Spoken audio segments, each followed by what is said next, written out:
Hello. Hi, everyone. Hello, everybody. Welcome. Welcome in. Welcome in. Welcome to Inspired by Mystery Podcast. So dark. I always think the brightness on this screen is turned down. The screen just doesn't get very bright, especially compared to my and we're other dark computer. And it's dark in souls here. anyway. That's true. We're very dark souls. But We're- no, like we're my not laptop, the screen gets all bright. Like I have it turned down. I bet I can brighten my face with it. Sometimes I do if I open up like websites. Do we look dark to you Yeah, guys? look how bright I look over here now. Like Wow. there's light on my face from my laptop, and then I think we look I have to do awesome and it's moody and spooky, which is perfect. I do too. I just can't read anything over there. Oh, she says you look better now. Look With better the light in the dark, I look better in the dark. Yeah. Hello, princess. Hi, princess. Hello, princess, Hi, and Kirby. pizza, and Hi, pizza. Kirby. Everyone. I love it. Oh, Everyone. Pluto came over to say hi too. Hi, Pluto. Pluto said hello. And Chid. Chid's Oh, here? Yeah, yeah. Chid. Oh, thanks, Chid. You look Yeah. fabulous as well. You do. I'm You sure. look so pretty. You got a just pretty guessing. mouth there, Chid. Mm-hmm. So, how's everybody doing today? Yeah. You guys doing good? You Always. feeling as good as can be expected, I hope. As good as a Wednesday in 2023 can treat you, Yep. Which is, at least. that's a thing. That's a thing. That's definitely. That is a thing. That is a thing. Wednesdays are fine. The 2020s are rough. So far. Yeah. So far, they're rough. It is, but you know what? At least we all got each other. Yeah. Even if shit's pretty wonky and sucky out there, sometimes. At least we all Sometimes it have each can be. other. But sometimes people have good news, which Yeah. is great. I'll take any fucking good news, Yeah. especially for my sweet friend Sarah here. What is your fantastic news? What is it? We love good news. We all need good news. I these need good days. news more Please- than you have ever please known share in your good life. news. Today is a day where good news. If anyone has any other good news, please give it to me. All good news accepted. Yep. Yeah. No, that's a thing these days. I don't know why. It is. I have a station tour and meeting and lunch on Wednesday the 29th. Oh, cool. Awesome for the new job. That's really cool. You get a station tour, so if they're touring you around, Then they're interested. Then They're they're- really interested. interested. If not, you already have it. Do you already have it? That sounds like you have it. That kind of sounds like you have it. Or And at least then- sounds like they're interested enough to take the time to do that. yeah, so that's you're really at good. least in the top 2, probably. But, yeah. Shit, we need good news before we depress the fuck out of you on orphanages. Yeah, we're gonna start with good news, and then we'll go into orphanages, which will make 2023 seem like a walk in the park.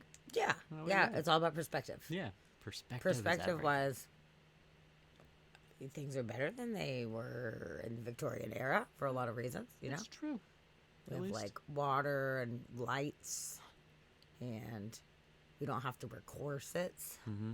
and stuff. And We're not No. being baby farmed. no, but apparently everybody that even doesn't want kids should just pop them out and just have them. Yeah. So maybe we're gonna need to have more of those again. That's true. If they just keep making people bust kids out that they don't want, then what are we gonna do? We're gonna need to have more orphanages. Maybe they'll get better. Maybe they'll Yeah. not be better. We don't know. The history is not very great. Oh, So very good. We're gonna have to revamp the orphanage setup if we're going into those scenarios. yes, you never know. But if there's a bunch of unwanted kids, what's gonna happen? Not everybody can afford to adopt, and we just don't know. So hopefully that if things are reevaluated, they make better choices than they did in the Victorian era and the beginning of the 20th century. Sure hope so. Sure hope so. Yes. Aw, Princess has her fingers, toes, and paws crossed for you. Oh, cute. Her little toe beans are crossed. All up for your job. Oh, yeah, I'm I really excited. hope you get that job. That'd be perfect for you. It'd be great, and it'd be super fun. And the experience you get from that would be great. It'd be cool. And then also, you're probably gonna have to share some of your LinkedIn tips with me because I need to be headhunted. Right.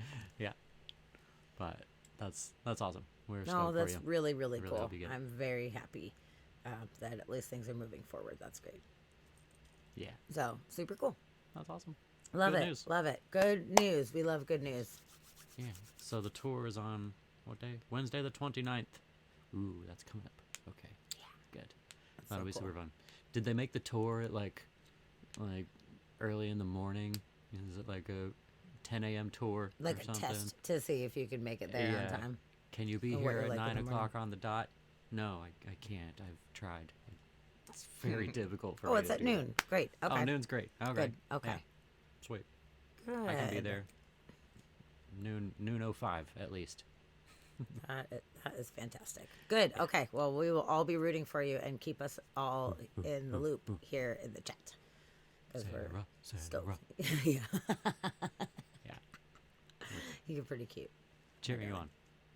Yes. For sure. So, cool. That's great. Yeah. Good news yeah. things coming. Good news. All right. In the words of Wesley Willis. Good news. Yeah. Yeah, yeah, That's a, that's a joke for those in the know. yeah. Yep. Cool. So, I want to take a little poll here. How many of you guys were in the chat watching our episode after we got back from Boston? We went on a Boston trip during the summertime, and we talked about the baby farms.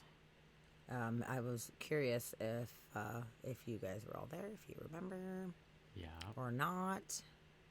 Just taking a quick poll. Yeah. Oh, yay, Krista, good. Okay, go tuck the little kiddos in. Yeah. Tuck them in nice and tight. Tell them how lucky they are to not be in an orphanage.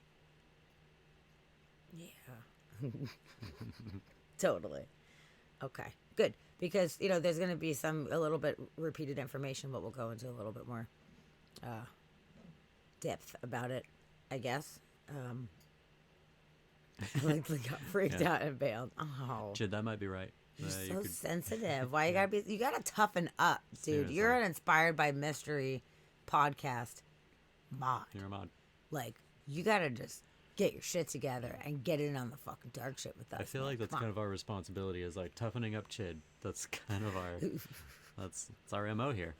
That's what we do. It's funny because he just like backs out, like Kool-Aid Man backs out. Like we don't even hear from him. He doesn't say bye. He's just like, Yeah. and just leaves sometimes. It's pretty weird. Yeah, sometimes, which is fine. Hit your line, move along. No, it's okay. I just find Yeah. it funny that like there's certain things before we cover it. I'm like, oh, just gonna freak shit out right now. Chid's gonna be creeped out. But you also like dark stuff too, so it's very interesting Yeah. seeing which subject matter affects you in that kind of way, and which dark stuff that you actually Yeah. like get into. It is interesting because it's not the normal things that freak you out. It's almost like the things that get too real, a little bit too real. I don't know. But it's history. It's history, or it's present. So talking about AI and stuff like that, like it's stuff that we're gonna have to be truly dealing with. Yeah. So I guess uncertain future, and then like dark, fucked up past. Yeah. Which means you live in the now. That's pretty good. Yeah. That's pretty good. Yeah. But Way to go. Way to be in the present. But yeah, Krista, definitely. I'm sure you are the sweetest and kindest little mama Yeah. in the whole land. I Thanks. don't doubt that for one second. This is true. You're the sweetest lady. So I feel like my hair is really big right now. It's bigger than it was on last stream. Let's see. It's big. you have a flowing mane. My flowing today. mane is flowing everywhere at the moment. It's too flowing. Yeah, we're gonna start taking bets on whether Chid is gonna get freaked out on something or not. Actually, we might need an emote for that. Yeah. Yeah. It's pretty funny. But we're always pushing the boundaries here, pushing the limits just a little bit. And of course, we understand if some stuff is a little too sensitive nature for people. I totally get it. Like all Absolutely. jokes aside, like I get if something's a little too dark or whatever, disturbing for some people. Everybody has different levels of what they consider like tolerable. I can take some fucked up shit. So for me, I'm like, bring it on. Let's do it. Like, let's talk about the most controversial, most fucked up shit. And I'm still interested in learning about it. I think knowledge is power. So to me, I'd rather know, even if it's fucked up, rather than just kind of, dismiss things because it's hard to hear. But I do get it. I definitely don't want to like upset anybody or whatever. So come and go as thy please. Yeah. But Totally. but And I feel like we put the we're graphic pretty bad. content warning up there whenever we have something that's gonna be rough. Yeah, when there's like cannibals. Yeah. If we're gonna be talking about people living with dead bodies, we'll let you know. Yeah. Yep. Mm-hmm, But this one, yeah, we're going to cover a lot of interesting things tonight with the history of baby farming that turned into orphanages, and then we will be exploring a lot of the abandoned orphanage sites. So it's going to be pretty cool. So it's gonna be neat fun. because it's like abandoned orphanages, but with the other places, we were more covering the places themselves, but we're going to give a little backstory. So that way it makes it even more creepy when we're looking through these abandoned orphanages. And Yeah. we might kind of have some ideas of like what was going on in there. Yep. Shit, I thought that warning was for my sense of Yeah. humor. I mean, that's just like a given coming here. Like, It if is. people can't handle that, then, we don't want them. True. You know what I love though? I've noticed. I've paid attention. It's actually really kind of cute that like when Chid gets real like awkward about subject matter, but he can still handle it and stays. He gets like really dark, sarcastic, and then when shit goes over the line, he just like shuts the fuck up. It's like I can't even make I jokes can't even about joke that. I about can't that. even fucking do it. Yep. But no, I love your comic relief. It's definitely fun and entertaining. But I have noticed it seems like when you feel awkward about it, it gets extra.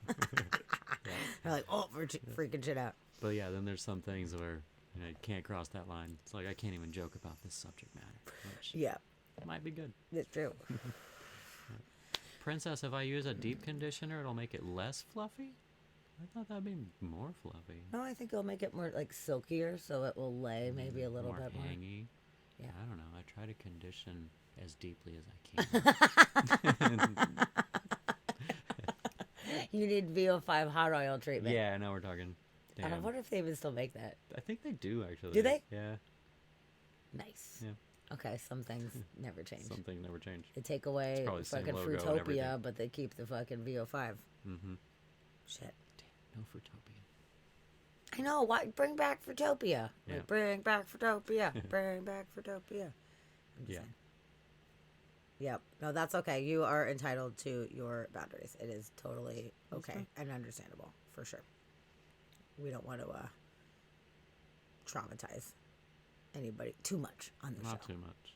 Just enough to be like, wow, I had no idea. What the fuck? That's Yeah. okay, trauma. But like, no, like nightmares, like, and all that jazz. Yeah. So we're not trying to do that. Not And- traumatized, but just memorable enough to lay down whenever you go to bed at night and think, well, that is something I have to work into my life now. Yeah. I didn't know that was going to be a thing. Didn't know that was a thing. Yep. Just making life a little bit more real. For sure. And with this subject matter, I mean, I think it might potentially hit home a little bit more for the parents out there, people that do have kids, to imagine what it would be like if their kids were in a scenario like this. I don't know. I don't true. have kids, but I do have compassion, so I can imagine what it would be like for, parents having to let their kids go for various reasons. So, back in old Victorian England is when the baby farms began. And abortion was not legal at the time, but there was a lot of back alley abortions happening. So there was a lot of people opting out of pregnancy during that time for whatever their reasons would have been. Maybe they couldn't afford to take care of the kids or whatever. Maybe they were, can? too young or whatever. There's, various different reasons why people opt out. But there was a lot of dark things that were happening. People were dying, people were getting infections and stuff like that. So it was an alternative to abortion was, okay, just have the kid and then you can turn it into this establishment. It was not called a baby farm at the time. But you would basically go to one of the local establishments where they had wet nurses. So, women that were I hate this word, lactating. I fucking hate that word. It's one of my least favorite words ever. That's a good word. I hate it. Lactation. It like really Ooh, grosses me you out. I like- fucking hate it. It's all silky and smooth. Ugh, it like makes me Lactation. gaggy. Stop it. Get out of here. Get out of here. It makes me fucking vomit. It's a thick word. I hate it. I hate it. I hate I it. like I hate it. I don't want to say it again. I really hate it. But yeah, so there was a woman who would feed the babies and that could take care of the babies. So basically, the way they advertised it was like, hey, it's okay. You don't want your baby? It's totally cool. We have this super nice establishment with these really nice ladies. Super nice ladies. And you have to pay per week. And we will take care of the kid for you. And it'll have its own room. It'll be taken care of. We'll, give it all the food once it's kid eat food. Like everything is going to be super great. So you would just have to pay per week. And sometimes you would be able to see the kids, but some people just did not want the kids. They did not want them. So they just chucked the kids and didn't have any kind of interaction. So they weren't kind of checking up to see if the conditions were what they wanted them to be.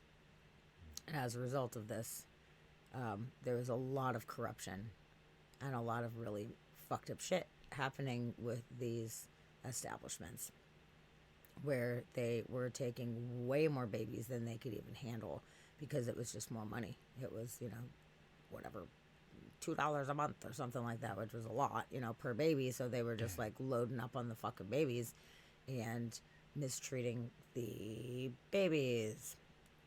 So, that did not work out very well for the children in the end. No. And there's a lot of stories of murder that are kind of steeped into this history as well, where there was some of the biggest, honestly, like serial murderers in the history of the world, were some of these baby farm owners. Ladies. Yeah. So yeah, that's like a little like basic gist of the beginning of the baby farm time. So I do have a cool video that we can watch about it, and we're gonna go into history first of what these places were like, and then we'll get into the abandoned aspect in a wee little bit. Welcome back, Krista. So, ooh, a hand-bound journal. Nice. I love handmade books. Ooh, that is awesome. Chid, you did tell us about the 1923 show before. I remember you talking about that, and I meant to check that out, but I haven't. It sounds really interesting about the residential schools. It seems interesting. Oh, yeah. Right. Britt says, before that, they were midwives and such who did alternate ending of pregnancies. The pregnancy, it's an alternate ending. Alternate ending. Sometimes those We've alternate got a endings baby, we have a trash can. Like, you can choose your own adventure. What are we going to do? Yeah. Alternate ending. That's fucked alternate up. endings. That's pretty fucked up. And yeah, Chid, I will definitely check that out. And talking about how it also hits for people with the residential schools, like, I feel you on that, which that's something that I genuinely want to cover, do an entire episode on that. Yeah. So, super cool. If you have any specific literature, articles, what have you, any videos that you find or anything like that, since you do know more about that, I would be happy to take your advice on that. Of course, I can look into it on my own, but if you have anything you want to share it, and then it's up to you as well. Since you guys, I see you're saying you're doing some geophysics and stuff in the area, and finding all kinds of graves. Finding lots of graves. There's a lot of graves out there. So that being said, if you'd like, I'd be happy to, when we do an episode based on those schools, if you want to be a guest, I can have you called in and you can share your information too. It's up to you. If it's too tough a subject matter, I totally understand, but I would love to have your insight since you live in areas where this was a prominent thing. So I think that would be super interesting. I would love to learn from your perspective about it too. So yeah, let's for sure. Let's talk about that. And you know what? Maybe next time you come and visit, we could just do it here in person too. Totally up to you, however you want to go about it. But I think that would be really fantastic. Oh, that'd be great. You would gladly participate from a diversity and inclusion standpoint. I love it. That's great. Okay. Well, let's figure out how to facilitate that there in the future, because that's definitely some dark shit, but it's something that people, I guess, I mean, some people did know, but more recently it's become more of a topic of discussion in the news and stuff like that about the corruption happening in those native residential schools. So now that it's becoming a little bit more known, I think that we should get more information and details about that. It's something that, you know, knowledge is power with these things. So hopefully we do not repeat the past again. Hopefully not. So good. We'll move forward on that. If you get any ideas, let me know, and we will do that. But okay, as for talking about baby farming, we have a video here that we will show, and I think it will be illuminating. It's a little on the long side. It's like 17 minutes. But it gives a lot of detailed history, and it's really neat. There's a lot of photos from the Victorian era as well. So it is kind of illustrating the artwork and the literature that was put out around that time too. So hope you guys enjoyed this video with us, and if at any point you want us to stop and we need to discuss something, you guys know, !pause in the chat, and then we'll pause, and then we will discuss and then get back to it. So totally up to you guys. If you feel that you have anything that you want to elaborate on, or whatever, questions or comments, concerns, what have you. So let's do it. Baby farming, a Victorian horror story. Baby farming came way before the wayward children of society were protected by the state through adoption. First came baby farming, then the orphanages, before formal adoptions. Baby farming really was as shudder-inducing as it sounds, and the horror of those caught in the system was profound. Yeah. Please continue to support my channel by subscribing. Many parents found themselves too penniless to care for their children, and due to a lack of contraception, babies were born to families that were too poor to feed another life. And so these children were taken into custody for a small fee. This small fee made these dark parts of society a profit-making organisation.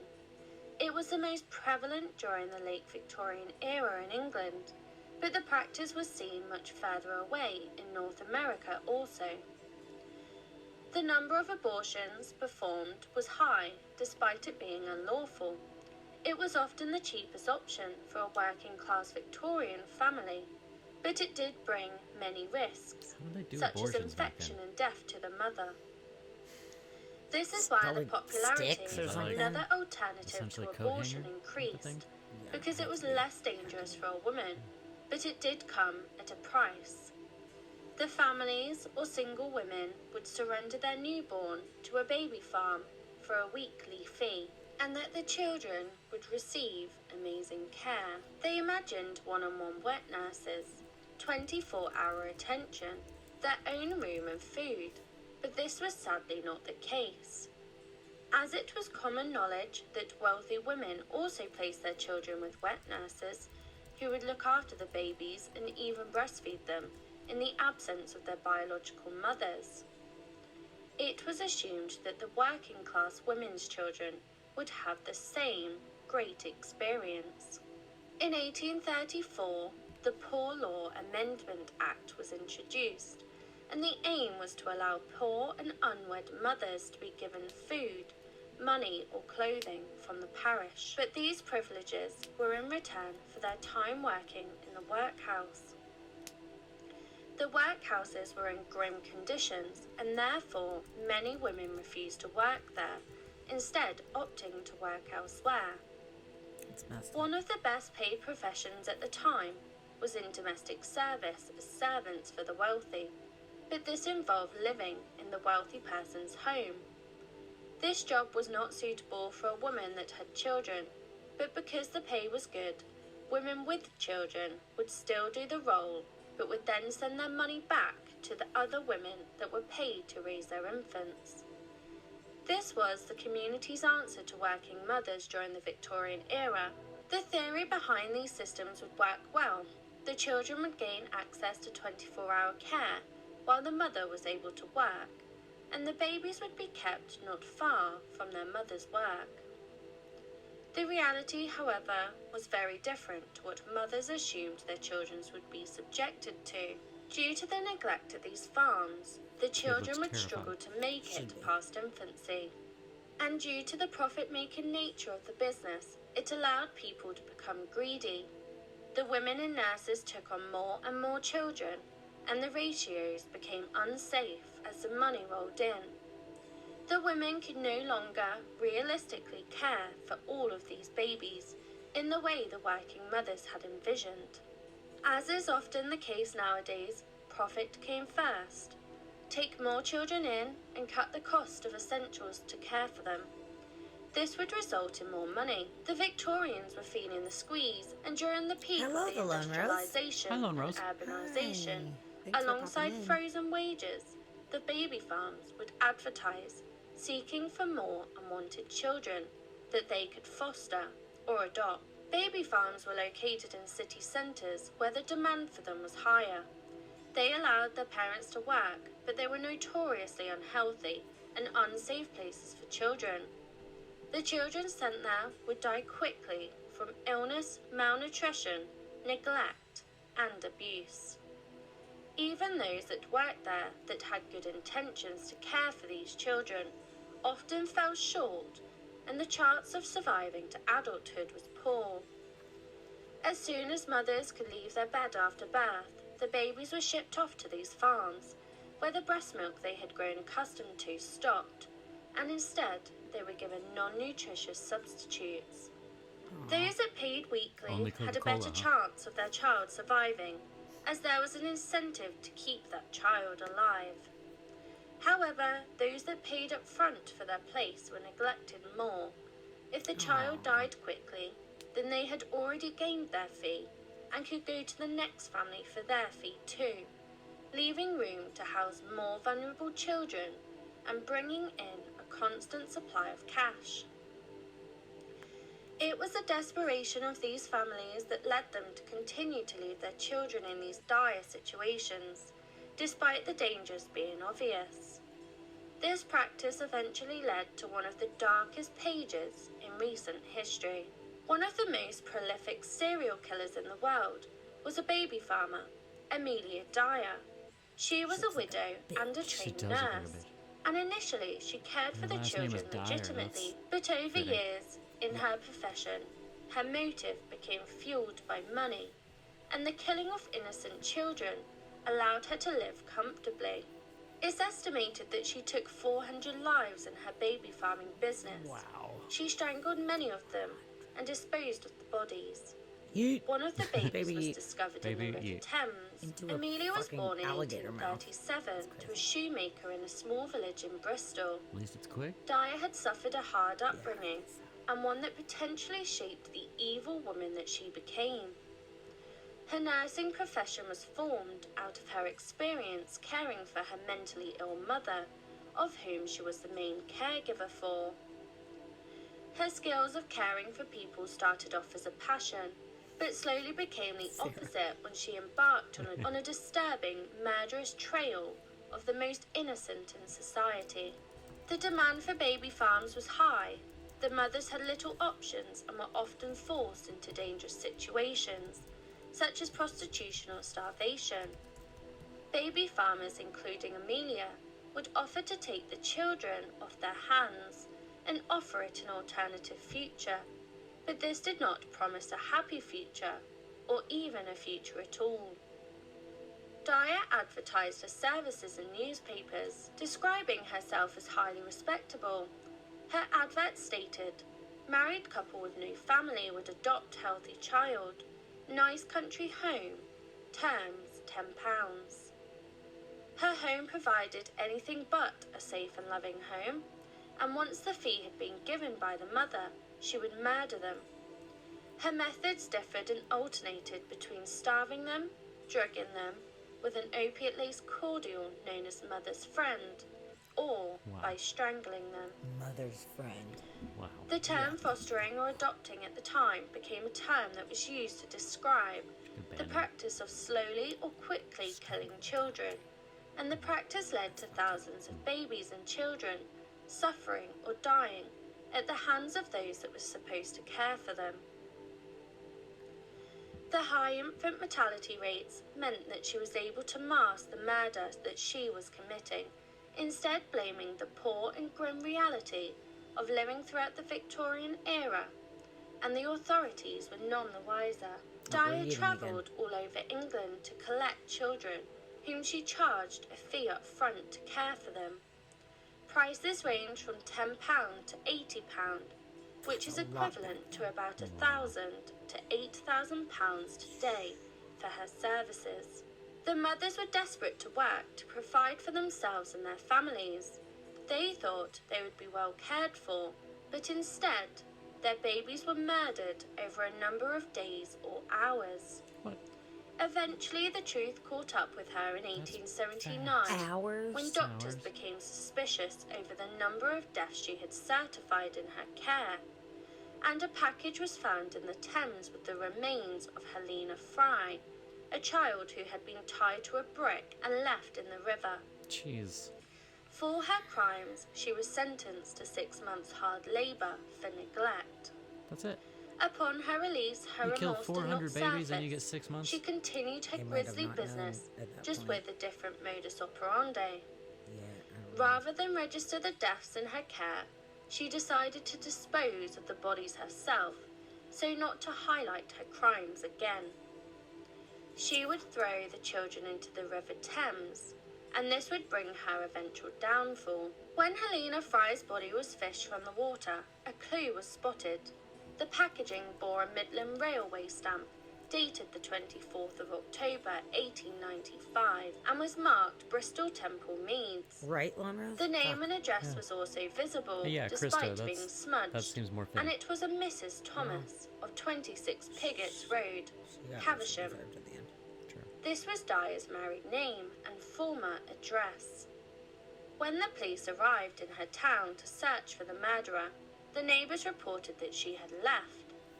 The police found piles of baby clothing and numerous receipts from advertisements in various newspapers from across the country.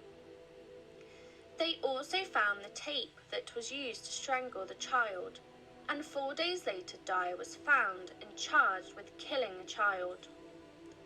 On the 22nd of May 1896, she appeared at the Old Bailey for trial.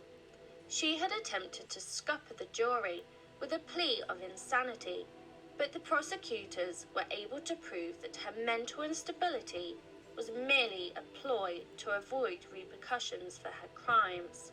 Okay, At good. her most active, neighbours and witnesses reported seeing as many as 6 babies a day being taken into her home, Damn. and Dyer was operating this system over a period of 30 years, meaning the true scale of her murderous spree is likely to have included hundreds of children. Dyer confessed to 6 the babies a crime day? shortly before she was That she's hanged. taken in? The trial highlighted the devastating truth behind desperate women and families who were giving up their babies, and it took this depraved story for the law to be pursued more effectively and rigorously at a national and local level. And that is when the newly established NSPCC became more influential. Dyer was hanged at Newgate Prison on Wednesday the 10th of June 1896, By the neck. having eventually confessed to her crimes. Please continue to support my channel by subscribing.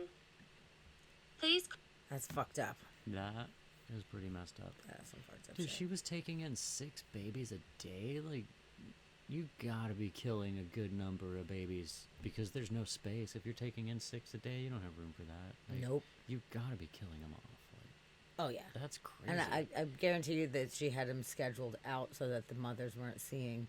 One person that brought kids in maybe thought they were the only one that day that was bringing it in, didn't yeah. see all the rest of the people coming Mhm. in. Probably. I mean, it's hard to imagine that people wouldn't tour the facility, or maybe they had some rooms that they would show and then rooms that they wouldn't show, or Yeah. whatever, like a showroom or Yeah. something like and that. I'm sure they kept, she probably kept a certain number of babies alive, and it was like, these are the ones that are here that are doing good. These are my other babies, but not talking about the death rates of the other ones. Yeah, But, wow, that's crazy.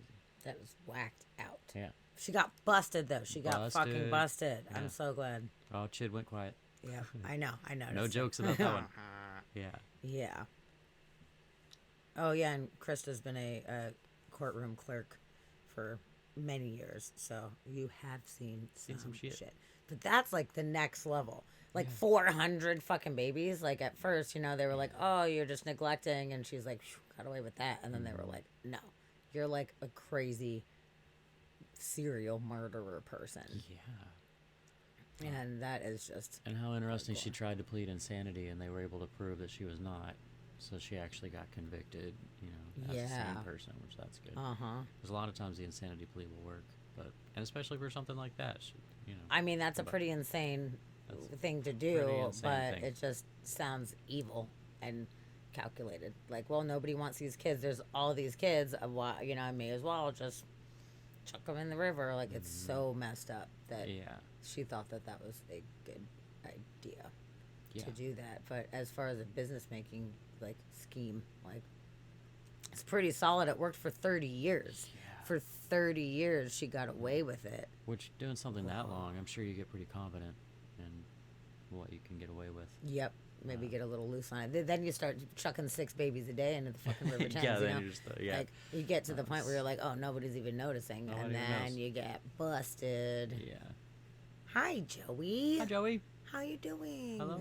Hello. So happy you're here. Welcome. I hope you and your lovely husband are doing well. Yes, we love you guys. Yeah. And, yeah, you came in for some dark, creepy shit, which is probably right up your alley. You Yeah. fucking weirdo. Yeah. Started with baby farming. Yep. Yeah. Interesting. Okay. It's fucked up. Yeah, It's Amelia super Dyer. fucked up. That's a lady. That is a lady that lived. I thought it was really interesting though that they had the actual photos of the evidence that was used against her. Yeah. Those photos that were new or newer anyway, because they were in color and everything. Yeah. So those had to be somewhat newer. So I think it's interesting they still have that evidence. Yeah, and, they probably saved it still as a there. historical thing. It's probably in a museum. I would imagine it's in a museum or Probably. something like that. Yeah. But yeah, looks like they showed them off nowadays. That now this information's kind of coming back up a little bit. Yeah. But it's interesting because up until recently, I didn't know about this. I'm not surprised, to be honest with you, at all. No, that But makes we sense. didn't know. We went to Boston this fall time. I guess it was the very end of September, beginning of October. We were there beginning of Yeah, October. beginning of So October last fall year. time. And we went to this really cool cafe. It's like an old Italian cafe, and it was just super, super neat. And you guys may remember us talking about it on our little traveling episode that we did. And I was like, what is this place? This is a really cool place. Like, what's the history? So there was a guy that had worked there for like a million years. He was one of the managers. And I was like, this is amazing. Like, I can tell that a lot of the stuff in this place is original. Like, some of the chairs, you could tell the chairs had been there for 80 years or whatever, The tile was all original. There was a lot of artifacts and stuff all over the place. It was very cool, old-timey kind of cafe. And I was like, hey, like, what's the history of this space? Do you have any history of the building? And he's the one that brought up, he was like, yes, used to be a baby farm. Actually, he said that because I'd asked if it was haunted. That's what it was. I was like, do you have any history of the building? But, like, is it haunted? Is there a ghost in here? Because it's super old-timey. Yeah. And that's when he was like, yeah, there's been some weird stuff. They actually had a ghost hunting show. I think it was it Ghost Adventures? It might have been. I think it was Ghost Adventures. One of those shows came in and did an investigation because there was some spooky stuff happening in there. And he was like, yes, this used to be a baby farm. And I was like, what? Like, What I does don't that know mean? what that is. That sounds terrible, but what is it? And he's like, oh, there's a whole episode that this mysteries of some mystery show or whatever came in and talked about the baby farm specifically, and they interviewed some of the people and what have you. So as soon as we left, I was like, okay, I'm looking up baby farms because I don't know what the fuck that guy was talking about, but it sounds creepy, you know, like, so let's check it out. And I started reading, and we were like, what in the fuck? I had no idea. So I'm glad to know, honestly. I'm glad to understand historically like what happens in the world, but knowing that we were in a place that for quite some time used to be a baby farm turned cafe. Yeah. It was a cafe for like 85 years or something like that. Mm-hmm. It's crazy. It's super crazy. So yeah, that's how we got turned on to that. Yeah, that's how we learned about baby farms. That's how we learned about baby farms. Now you guys all know about baby farms. You may have known beforehand, but now you know again. I did not know. So then things started to transition after they realized that, you know, those kind of things could not necessarily be trusted, like private organizations such as that. Trusted. So then they started to move into an orphanage setting, which was, I guess, more closely watched, I guess, by the state. There was like regulations via the state or county or whatever, depending on which country that you were in, and hoping to avoid children being just murdered and dumped in the river. It was better, I guess, than the baby farms, but still there was a lot of fucked up shit going on. I mean, you watch Annie. I'm sure you guys have all seen Annie. I love that movie so much. And the Miss Hannigans of the world. I mean, that was real shit. Like taking all these kids and just forcing them to do labor and everything, and shoving them into rooms, and, you know, like not feeding them as much as they should be fed. Yeah. So it definitely wasn't good, but at least the children were able to get to an age old enough. They weren't just being strangled as babies. Yeah, you know? They weren't being murdered. They may have been indentured servants, but they were not being murdered. Yeah. Which it seems like going from baby farm to orphanage. Baby farms, the people were paying for these other people to watch their babies. Like, they were adopting them off, essentially, and paying these other people to take care of them. Whereas orphanages, they're dropping the kids off, and the orphanage only gets paid whenever they adopt that child out. So it's like they end up making the money if the child lives, instead of making the money whether they die or not. Right. That's a good way to, like, counteract Seems like that's the murderous yeah. nature, you know? Yeah. If the child lives, then you get paid. Like, okay. Yeah, so you want them to live. They're miserable, but you got to keep them alive long enough to Yeah, get them into a home. Yeah. And, Give them something nutritious to eat at some point. yeah, but, you know, it's a hard knock life. Like that song from Annie, you know, like it kind of says everything. That, like, these poor kids had a hard life, you know. Instead of kisses, we get kicked. Instead of something, we get tricked. Whatever it is, you know, talking about how they're hungry and they're just basically not, they're unloved. They're not being treated kindly. And now, of course, this is just a blanket statement. There was so many different orphanages everywhere. I would imagine that it wasn't like that 100% of the time. There was probably some empathetic women who actually cared for children. Maybe they were barren, or maybe their children died, or whatever, or maybe they're like old ladies that their kids were gone and they didn't know what else to do. I'm sure there was some good people who worked in these establishments to try to nurture the kids. So I can't imagine it was 100% all fucked up, but there's corruption in everything, and I would imagine it would be extremely challenging anyway to have a bunch of kids and have to try to manage a bunch of kids, especially ones that aren't being raised with understanding rules and, you know, nurtured and loved, and just have trauma from being abandoned anyway. You know, like there's got to be, it's got to be really, really extra hard to have a bunch of kids who are not raised properly and are fucked up and have abandonment issues. I mean, I cannot imagine what it would be like to try to do that, but it's not the type of business that one should be in if you are not prepared to deal with that. But unfortunately, that's not how the world works. There's more Miss Hannigans than there, I'm sure, were nice little grannies taking care of people. Maybe so. So possible. Yeah. Shit, I don't know if I ever actually saw or read Oliver Twist. I know Oliver haven't Twist, but I either. don't think I ever saw the movies or read a book or anything. I know I didn't read a Interesting. book, but I'm pretty sure I didn't see the movies.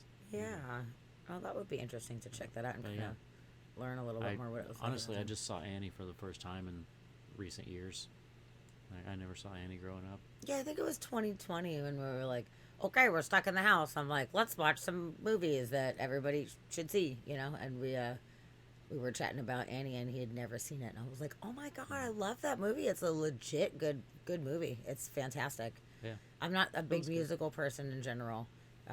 Just generally speaking, it's like, I don't know. When people sing too much, I'm like, oh, stop fucking singing. Just like do some other shit. But Annie, I watched a bunch as a kid. I really, really enjoyed that story, and it was a very like uplifting story, about someone who made it out and had a good life and ended up getting loved in the end. Like it's a good story. And then of course you have, what's his name, Tim Curry, in it, which I fucking love. Everybody loves Tim Curry. Oh my god, I love Tim Curry. Rooster. It's great. It's great.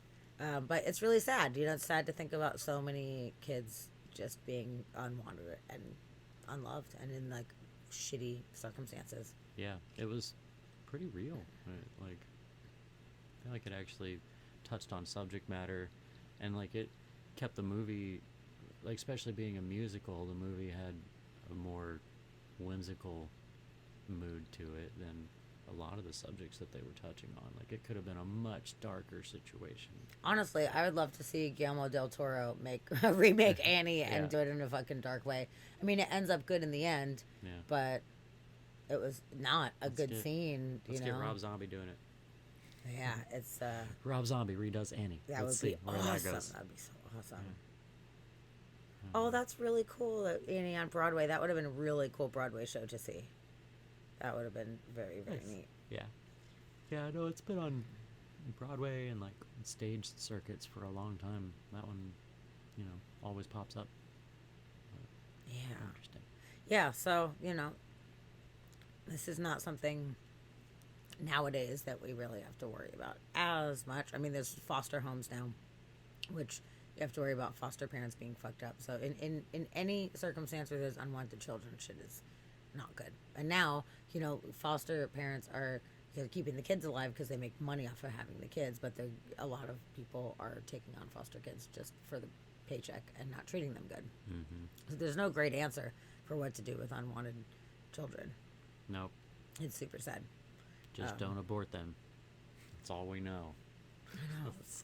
You should definitely have kids. Well, what happens to the kids? Well, we don't care at that point. We just want you to just like be a baby machine and The make only them, way- and then it's up to you. Like, The only way we can make more fucked up people is if we don't get rid of them. yeah, stack them Come up. on. Let's do it. Yeah. But you found a video on the history of orphanages?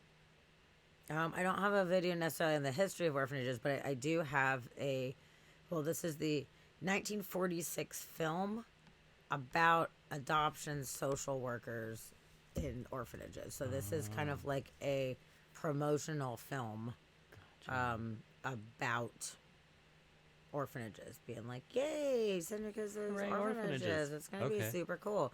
So it's interesting. It's from 1946, so it's super old. We will check it out. It's a little on the long side. If it becomes redundant, I might skip forward a little bit and see, but let's give it a go. I think this is going to be a neat history Yeah. lesson, like seeing what they were promoting in the 40s Yeah. for these orphanages. So let's check it out.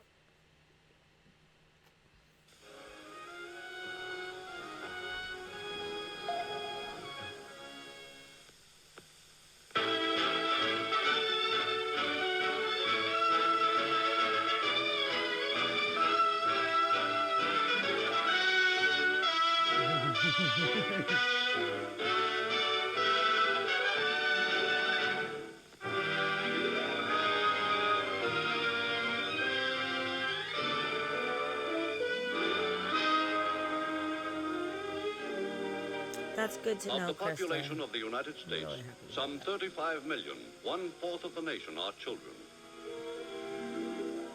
Upon the way these children are brought up, upon the way their character and intelligence are developed, depends the course the country will take in the future. In few other nations does attention focus more completely upon the junior members of the community, upon their comfort and happiness, upon their education and health. It's weird to think like the kids in this film right now are like 90 years old. 80 or 90 years old. More prosperous than most other peoples, Americans on the average are able to provide a greater measure of security for the young. In the American home, children are brought up in accordance with a social code which recognizes their right to an abundance of affection and attention. This attention begins in the hospitals, where 75% of American children are born. Here, though the birth of a child is a matter of routine repeated many times a day, the characteristic tendency of new fathers to give expression to their exuberance is viewed with Eyebrows indulgence. central. Woo.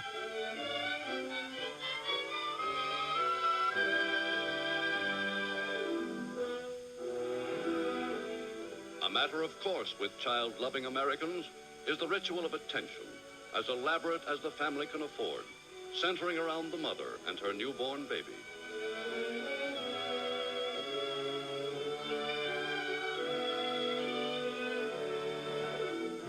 Yet tens of thousands of American babies come into the world each year unwanted, a burden to the mothers who have borne them.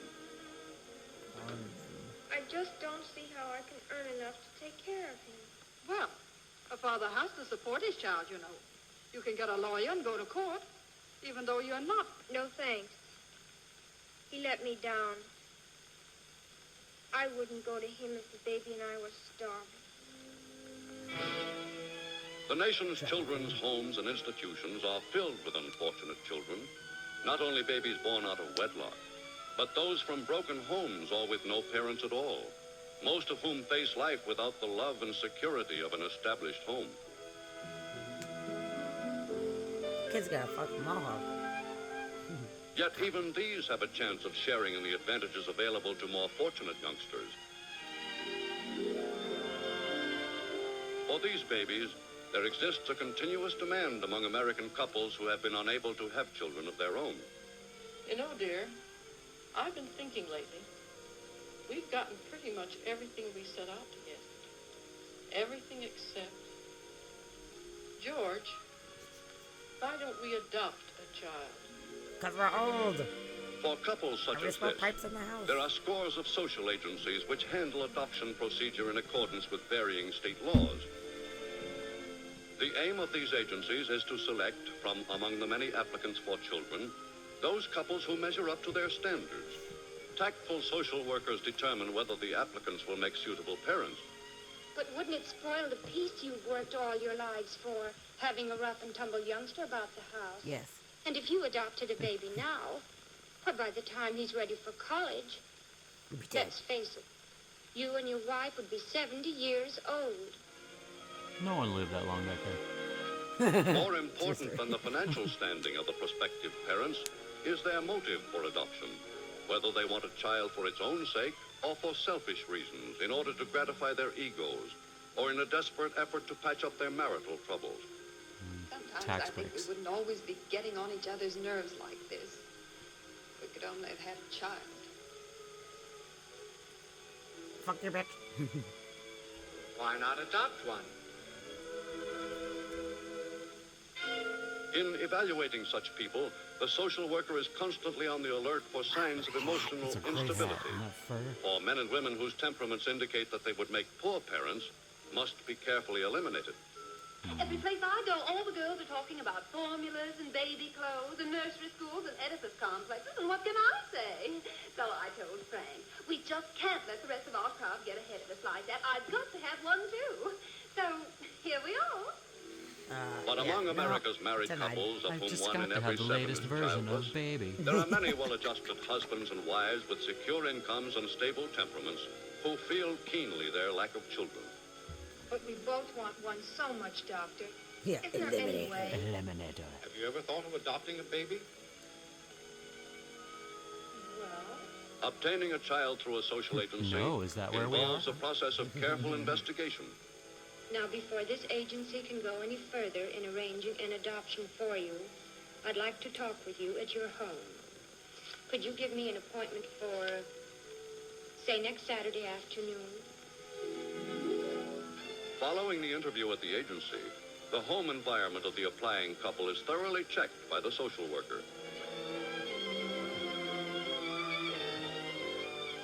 The ideal home need not be luxurious, but it must offer the Should we child ban a her promise if of we could, adequate then steal care, her fur. security, and affection. Did that fur is fucking sick, dude. That was nice. While investigating the home, the social worker has a further chance to observe the characters of the parents. If home conditions receive a favorable rating, the next step is to talk with family friends to find out the standing of the prospective parents in their community.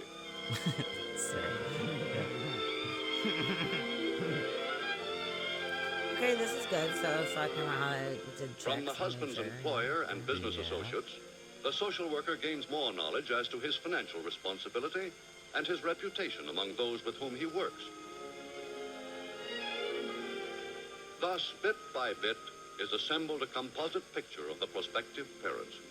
A picture which serves as a reliable basis upon which the agency may choose suitable babies as candidates for adoption. I wonder if they get to pick one or if they just are like, this one, here you go. There's a baby. The first responsibility the agency takes upon itself is to see to it that only children in good health are offered. Children who will be a source of happiness rather than a burden to their adopted families. Or what about the screaming babies? They're not going to be adopted. Nope. Don't want to The scream. physical condition of all candidates is studied closely over a period of time, during which their growth Sorry, and this one behavior eats are under constant stethoscopes. observation. You don't want that one. When possible, the Obviously medical histories defective. of their families are examined for any sign of hereditary weakness or disease, so that COVID. it may be treated or reckoned with in placement.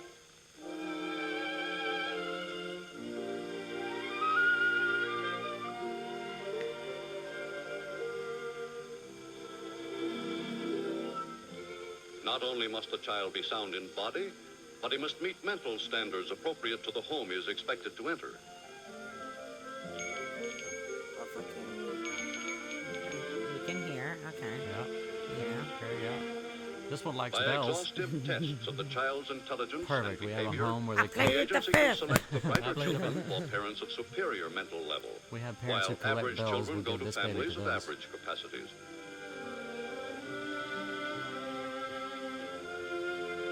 I can't imagine someone just handing me that and being like, this is yours now. I'd be like, ugh. Yeah. It is the final personality report which determines Weird. the kind of home the child will enter and the environment in which he will grow up. Hi, Rabbit. They plan to send Oh, hi, the boy Rabbit. adopt to college. Little Johnny over here would fit these people perfectly. The tests show he's bright as a button, and physically he's an ideal type. Should never have got adopted. Mentally irregular. See, he has brown eyes and hair just like Mr. Callahan. How do they know it's physically fit? I mean, it's, it's a newborn. Look at it. Look how physically fit it is. Look at it just drooling away. Thus, Drooling. when the long waiting period is over, when the new parents take It's home got the good one quality baby drool, they though. have That's what we lovingly look for in chosen from babies. among Yeah. all those submitted, they can be reasonably sure they have made no mistake. But whether the child and the adoptive parents are ultimately right for each other, only months of living together can tell. Hey, shut up. Yeah, it's like Stepford babies and Reefer For Madness. this reason, Yeah. the first year should be regarded as a trial I period, want Mystery Science during Theater which to the do this social video. worker keeps an eye on the progress They of the always do their adoption. shorts. This would be a good one. Fucking funny, dude. During this Send it to period, him. the parents may give up the child, though few do, or the child may be taken away by the agency if the arrangement should What not be hair are you working out combing well. right now? Stop doing that. Yeah. What's wrong with you? These parents are not fit for a Aw, baby. that's good dog. This poor dog left out. When the adoption has been proved I was successful, number one it until is they made adopted legal a and binding baby. by court action, giving the child all the rights of one born to the family, including the right of inheritance.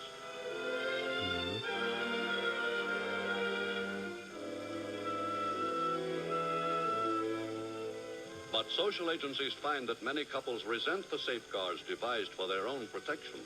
People who fail to realize that no hurried decision should be made in a matter destined to have so deep and lasting an effect upon at least 3 lives. Do you mean that to get a child we'd have to wait 2 whole years? That's Wow, right. that's a long There are time. 10 couples a waiting really for long every wait. available child. Why, that's preposterous. We know a lawyer who can get us a baby just like that.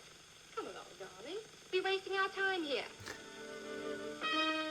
Of grave concern A to lawyer social gives a baby agencies is just the like that. so-called black market in babies.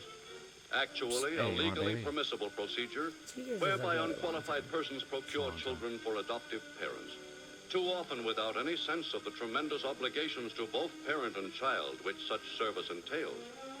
In this traffic, usually conducted by doctors and lawyers, parents often pay big money to adopt a child about which they know almost nothing, except that it looks appealing.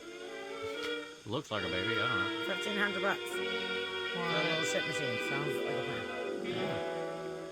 Again and again, despite warnings against such dubious practices, parents who bought black market babies have discovered too late that they have made a mistake likely to affect their whole lives. Uh-oh. This child has congenital heart disease. And it's missing a If he lives to skeleton. be an adult, he'll be an invalid for the rest of his life. Oh, no. That's too... Someone's got to take care of it, though. I mean, you know, like it is. It's true.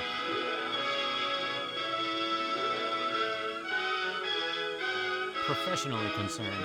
I'm a professional concernee. Now a branch of the Federal Security Agency, the Children's Bureau has functioned since 1912 as an organization devoted to child betterment. Available to the public in its reports and pamphlets is information on every aspect of child welfare, from child legislation to the care and rearing of the young. Heading the Bureau is Miss Catherine Lenroot, a leading figure in American social work, who presides over the organization in all Look at its her lace fact-finding collar. and other functions. Very fancy. Under Miss Lenroot's direction, the Bureau has amassed in its files the most extensive collection of information concerning children to be found in the country. In the years these files have been accumulating, they have recorded a notable improvement in the care provided for America's homeless and dependent children, estimated at 225,000.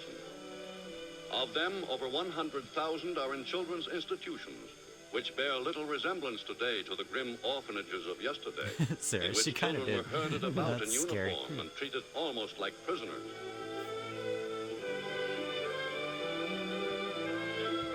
In a majority of these institutions, the children are now dealt with understandingly as individual personalities. Their need for affectionate care is recognized and met so far as it is possible to do so, and their health is looked after better than it would be in many homes. Yet, in general, child experts agree that the young need in their lives some substitute to take the place of a father and a mother, that most children are better off in boarding homes where more normal emotional ties can be provided. Boarding parents are chosen from among volunteers who are especially sympathetic to youngsters. They receive fees from public and private agencies, and their homes must be licensed and open to supervision. They get fees. We know what that leads to. In some states, laws regulate the number of children any one home may keep. Okay, so there's a Okay, certain amount of number. That's good. Cutting down the baby But farms by despite this such day. laws, there exist throughout the nation unlicensed boarding homes, many of whose owners operate them as small-scale rackets. Well, that's a small-scale racket. Nope. Jamming into their houses as many It's like a youngsters tennis as possible, racket versus they a divert to their racquetball own racket. pockets much of the money which should go to feed and clothe their charges. Not good. Neglected and badly treated, these children have little chance of growing up into healthy, well-adjusted adults. In most states, such homes operate outside the law, but many states have inadequate regulation, while 6 of them require no license whatever.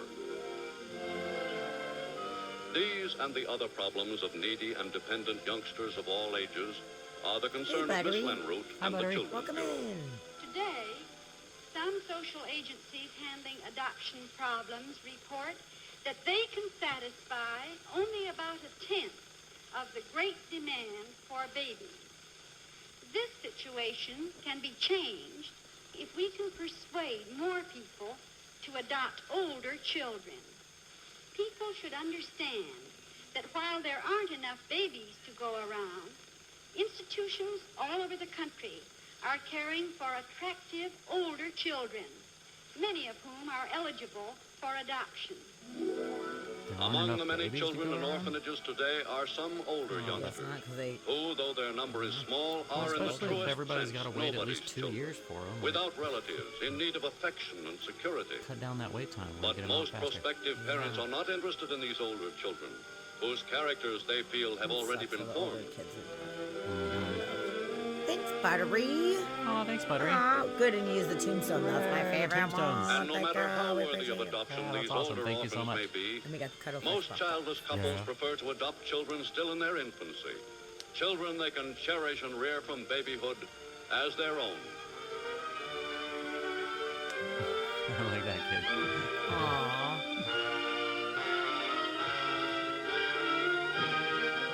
Better get used to those bars, kid. Time marches on.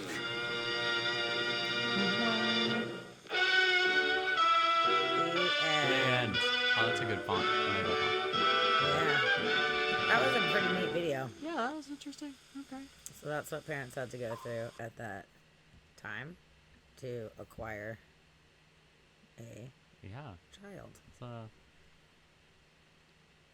2-year wait, man. That's a long time. Yeah. But it seems like they were trying to Trying to be make good. better standards around that time and check things more so. Mm-hmm. Those boarding houses outside of the law, though, that was, that was a fucking bummer that people were just taking all the kids that they could. That's true. That sucks.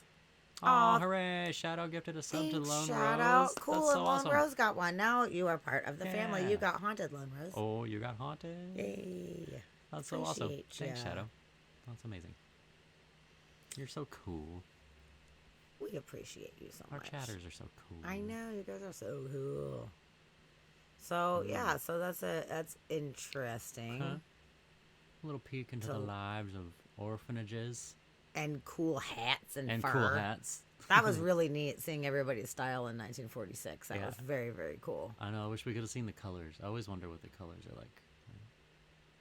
I know. Because, like, you see stuff, It's true. like, seeing it in black and white, I always feel like it's going to be super drab and the colors were not very bright or anything. And then you go and see stuff in antique stores and you see, like, the patterns and the colors, and it's like, those are way brighter colors than I ever thought. And then some of it, you're like, people wore that? Like, people were wearing these colors? Like, I like color, but some of it I'm like, wow, good job. I just thought everybody was just in black and white. That it wasn't until the 50s that color just color popped wasn't up, even you know? invented until the 50s. Yeah. Yeah. Which, maybe that's true. They didn't have neon until 80s at least. Okay, so there's also these orphan trains, Orphan train. which I'm interested in learning about. It sounds like they employed a bunch of children Okay. I didn't know anything for about an orphan workers. So let's check out orphan trains. This is shorter than The city's video, but- orphans on farms in the Midwest. Oh, I don't know why it's. Hold on. I'm gonna Okay. go to the train. beginning. I'm just going to start in the middle of the video for some reason. Light guitar music. In the 1800s, the railroads faced a problem. Farm labor shortages along their newly expanded westward lines threatened profitability. Not surprisingly, in 1853, they jumped at the chance to support a New York City minister's idea, an early version of foster care that would find homes for the city's orphans on farms in the Midwest. So child slavery. Yep. Okay. It's pretty cool. Look at the They were dirt on told, the face. Your Yeah. parents are not your parents. They love it. Your past is not your past. Your life begins when you are chosen. The orphan trains began because a Methodist minister in New York City named Charles Loring Brace looked around the streets of New York and saw that there were 30,000 children living on the streets. They were getting run over, dying of starvation and exposure, going to jail, becoming criminals, they were becoming prostitutes. What we think of as Dickensian London is really what it was like then for poor people. immigrants were pouring in. The Industrial Revolution was replacing jobs for poor people with machines. The Civil War was raging and creating vulnerable war widows. So there are many reasons that there were all these children on the streets. And Brace had this idea, it was sort of a glorified fresh air fund. He thought, if I can get children off the streets and send them to farms in the Midwest where labor is needed, maybe we can save their lives, and maybe we can clean up the streets of New York. What was that swing thing they had going in the back? Did you see that? He worked with the train Back up, companies back up. to send children, That playground looked way better than any playground I was on. Look at and that. maybe we can clean up the streets In of the New back. York. Right there, look at that. That's like a ladder swing thing. Oh, that's fun. That looks way fun. He worked with the train companies to send children on trains to the Midwest, and the trains each held between 10 and 30 children. And over the course of the next 75 years, over 250,000 children were sent to the Midwest. Jeez. We got too many kids in the streets. Put them on the train and ship them out. There were two ways that people got children from the orphan trains. The Foundling Hospital, which got into the act a little bit later, would put notices in newspapers around the Midwest. Shadow, you're so funny. I don't and even know people what would write that in is, and say, so I'd like I a can't judge you, blonde, unless it's a curly-haired, reality TV show. blue-eyed, 7-year-old boy with a sweet disposition. And so they would look around and find that child and put him on a train, and then that person would be waiting on the other end. Ooh, this jazz music is so pensive. The Children's Aid Society had the children line up by height at a train platform or at a city hall or a Grange hall. Then farmers or whoever came would often, not unlike a slave auction, have them run in place, check their teeth, check their muscles, have them do even sit-ups or push-ups to make sure they were strong because Oh, they I would wanted workers. fail. The farmers would I take would them never off be the chosen stage for work. Yeah. and then fill out certificates taking ownership of the child. Contracts were signed between the people who took the train riders in and the organization, the Children's Aid Society or the Foundling Hospital, and it says, shall be indentured until the age of 21. Damn. These children were 2 to 14 years old. 21 is quite a long time to be Yeah. working for someone else. Yes, it is. Yeah, that's a... 18 The people who was took in legal the age train back riders then. were That's crazy. required to send them to school, 4 months of schooling a year, to feed and clothe them. There was some language about treating them as you would one of your own. However, they were labor. For some of them, it was actually a form of slavery. Many of them had no choice but do what they were told to do. Yeah, I'm pretty sure that was most of them. Yeah. Oh, sad violin music. There were volunteers in communities who were supposed to check in on the children. That was rather spotty as a process. For one thing, they were volunteers. And because children were property, even if someone went out to check on a situation, it was much more likely that the adults would be believed than that the child would be believed. Furthermore, there was a great disincentive to take children out of homes because it was so hard then to know what to do with them. And so they would often leave children in situations that were not really the best for them. It was an imperfect system, and what it meant is that it was absolutely a roulette wheel. And the children had no choice about where they were going. And the people who took in the train riders were as varied as human nature. There were very good people, very kind people who took in train riders, and there were also people who weren't so good and kind. Even if the people who took them in were kind, they often treated them as a little bit less than family. One of the reasons we don't know much, that most people don't know much about the orphan trains, is that the train riders themselves didn't realize that they were part of this large movement. 250,000 children go on these trains, and most of them think that their train was the only one that went. Wow. So you can see why they didn't organize more quickly or reach out to each other. Oh, I wonder if any of them are still alive. When was this? I was When did this so happen? lucky. When I began this book, late there were 1800s. 150 living train riders. something Today, there around are Civil probably War. between 10 and 20. 22, It was such a gift. I had access to living train riders and could interview them.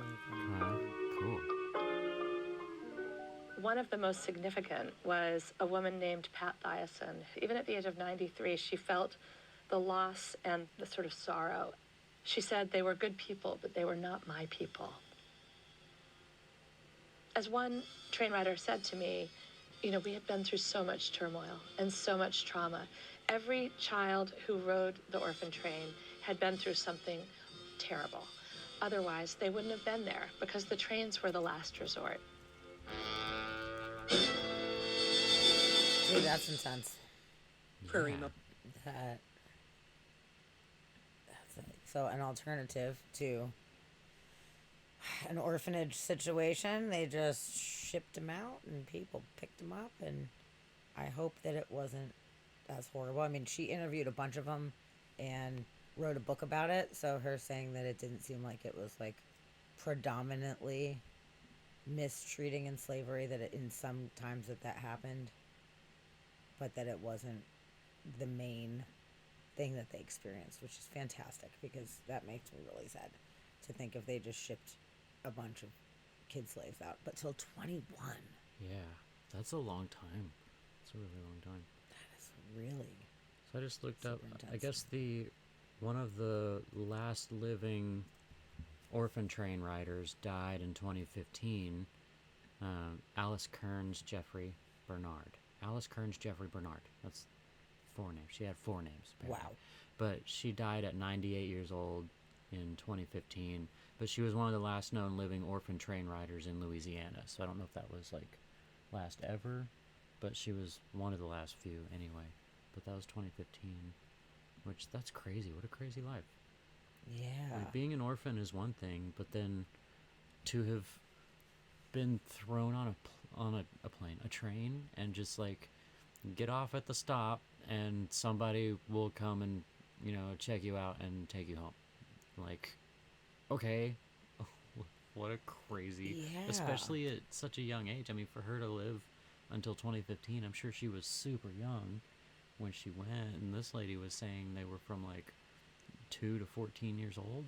Like, wow, that's Yeah. crazy. And then how crazy to be, like, it's one thing to be 2 years old and have no idea what's happening and just going along with whatever, you know, probably your brother or sister or whatever, but to be old enough to know what's happening, Yes. like, And to know you have nobody that's really looking out for you. yeah, And you're just being shipped on this train, and you have no idea what is on the other end of it and how you're going to be treated. But it may beat the orphanage life. It may beat being trapped in a building or an establishment with a bunch of other kids that, you know, without any, like, I don't know, how can I put it, like, more intimate type of relationship. Like, even if these guys weren't maybe the best, maybe there's 3 or 4 kids that they have instead of like a building that has like 800 kids yeah, or a whole something bunch like of them. that, you know? Yeah. Or you could end up on a farm and just be a slave. Like, you could just be working a farm forever.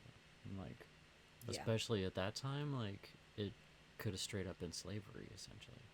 Like, Yeah. living in the little shacks. And Absolutely. like, you're not in the house at all. You're just a worker. Like, that's crazy. could be. I had never heard about that. Yeah, it's interesting. Interesting. So there's a video here that it's like 6.5 minutes, so it's not super duper long, but it is the story from an orphan train rider. Okay. So we can check that out and hear from his words Okay. what Yeah, it was like I to be. Love to hear that. in Mustard gas orphanage. exposure. Why is it After his starting wife like- died of tuberculosis, who was born in For some reason, starting. Because rolling like, over it for some reason. Oh, it starts it when you it's roll over. annoying. Yeah, I hate that. Stanley Cornell, who was born in 1920 in Elmira, New York, was also not a true orphan, though he too would ultimately ride the train to a new home. Stanley's father, a World War I veteran, had health problems associated with his wartime mustard gas exposure. After his wife died of tuberculosis in 1924, Floyd Cornell was unable to properly care for Stanley, Stanley's younger brother Victor, and sister Eloise. Damn, 3 kids. Stanley was a few months shy of his 5th birthday when his mother, Lottie, died. He still remembers how she cried out for her children near the end. When Mom was in her room crying and hollering and wanting them, Stan, Vic, please come see me, and crying, night and day practically. we put this, and the window was up so high, about there on up. Down below is not. I got the wagon up there. Then there's an orange crate that I set inside of the wagon so I could climb up to the window and get in the window because the door was locked to her room. He believes his relatives may have tried to keep him away from his mother because tuberculosis is contagious. As a young boy, however, he didn't understand. I crawled up in there, out to inside the window, and I helped my brother up. Then we both went over to her bed, and she held her hand and was crying. And I don't remember what she had to say, because I was too young, I think, and also she was crying so. But I think what she told us, she knew she was dying. After his mother died, he sometimes felt like no one was looking after them, especially as his father tried to work while struggling with his own health problems. Two ladies came out in a big limousine to us. It looked like a big, and we didn't have a car, of course, but it looked like a big limousine. And they come in and talk to Dad, and then they talk to us and ask us if we was happy.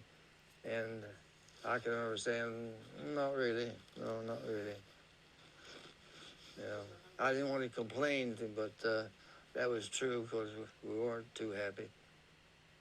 The boys were taken by the Children's Aid Society, while an aunt took in their younger sister, then a toddler. At the orphanage, children were separated by gender. Even on the playground, a tall brick wall separated the boys from the girls. My brother and I was separated when we was in there for those 6 months, but in between the houses, they had about 15 feet of chicken wire so that we could get together. And every day at noon, Vic would come from his side, I'd meet him down front, and we'd talk through the fence. The children were given sparse and simple meals, milk, bread, or soup. Occasionally, they were given a piece of fruit. Then they'd come by before we finished and leave an apple or a banana, orange, you know, for each one of us. And if you went outside, out of the building to out in the yard, the bullies would take it away from you. It was not a very pleasant place to be at times. However, it was a place that we stayed warm, you know, at night, and had some change of clothes and things like that. Before Stanley and Vic Cornell ended up with the Lutie, Texas farm family that would end up providing them a wonderfully happy childhood, they were sent away from a half dozen other households. Well, we lived in 6 different homes that rejected us after the first month or 2 or 3 months, sent us back because they didn't want to keep us. And I don't know what the reason was. Yeah, I was too young to know whether we couldn't get along with their baby sister or brother, or was mean to them, or I don't know what. He's like, I don't know, I was a little angel. Stanley Cornell, now a Colorado resident, counts himself and his brother Vic, now living in Idaho, among those who were snatched from poverty and woe. The man who would raise the 2 boys as his own had never planned to take in a child from the orphan train that arrived in the Texas panhandle town of Wellington one December night in 1926. It was a neighbor who suggested it. He was in town that day. He bought a new Model T, and he needed flaps on his windows on his car. So the farmer that rode in with him says, Mr. Deidre, you got 2 girls, 10 and 13. You always wanted boys, at least a boy. Dad, yeah, I'd like to have a boy. So he said, let's stop by. The children from the train were lined up. An agent traveling with the children encouraged the farmer to take both boys, as Vic clung to his big brother's hand and cried. They only had each other and had already been to 6 other homes where it hadn't worked out. J.L. Deeger agreed to take both. His wife, waiting at home with the girls, had no idea her husband had even stopped to see the children from the train. Honey. Mom was wanting to sew. She liked to sew, but she's always done, you know, she wanted to sing her sewing machine is what she wanted. And she thought that was the day that he was going to get one for her. Well, he drives up and he goes in the house. He says, Mom, you and the girls go out there and get the groceries out of the back seat. And it's still snowing and blowing, you know, so they go out there. And when one of the girls opened the door, they see the movement with a blanket and some voices, and they jumped back, and one of them squealed. It scared her. And finally, one of them pulled the blanket off, and there was just two white-headed kids there, you know, eating candy. They picked us up and carried us in the house just like it was worth $1 million. Boy, they gave us a Wow, good they took home. that really well. That was home. They weren't like, there's two kids that Years snuck into later, the car. after Dad. serving in World War II, Stanley would reunite with his birth father. His sister had found her brother several years earlier. Stanley let his birth father know that his childhood had turned out wonderfully. That's really good. They kept in touch over the years, but he always saw his adoptive parents as his real parents. Wow, that's crazy. That's crazy. How trippy where the guy was like, his friend was like, you've always wanted a boy. Why don't you just go down to the train station and pick one up? Yeah. Let's just go see if there's any boys. And I'm like, oh, here's some. Let's take these. Like, you just go down to the train station and pick up kids. Like, I want this kid. Dibs. That's fucking crazy. That's crazy. It's kind of funny though that he put him in the car with the blanket over him. It's like, why don't you go get the groceries? get the And groceries. then there's like these kids pop up. Like that's kind of a funny joke, a That's funny way to great. do it. Well, it's not a sewing machine, but it is not a sewing two machine. children that now you need to. Now take we're care feeding of. these kids too. But that's honestly really nice. Like I hope that there was more situations like that happened where people just wanted a kid and couldn't have one, or whatever different circumstances, wanting a boy and only getting girls. Like that people were actual kind parents. That's really nice. And honestly, I bet there were. I mean, like, especially, we always hear the negative stories, the bad stories. Like, those are the ones that kind of surface up that we hear things about, and like how tragic everything was. But I bet there was a lot of, good situations where these kids were just kind of tossed aside and ended up on the train and probably ended up finding families. And I'm sure a lot of them have positive memories of their families. But that's just crazy where the guy's like, friend is just like, yeah, maybe you should just go to the train station. I'm sure there's boys there. You get a boy. That's You need new crazy. flaps on your car. All you have is girls. You should get a boy. Put some flaps on there. That's so fucking weird. Yeah, that's real weird. Wow. But man, And I'm that's sure there was a trippy. lot of situations like that where like the mother died of whatever thing. People died all the time back then, unfortunately. And then either the father like couldn't take care of them or didn't want to or didn't know how to, or they're being neglected or whatever. So there's a lot of reasons, even if it wasn't like a baby being turned in, why like actual like full blown children. Yeah. Of And really at that time, I different mean, like ages. if the mom died and like you're already super poor and dad is like working probably 10, 12 hours a day, what is he going to do with kids? Like Right. if your kids are super young, there's no way that he's going to be able to stay home and like, be like stay at home dad or anything, or even be home, No. Often enough to take care of them. It's going to be kids running around taking care of themselves. Like, so Right. it's like, what are you going to do? Yeah, that's kind of it's crazy. kind of Crazy tragic. scenarios. Yeah. Okay, so that was an alternative to an actual orphanage. Yeah. Life. Interesting. That's super interesting. I would Yeah. love to go down that little rabbit hole at some point. Cause that could be cool. Yeah. Oh, cool. We just learned about something new. Yeah. Oh, that's good. Learning. Learning about Yeah. baby farms, learning about baby trains and shit. Yeah. Orphan trains. Does Okay. everyone in chat, did anybody know anything about orphan trains? Have you guys heard of orphan trains before? I had never heard of an orphan train. I didn't know that was a thing. I didn't know we were just didn't shipping either. kids across the country. 250,000 children, apparently, across the country. And just like, there you go, good luck. When you get off at the train station, line up in order of height. They like that. Yeah. Like, That's so crazy. super weird. Pick a winner. Yeah. Princess never heard of it. Okay.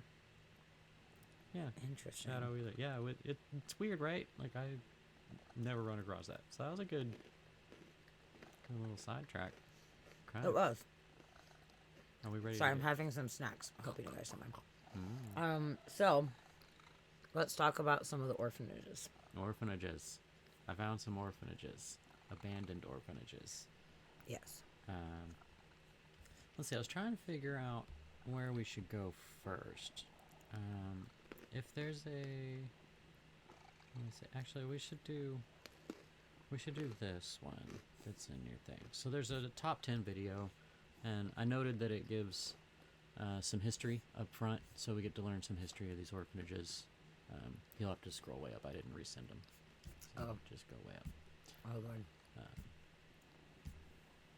And it's in our message group, so. Oh, it's in ours? Oh. Yeah. Got it. Yeah, you didn't save these. No, I no, saved them. you're right. That makes sense.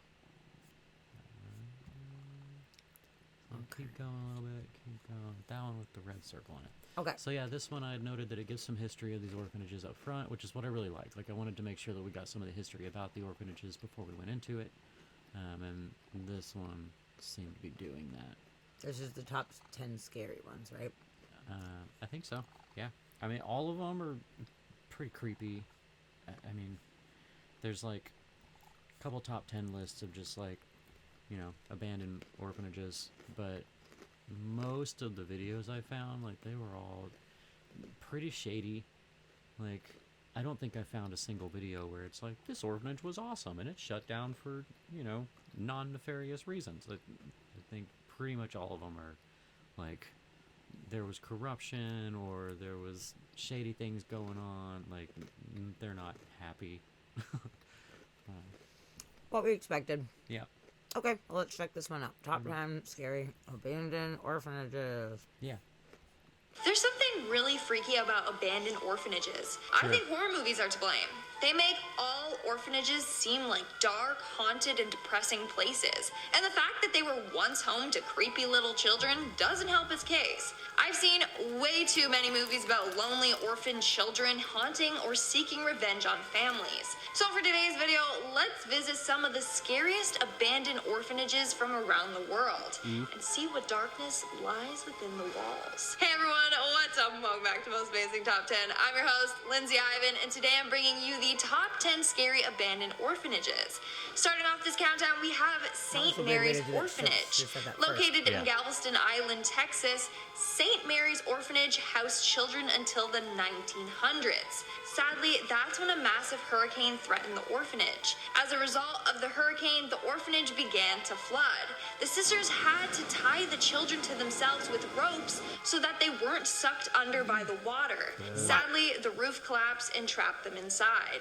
10 sisters and 90 orphans were killed that day. Wow. Only 3 survived. After this tragic disaster, the orphanage was closed down for good. Now the area where the orphanage once stood is now a Walmart. But this Walmart is supposedly haunted by the ghosts of the people that have died there. Employees say that toys go missing all the time there, and they can hear the sounds of children playing. On one occasion, an employee heard a young girl crying out for her mother. The store was searched, but no child was ever found. So it's thought that this Walmart is haunted by the young that lost their lives at the orphanage. Coming in at number 9, we have the Fairmount Children's Home. The story of this orphanage should literally be turned into a movie.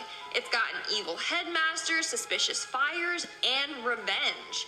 So the Fairmount Children's Home, located in Alliance, Ohio, opened in the 1870s. However, there were reports of the headmaster being very cruel, and he would supposedly torture and kill those that lived there. Then, according to the legend, the orphans had enough and one night killed the headmaster by hanging him from a pipe in the basement.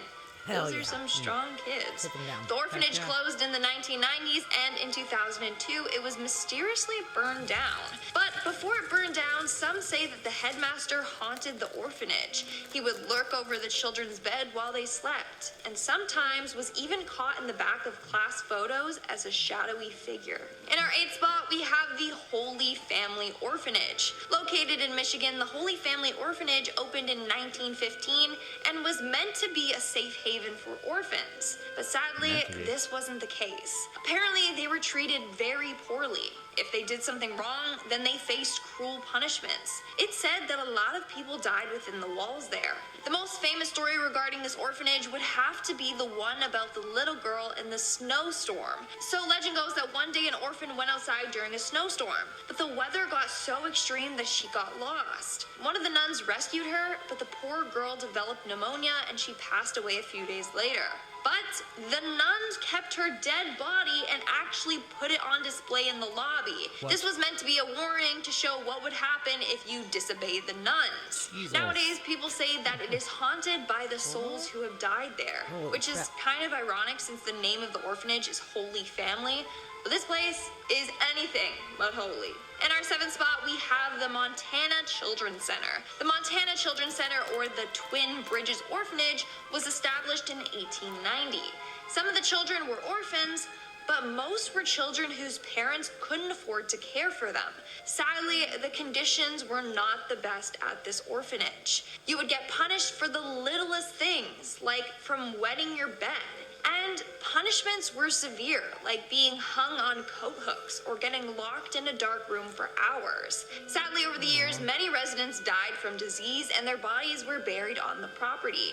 At one point, there were 30 headstones, but at some point, they all mysteriously disappeared. The orphanage closed in 1976, but apparently the ghosts are still there. In fact, it was investigated by the TV show Ghost Hunters, and they managed to communicate with the spirit of an orphan girl. Making our way down the list, number 6, we have the Elizabeth Orphan Asylum. Located in Elizabeth, New Jersey, this orphanage opened in 1858 for orphan girls. Now, rumor has it that the basement of the orphanage was used for satanic rituals, and these rituals ended up letting a lot of evil into the home. Some even say that some of the workers there got possessed by demons. As a result, bad stuff started occurring there. Like in the 1970s, a small plane hit the orphanage. Then a little while later, it mysteriously caught on fire. People that have visited there have sensed the evil that lurks there, and have even seen green glowing orbs in certain parts of the house. We're now at our 5th and halfway mark with Chateau Miranda. This house was originally built for the Lydekkirk Beaufort family in 1866, before being transformed into an orphanage. It was an orphanage along with a home for the sick until 1980, when it was abandoned. According to local urban explorers, they found a creepy room in the mansion filled with old and dirty children's toys, like dolls, balls, and even a jack-in-the-box that was rusty, but still worked. In one of the hallways, there was an abandoned tricycle right smack in the middle of it. Yeah, that's a sure sign to leave the mansion. Like I could see Jigsaw coming down the hallway riding that thing. No, thank you. But in 2017, the building was burnt down. In our 4th spot, we have Crybaby Lane. The orphanage located on Crybaby Lane in North Carolina is said to be extremely haunted. And it's still haunted even after being burned down a number of times. So according to a documentary on the orphanage, the first fire took place in 1958. As a result, a number of orphans were killed. Legend goes that some patients escaped from a nearby mental institution, and they were the ones that set the building on fire. Then in 1912, another fire happened, and in 1961, another one. The last fire was the one that destroyed most of the building. But in the 1970s, parts of the building still remained in the field, and urban explorers would love to go and explore it. Apparently, they would hear sounds of ghostly cries. Others would see ghostly shadows or would catch orbs in their photos. It's also said that if you go there, you can still smell the scent of sulfur, fire, and burning flesh. In fact, the area was so haunted that surrounding houses could hear the sounds of cries and screams coming from where the orphanage once was. As a result, they fled. Those houses have now been abandoned. Coming in at number 3, we have the Guthrie Boys Home. Located in Oklahoma, this orphanage opened in the early 1920s. But legend goes that the priest that worked there was a deranged killer. In fact, he would bury his victims' bodies under the orphanage. When a worker found out what he was doing, he took his own life in the bell tower. The orphanage was operational until 1977 when it closed. Now it's said that his ghost haunts the now abandoned orphanage. If you visit, you'll be able to hear footsteps in the bell tower, the sounds of bells ringing, and the worker gasping for air. In fact, at midnight, if you're in the bell tower, you'll be able to see his shadowy figure get hung by the neck. Coming in at number 2, we have the Liverpool Orphan Institution. Opened in 1876, this orphanage in Liverpool was a former hospital, then mental asylum, before being an orphanage. But it closed in 1997, and since then, it has remained abandoned. Now, here's the thing. In 2015, Google Street View took a picture of the orphanage, and it caught something quite scary lurking in the windows. In the photo, you can see what appears to be the ghost of an orphan child standing and crying at the window. And in our number one spot, we have the Gore Orphanage. The Gore Orphanage is the most famous orphanage in Ohio. Why? Because rumor has it that it's incredibly haunted. So the Gore Orphanage was active sometime in the 1800s. The exact date is unknown. However, it sadly got burned down by a huge fire that engulfed all of the orphans and adults living there. Now, there are a couple of theories as to how this fire happened. The first one is blamed on a disgruntled male employee. Apparently, he was pretty sketchy, and one day he set the orphanage on fire after getting in an argument with the owner. Another theory is that it was burned down by the owner who did so to collect insurance money. Or it was an unknown crazy man that lived in the woods and was tired of hearing the noisy kids. And the last theory is that it was simply an accident. It's thought that one of the orphans accidentally knocked over a lantern, which set the place ablaze. But one thing that we can agree on is that the abandoned place is now haunted by those that perished in the fire. Some have seen ghosts of the orphan children, while others have smelt burning flesh, heard screams, and found tiny handprints on their parked cars. Ooh. And that's all for today's video. Let's move on to our comment shout-out portion. I'll be shouting out comments from my video, Top 10 Scary Creatures You Didn't Know Existed. Nathaniel Wright commented, Lindsay, she is a good person. I'll let her watch my kid. Please read, please. Okay, well, I'm flattered that you would trust me with your kid, but, you know, I'm not looking to be a babysitter right now. So maybe in the future, if all else fails. Springtrap William Afton commented, I love to you at the giant centipede. They are good. Yeah, you can eat them. Okay, so I have no clue what you're saying there, but do not eat centipedes, okay? That's gross. Please don't. Ugh. Elaine DeWho commented, OMG, imagine one of these animals were running Earth instead of humans. Then we would be dead. Honestly, it will probably happen in a couple of months as like stage 4 of 2020. And that's all the comments I'm shouting out for today's video. Make sure to comment something down below for a chance to be featured in my next comment shout out. And as always, don't forget to give this video a big thumbs up and subscribe to Most Amazing Top 10 for more amazing videos. I've been your host, Lindsay Ivan, and I'll see you when I see ya. Okay, yeah. Good. That was fun. She had a good video. Yeah, that was some interesting stories of some places. Yeah, those are some creepy orphanages. So the number one creepy one on there, the Gore Orphanage, was actually my next video. Oh, perfect We're gonna go segue to there. The Gore Orphanage next. Is it a Gorphanage? The Gorphanage. Yeah. Yeah. Okay. And let's yeah, learn I about the don't know Gorphanage. all the details about it. It popped up on a few lists, but it seems interesting, and you know, still has some headstones out there. So yeah, we'll learn about that. And yeah, pizza, you're right. The fires seem to be pretty common with these places. Too common. Well, Like that's a weird thing to have that many fires. Yeah. But it, you know, makes sense with the insurance money. You just burn it up and It's true. Get insurance If money. shit's getting weird, just burn it down. Like, or, you know, if you're a kid there and you're trying to escape, burning it down seems like a pretty good distraction and a good way to make sure you don't go there again. That's very true. Maybe there's something to that. That's true. Ugh, But yeah, and then the one place on fire like 3 times, that's not good. Not good. Nope. That's not good. Okay, let's see about the Gorphanage. The Gorphanage. The desperate screams of children and thick black smoke fill the air as dozens of onlookers stare in horror. The old orphanage is soon reduced to a pile of glowing embers that slowly extinguish. Fire. Were the souls of the children extinguished with them, or do they cry out from beyond the grave? Today, here on Mystery Archives, we explore this nightmarish tragedy and tell the untold story of Gore Orphanage. Dun, dun, dun.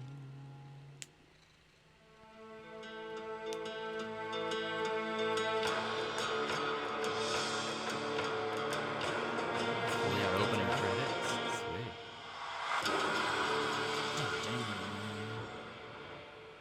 Are they inspiring Mystery Archives?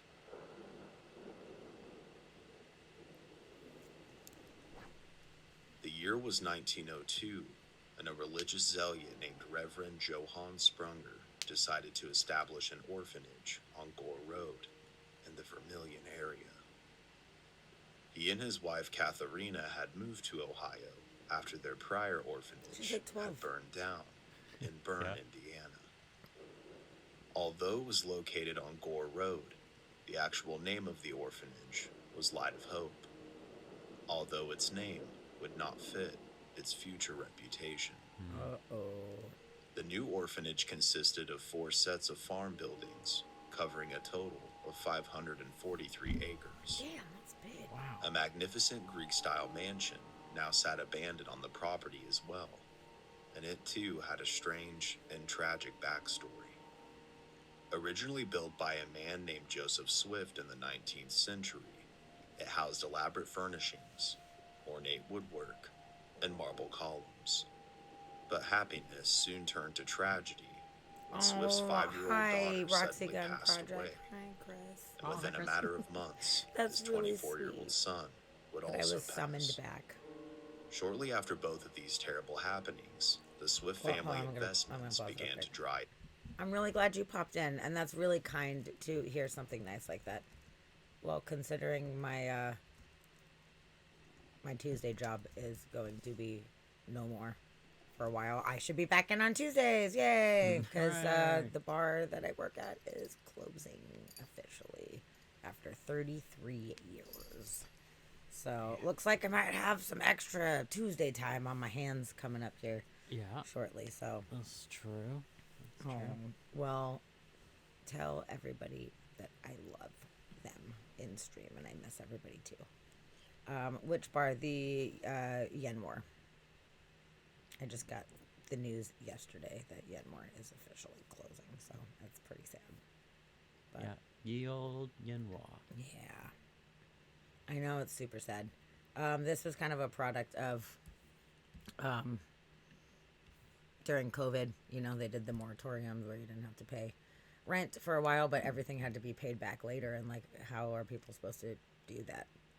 Businesses that can, you know, barely get by anyway. It's really hard to pay all that back. So unfortunately, they got really behind on things, and it's super sad. Yeah, even aside from just COVID, they just had a rough string of events that led them into a place where it was going to be real hard to come back from. For sure. Yeah, it was a pretty emotional shift that I had there last night. So I just found out before my shift. Same thing for my my friend Jay, who is bartending too. So we were all kind of really bummed out yesterday. There's a lot of tears. So we don't know when it's going to close. They said between 5 days and 30 days. But yeah, it's super sad. I worked there for 9 years.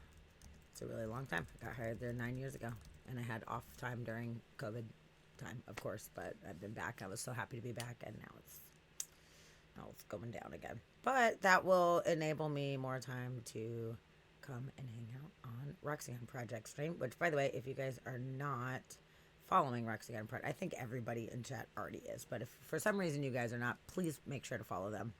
They are my dear friends out in Vegas. They play amazing tunes, and definitely worth following those guys for sure. Oh, thanks, Chris. Yeah. I know, Sammy right? did it. I just did his hair recently. There you go. Blue and red. It's going to match his sister's got? wedding colors. Got fun colors going. Ooh. Ooh. Yeah. Chris, what color you got today? Yeah. Where are we at right now? Because I love how yours changes too. You never know.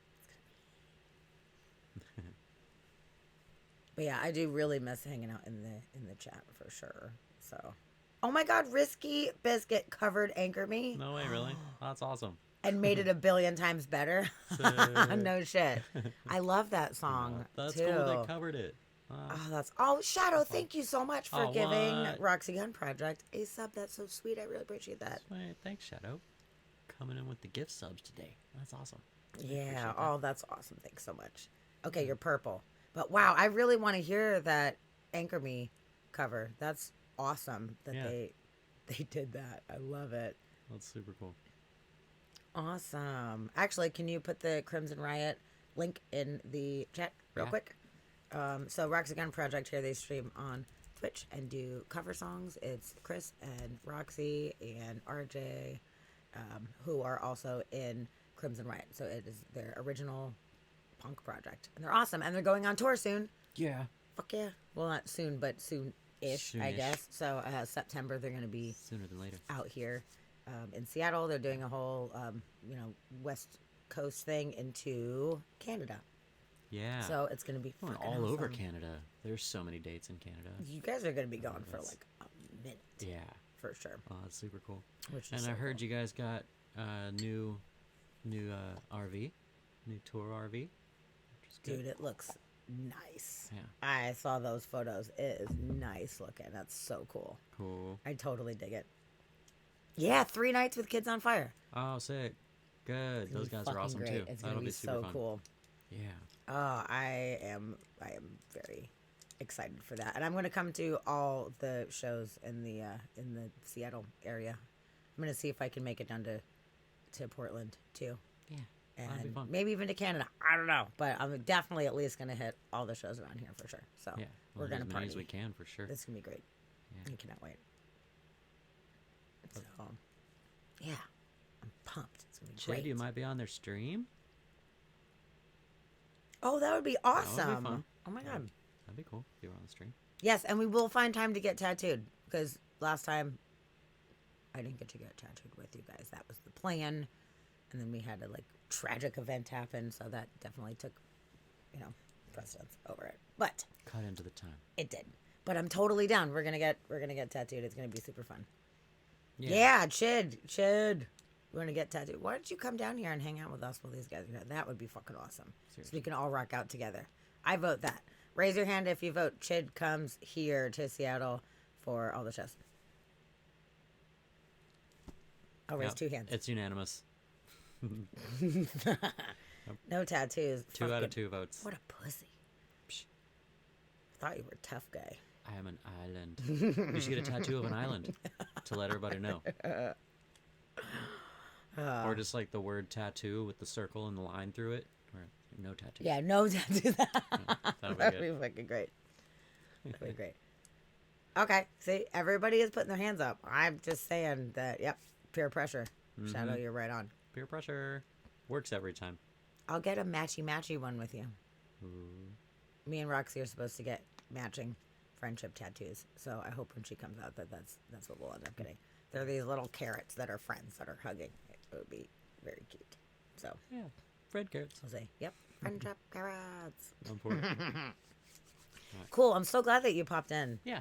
Cool. for popping You in got to to say get hello. back to work. I'm glad that you popped in for a little bit. We were talking about creepy abandoned orphanages, and shit got real weird at the beginning Yeah, of this. things got weird.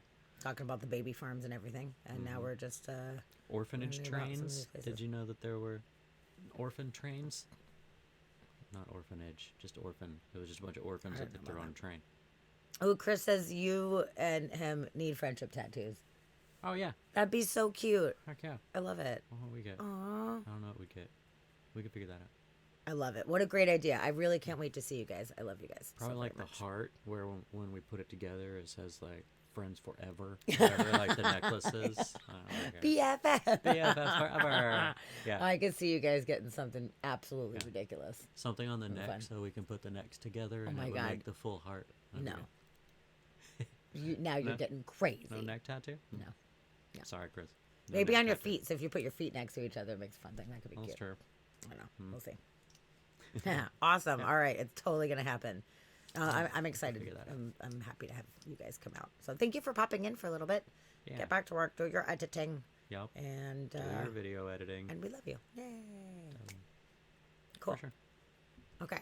So now we'll pick up. I'm going to back up just a wee little tad, and we're going to pick up where we left off on this tragic history of this Greek-style mansion by this man with this like massive beard. Yeah. What's up with this beard It's style? Can we a talk about really- beards back in the day right now? What is the really deal? good beard though. It's good, but what's up with the like swoops? Like they just shave certain little swoops, and then it's just like a chin strap kind of poof Maybe. thing It looks going like on. that's where like his cheeks kind of sag a little bit, and they followed his natural line. Like he's got a Maybe. cheek line. It looks forced though. It looks like shaved to me. Yeah, it looks Amish. It does look kind of Amish. A little Amishy. I mean, it's shaved, but it looks like it follows the natural line of where his cheek kind of hangs down a little bit. I think that's a wrinkle. Or maybe he was in a war and he got shot in the face, and that's like a scar. And they followed his scar. That's the only option. You know, I mean, there's all That's kinds the of only options. option. Oh my Just throwing them out there. You're so funny. These look like options. He's just got so much volume to his beard. It's It very stands voluminous. out. He uses VO5 hot oil treatments for He sure. totally does. For sure. Yeah. I don't know. He looks very distinguished. I'm liking it. Yes.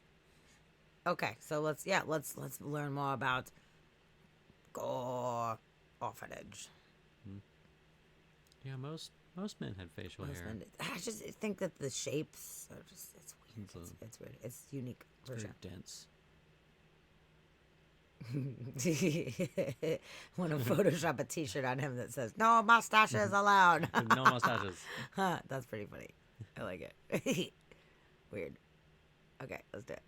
Elaborate furnishings, ornate woodwork, and marble columns. But happiness soon turned to tragedy when Swift's 5-year-old daughter suddenly passed away. And within a matter of months, his 24-year-old son would also pass. Damn, it's a bummer. Shortly after both of these terrible happenings, the Swift family investments began to dry up, forcing Joseph to sell his once dream home to a man named Nicholas Wilbur, who was a renowned spiritualist. No mustache rides. That's better. Mysterious rituals and seances were said to have been conducted regularly in the secluded mansion, conjuring up the spirits of deceased children.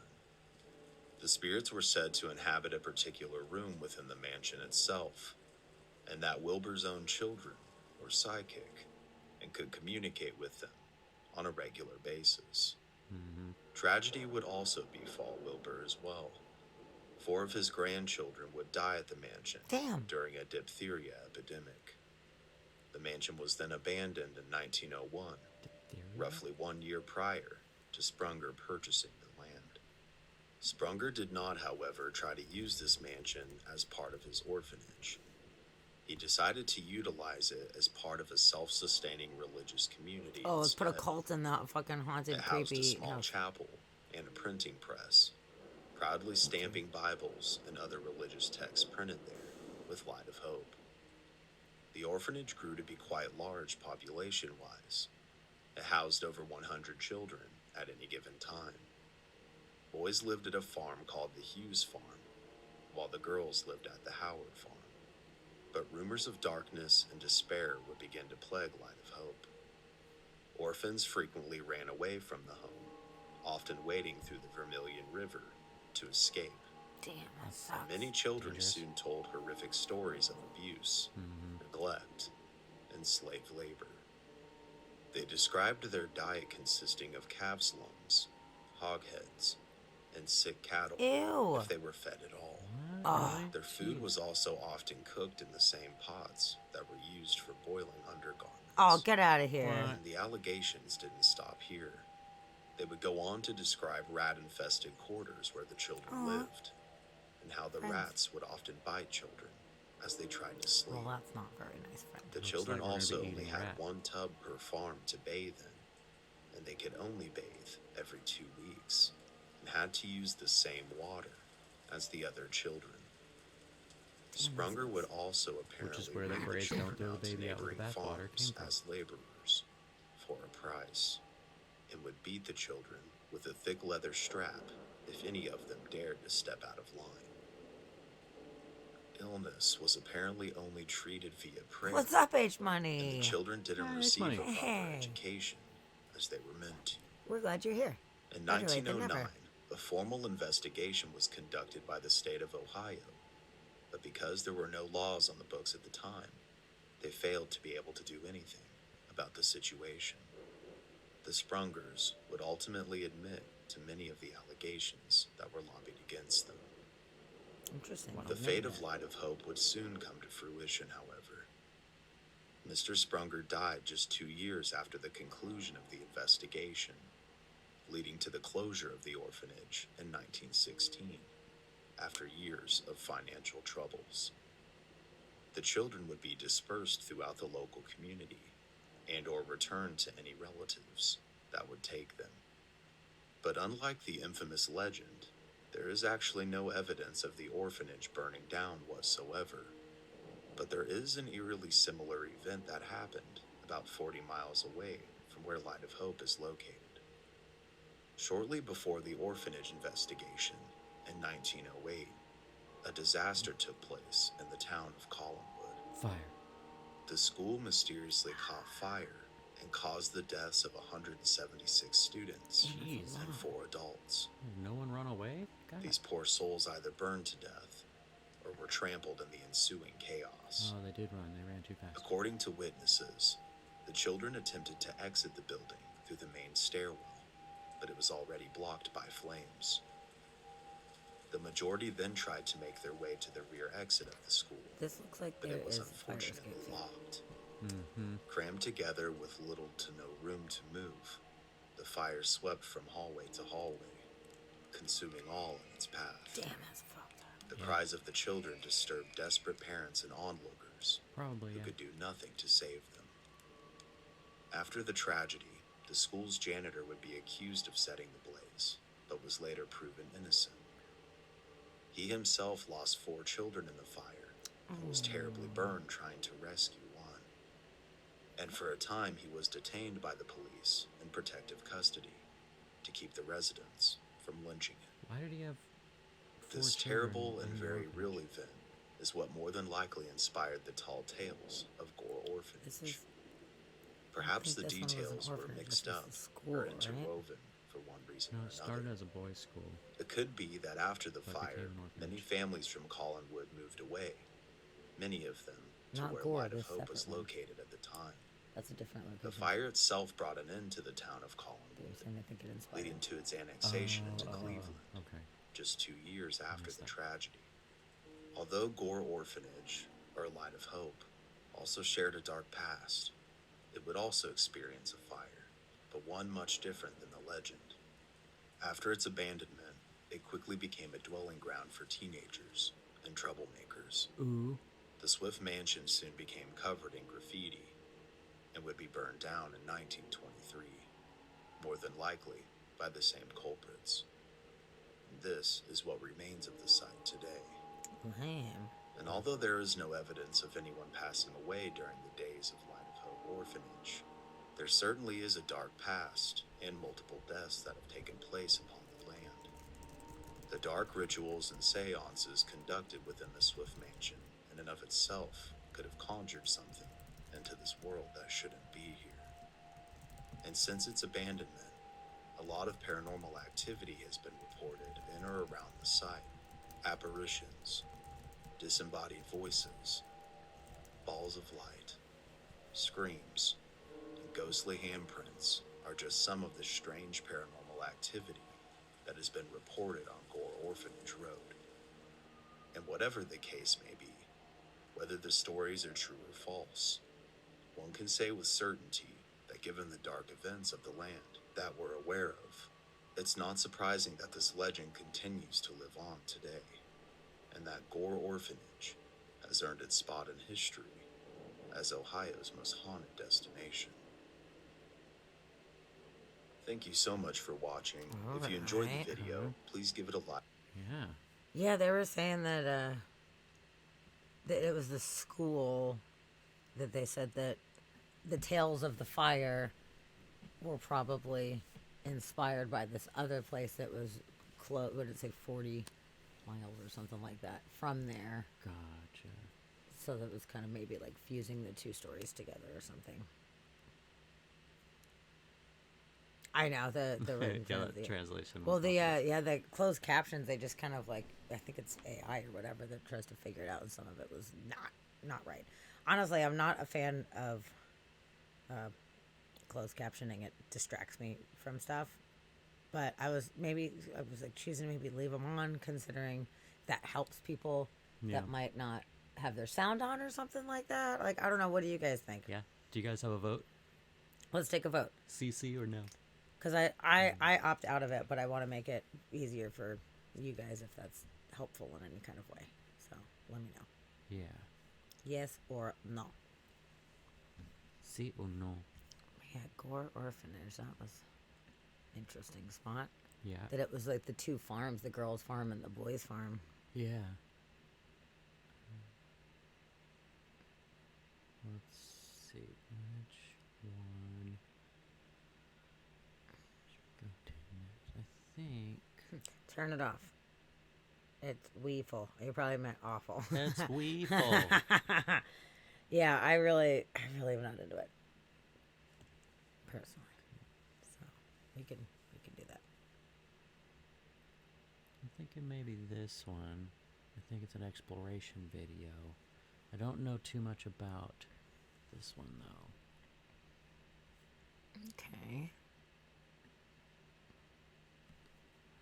Other than it's in Louisiana. Oh, this is the article. Oh, is it? It's just an article? Yeah. You want to dictate it, though? Yeah, I can dictate it. Sorry, I thought that one was a video. Okay. We'll look at pictures. We'll start going inside some of these. We're taking a tour of this eerie, abandoned orphanage. Yeah. Okay. Yeah, it's a Spanish-style orphanage. What's the name of it, first off? This one is called... let me see if it gives me a name. There was Why would it not give one a or name? two that I actually couldn't find the names of. That's okay. You can keep Yeah, going. I'm sure it'll pop I don't up. think there's a name. It just calls it a Spanish colonial revival style buildings. Okay. But yeah, it doesn't give me a name. Oddly enough. Okay. Let's see. Let's see here. So this says it's a lost relic from another era. This looming estate has a sense of foreboding woven into its ornate architecture. The largest collection of Spanish colonial revival-style buildings in Louisiana. The campus was once used as an orphanage, comprising of classrooms, residences, religious halls, and admin offices, but harbors more than a few skeletons in its closet. Ooh. The orphanage was founded around 1925 by a Dutch priest from the Roman Catholic Church. This two-story classroom block with round-arched arcades, a red-tiled roof, and elaborate ironwork is typical of Spanish colonial revival-style architecture. On the sculptural stonework surrounding the entrance are relief carvings of hammers, axes, pliers, and other trade tools because it was a vocational school where skilled manual trades were taught to residents. This abandoned school classroom or administration room, this one, is grander than you might expect after decades of neglect. The pale blue plastered walls and simple fireplace retain a certain elegance despite the ravages of time, and even the encroaching graffiti fails to detract. Notice the stone medallion above the fireplace. The carved bird may be a pelican, which is a Christian symbol conveying a dedication to caring for the young. Okay. It says here the neglect becomes apparent in this close-up shot where you can see the thick layers of grime covering the doors, shelves, and flooring. Children in the orphanage were either taken from their family home by authorities or admitted to the home by parents due to poverty or complex developmental needs. By 1940, the Society of Architectural Historians estimated that the campus was home to at least 100 boys and 40 girls. A lot of kids. It's a lot of kids. Oh, weird. So depictions of capering clowns in green, purple, and yellow line the corridors. However, they've taken on a seemingly sinister air since the orphanage's abandonment, especially when you notice the heart-wrenching graffiti on the wall opposite, which appears to be a drawing of smiling parents alongside the word happiness. Here you can see the remains of numerical teaching tools on the walls of this hallway between the classrooms. The orphanage was originally founded with the intention of teaching a vocation to orphan teenage boys so they could become productive members of society. Farming, carpentry, printing, and bookbinding were some of the skills taught, while the campus had its own self-sustaining co-op farm to feed the residents. The orphanage later expanded to accommodate younger children and girls too. Okay, good. Girls can have jobs too. Wow, no way. This curving staircase with a handsome double twist spindle leads up to the gloomy second floor where the dormitories may have been located. The orphanage was staffed by members of a historic Roman Catholic order established to educate impoverished children during the 19th century before the running of the institution was taken over by Catholic Charities in the 60s. Fucking Catholics. Catholics, man. Took over. This abandoned space upstairs echoes the downstairs decor in shape and style, but notice the jousting knights carved on each corner of the otherwise simple Art Deco fireplace. Also from that era, the two arched alcoves either side of the hearth are typical hallmarks of 1920s architecture. Metal latticework covers the windows and glass door panel, obscuring the outside world from those inside. Yeah, that's kind of messed up. It looks like bars. Yeah. Bars, but it's a cool style of them. These little Cubert kind of blocks going on Oh, here. it is little Cubert blocks, huh? Yeah. Totally is. But still, like, why do you need to put metal over the windows? What's up with Yeah. Yeah, that's weird. that? Oh, that's creepy. This large decaying space was probably a classroom. You can just make out a chalkboard somewhere. Oh, I guess it's that big. Here. Yeah, I guess that's a chalkboard. It looked like a window. The cladding across the walls and ceiling is splintering and peeling into strips, revealing the wooden framework of the building. In its heyday, the campus had a lot of facilities for students, including a gym, swimming pool, an infirmary, and recreation halls. Oh, we got flood damage, giving a good idea of just how extensive the damage is in these endangered historic buildings. Filthy water has flooded the bathroom block, and ceiling is collapsing over utilitarian white-tiled bathroom fixtures. Although the campus ceased being residential by the end of the 80s, it continued to operate as a day center for community care schemes. The old gym was used as a food bank until relatively recently, when the structure was deemed unsafe. Oh, wow. Okay, by the end of the 80s, it seems like a lot of these places, 80s into the 90s even. Yeah, they were lasted for closed. a while. They went way longer than I thought that they really would have. Yeah, for sure. Let's see. Ripped up wooden floor planks splay out across this eye-catching shot as if the fabric of the building is fraying.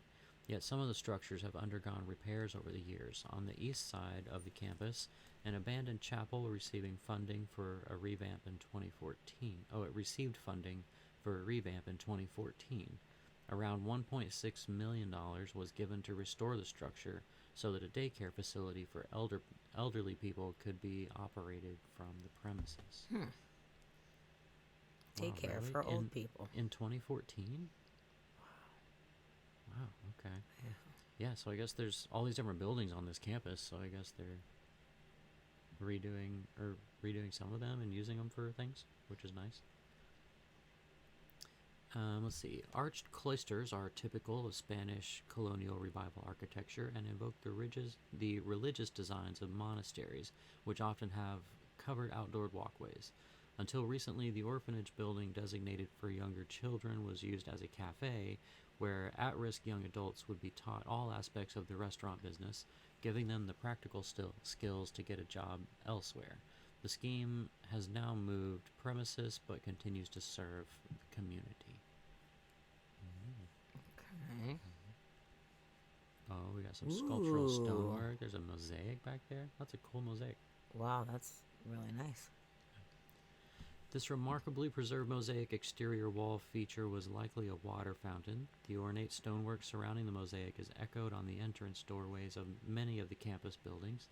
It's known as Spanish Baroque, an elaborate decorative style of architecture supposed to overwhelm your senses with its cornucopia of shells, garlands, drapes of fabric, leaves, flowers, faces, fruit, and more. Just overwhelming the senses. That's pretty. The administration building features long arched cloisters with Solomonic. Never saw that word. Solomonic? Solomonic. Yeah, Solomonic columns. Distinctive twisting corkscrew pillars, also called barley sugar columns. Small human-like figures are recessed into parts of the facade, probably representing tradesmen. Far from its former glory, the white stucco walls have darkened with the grime of decades, turning once bright white walls a dull gray. That they are. That's a big building. It is. It looks That's a kind really of cool like building. militant. Yeah. Ooh, shocking past. Ooh, dun, dun, dun. The campus is set on 10 acres of land featuring sprawling lawns, oak trees, and fountains. Despite its formerly pastoral setting, the orphanage was allegedly the scene of unforgivably evil acts. In 2009, the Archdiocese paid almost $5.2 million in settlements in response to more than 20 lawsuits from victims who said they were sexually molested and beaten by staff on campus. In 2018, more former residents of the orphanage came forward with allegations of abuse. Boo! See? Gotta bring in the Catholics, man. Fucking A. Pictured here is the Chinchuba Institute for Deaf-Mute People, also on the site. It's unclear what happened with the 2018 lawsuit. However, the Archdiocese filed for Chapter 11 reorganization bankruptcy in May 2020, meaning many sex abuse victims may never have their day in open court. Well. What? Wow. That fucking guy was getting like, away with oh, it. sorry, bankrupt, can't give you anything. Yeah, I can't pay anyone else anymore. Damn. I mean, to be fair, he paid out over $5 million.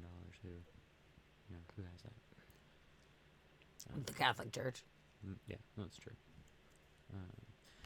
Although the pain of survivors of this horrific abuse must never be forgotten, the community is hoping to move forward from this dark chapter by repurposing the site to benefit the local community. Pictured here is another residential and teaching building. In 2017, the site was leased by the parish for a nominal fee. In 2020, work began to stabilize the buildings with possible plans for future use ranging from a concert venue and a swimming pool to an exercise area, playground, walking trail, and visitor facilities. Okay, so they're trying to revamp it and use the space, which is nice. Well, that's good. Yeah. But it's got some creepy past in there. It's got some creepy past. And yeah, it never did give the name of the orphanage, but I guess it's just the whole campus is there. Yeah, in Louisiana somewhere. There in Louisiana somewhere. But and I guess it's been so many different things that they just don't have that info there, which is that was pretty cool, though. Little tour and history of the space. Yeah. I like it. Yeah, Sarah, wasn't that place pretty? It was a really pretty campus. That sucks it's got such turmoil going through it, but super pretty campus. Let's see, do we want to do these lists, or should we do video of creepy? There's one that was in the news. I think coming from the Catholic thing, we should do this one. The nuns? Yeah. Okay. The St. Joseph's Catholic Orphanage. So... apparently it's haunted. Yeah, do the article first? This one and then first. We'll do the the news thing, and then we'll do the article. Okay. So we'll start with news.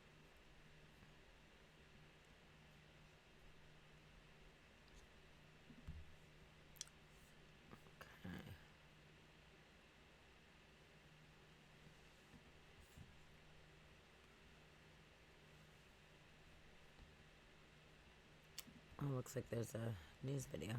Yeah. Do that. Survivor stories from the shuttered St. Joseph's Orphanage are now on display at the Vermont History Museum. Catherine Huntley is live in the newsroom. Catherine, what can people expect if they go? Hi, People can expect to hear the voices of those who say they experienced abuse at the orphanage.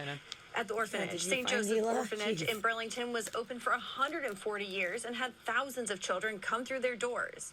Years after the facility shut down and the children had grown to adulthood, many of them began to come forward with stories of abuse.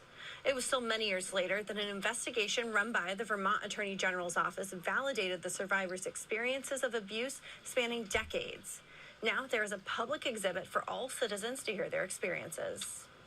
It's not something good, but it's for something good in the future and now, because being used to help other kids currently and hopefully in the future. Caitlin Hoffman lived at the orphanage in the 1970s and says she experienced the abuse firsthand. She says they've Sold worked it to for a months Korean to get this restaurant. exhibit up and running, and that it's healing for her to see this fucking very dog, man. public display of children's experiences with the orphanage, and that she hopes it will prevent abuse now and in the future. For years and years and years, we were never able to talk about the orphanage. And now it's like we're being recognized. And we're actually doing something to help others, so it's great. Also featured in the exhibit are reports from Burlington Free Press journalist Sam Hemingway, whose reports of abuse that went on at the orphanage helped shed light on what actually happened in the building on North Avenue. He says he's in awe of the survivors who are speaking their truths. I think people need to see that no matter what your circumstances are, if you stand up for yourself, as these people have, you can get something, you can make something happen. You can make the life better for yourself and make the world a little better. Now, the orphanage was run by the Catholic Diocese of Burlington, which has acknowledged the abuse and apologized to the victims. We reached out to the diocese for comment on this exhibit and did not receive a response. The exhibit is scheduled to run through June or July, and they hope to take it to other cities around Vermont as well. In the newsroom, Catherine Huntley, Channel 3 News. Yeah, so moral of the story seems to be if Catholics take over your orphanage, then you're probably screwed. Yeah, if you're in there. Damn. Yeah. And yeah, the story, the article below is just a transcript of what they said in the video, so it's all the same. Damn, that is messed up. Yeah.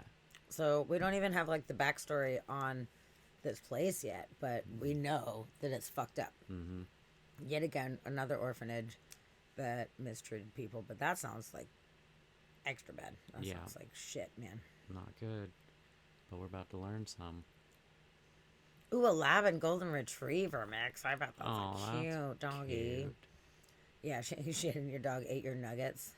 Oh no. See, you said you didn't like chicken nuggets, but I started talking about nuggets that one day on stream, and then you got some nuggets. Mm-hmm. Just saying.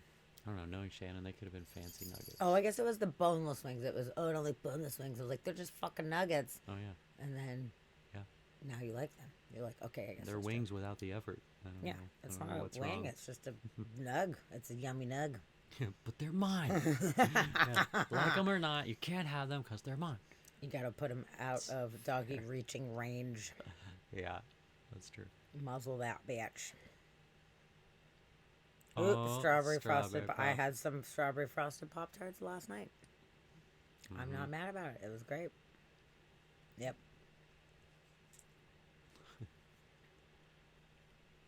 Yeah. Boneless me. There's a boneless me. No way. I like wings on bone, but I also really just like some fucking chicken nuggets and sauce. I really think it's great. I'm not mad at any of it. It's true. Man. Okay, so now we're going to learn about nuns killing children. Yeah, so this is, it's a little bit longer video, but it's the people at that orphanage sharing their stories and some of the stuff, some of the history from behind it. That sounds There were a awesome. couple photos of it from back in the day, so it was cool to see, like the, some of the students and stuff that were in there, so we get to see some of the older photos. Ooh, and we get to learn about we get to learn a creepy old orphanage. Yeah. Shannon, I mean, you're late, but you came in now. You get to learn about some creepy old orphanages. There you I know go. you like weird shit, so you're in the right place. I know you're excited. I'm excited. I'm also excited. Side note, Shannon is going to be here in 2 fucking days. She What? flies in on Friday. I'm so excited. Doesn't seem real. That's not real. I don't believe it. It's going to be fucking awesome. Yeah. It's so great.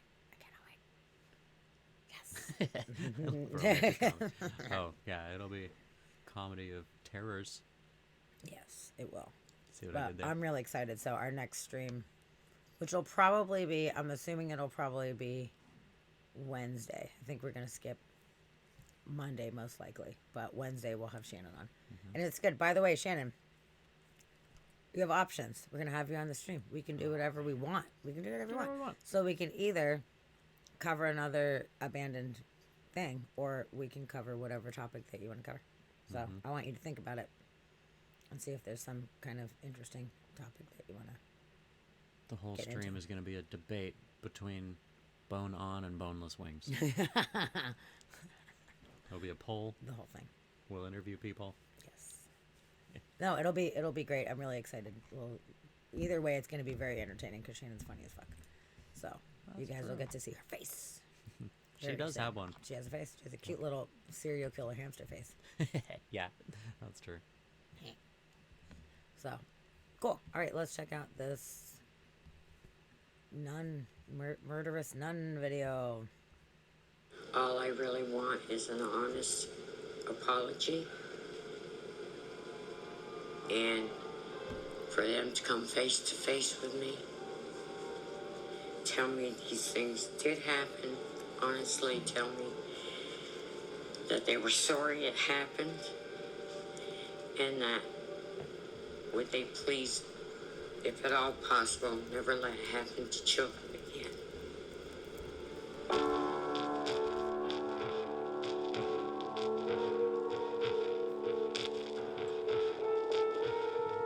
How can a person forget something so awful as abuse?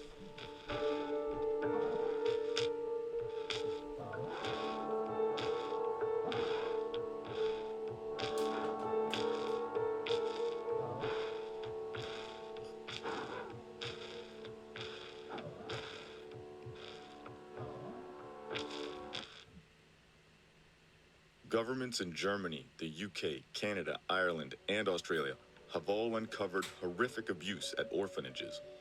But America has never reckoned with the effects of the orphanage system, even though, during the 20th century, more than 5 million kids passed through it. Many of them weren't actually orphaned. Oftentimes, they had young single mothers, or parents who struggled with alcohol, the law, or simply couldn't afford to raise them. In the mid-1990s, more than 100 former residents of St. Joseph's Orphanage in Burlington, Vermont, came forward and said they had been brutally abused. But neither Vermont nor the federal government pressed criminal charges. If survivors wanted justice, it would be up to them to try to get it on their own. 28 of them sued the diocese, the order of nuns that ran the orphanage, and the local government agency that oversaw it. Christine Keneally is an investigative reporter who spent 4 years researching St. Joseph's for BuzzFeed News. The only reason I was able to learn about this story was because these people in their 60s and 70s and 80s who'd been trying to forget what happened to them their entire life were willing to give me a chance, were willing to tell me their story once more to see if I would believe them. Sally Dale lived at St. Joseph's from age 2 to 23, perhaps longer than any other child. She said the nuns there beat her regularly. That photograph is a photograph of you at a time when you were receiving virtually daily beatings at the hands of people at the St. Joseph's Orphanage? Yes, sir. Repeatedly locked her inside a small container that was kept in the attic. I could not really sit up straight. I definitely couldn't stand up. And you really couldn't lay down flat. And sexually abused her. After whatever happened in her bedroom, she'd bring me by the hair and bring me back to my bed. Of course, before that, she'd spank me in her room. Could tell me I was a bad girl. In the morning when we got up, she would have me sitting on the floor beside my bed, and she would make all the other kids laugh at me and tell them what a bad girl I was during the night. But those aren't the most serious allegations. I saw somebody push a boy out the window, and I was looking up at the building, and to tell you who the nun was, I can't say, but I knew it was a nun because she had to have it. And he kind of hit and... Bounce? Well, I guess you'd call it. It was a bounce. And then he laid still. Sally also said she saw a boy drown after he was thrown off a rowboat and into a lake. All I said is, did he drown? Who'd you say that to? To the nun. And she said, oh, don't worry, he's gone home for good. Many other kids from St. Joseph's told similar stories. This is Ed Dupree, explaining how he was thrown off a boat. I was fighting for my life when I was swimming ashore. Did this happen to other children? Oh, yes. Yes. All the time that I was there, it happened. Every summer.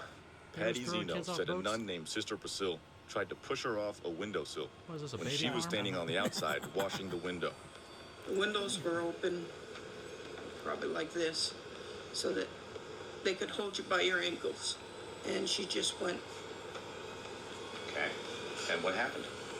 I started to fall.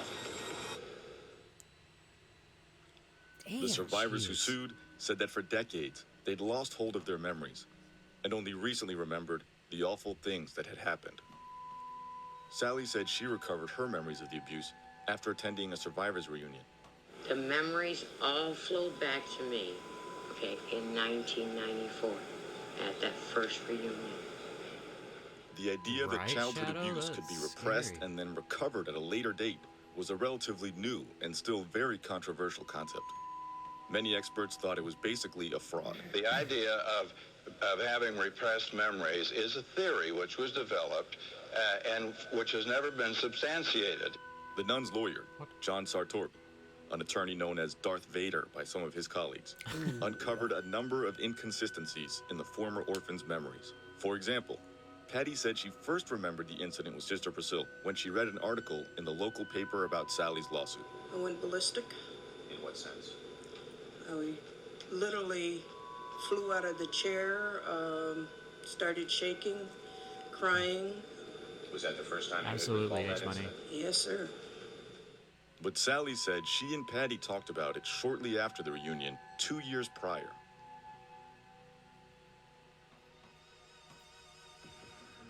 The question of when the memories were recovered was just one of the inconsistencies in the former orphan's memories. Some of the details about the events they were describing didn't line up either.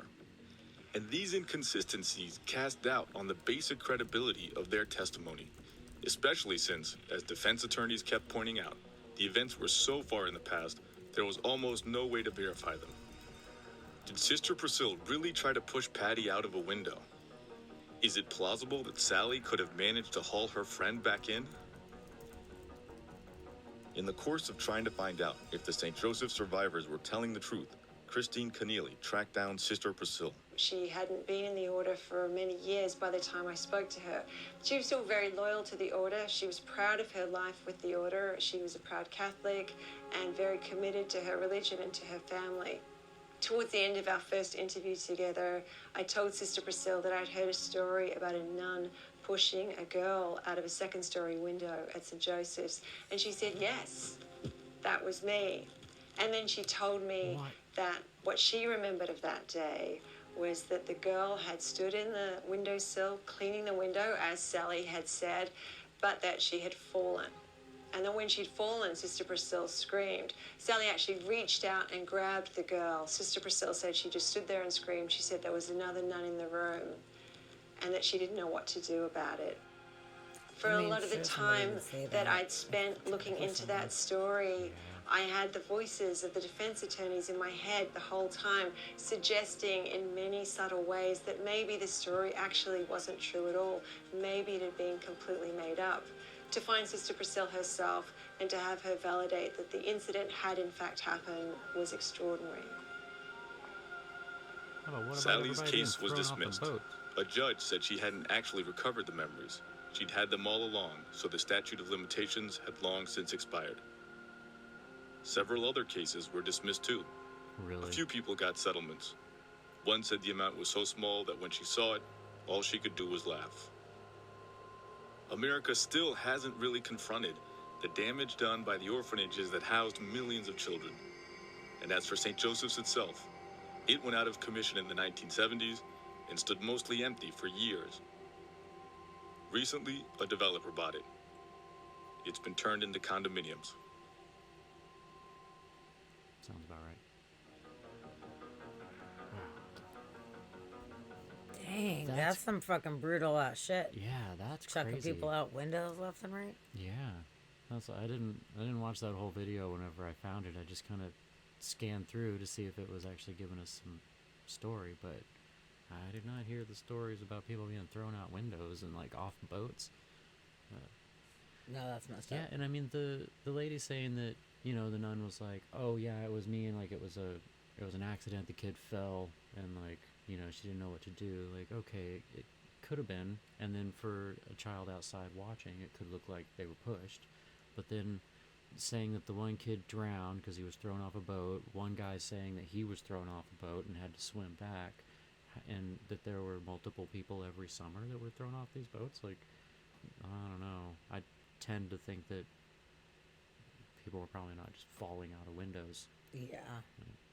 Yeah, dude. That's fucking wacky, dude. That's creepy. And why were the kids standing up on the outside washing windows anyways? That's not safe. No, I mean, really shouldn't have children doing that anyway. No. You know, you have professional people come and do it.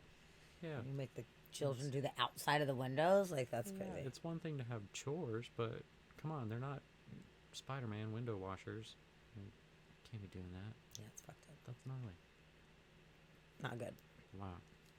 Well, so that place, the news article was talking about a museum exhibit they were doing where it was all about the memories and the survivors of that, and it was giving the survivors a chance to tell their story, which I think is super cool.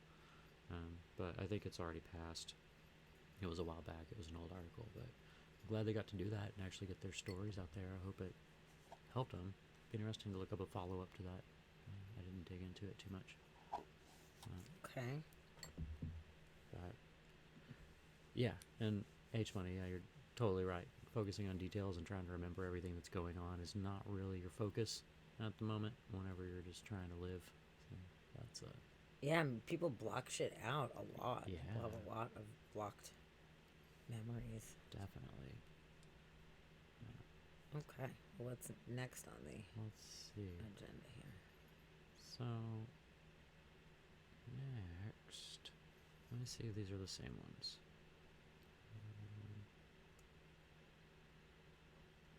Because that was St.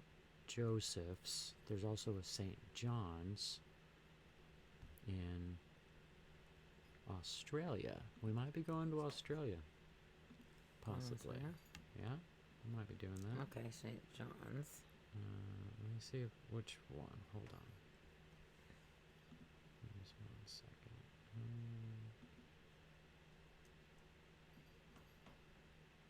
This is just a... Are any of the ones that you have, like walkthroughs of some of the creepy places without Yes. back-to-back abuse stories the whole entire time, maybe? Yeah, and actually the Australia one, I believe the Australian one is the one that there's the walkthrough, and then I've got an article talking about all the abuse and torture that went on during the thing. But it is a walkthrough of the orphanage. Okay. So if you want to do that, we can do that. Sorry, yeah, and all of the orphanages, they're not happy. They're not happy stories, like, of the orphanages. But let me see. This one I just pulled up as a different one, but it does look like it gives some history and it's a walkthrough of the location. And yeah, it's a different one. It was an orphanage asylum. Ooh.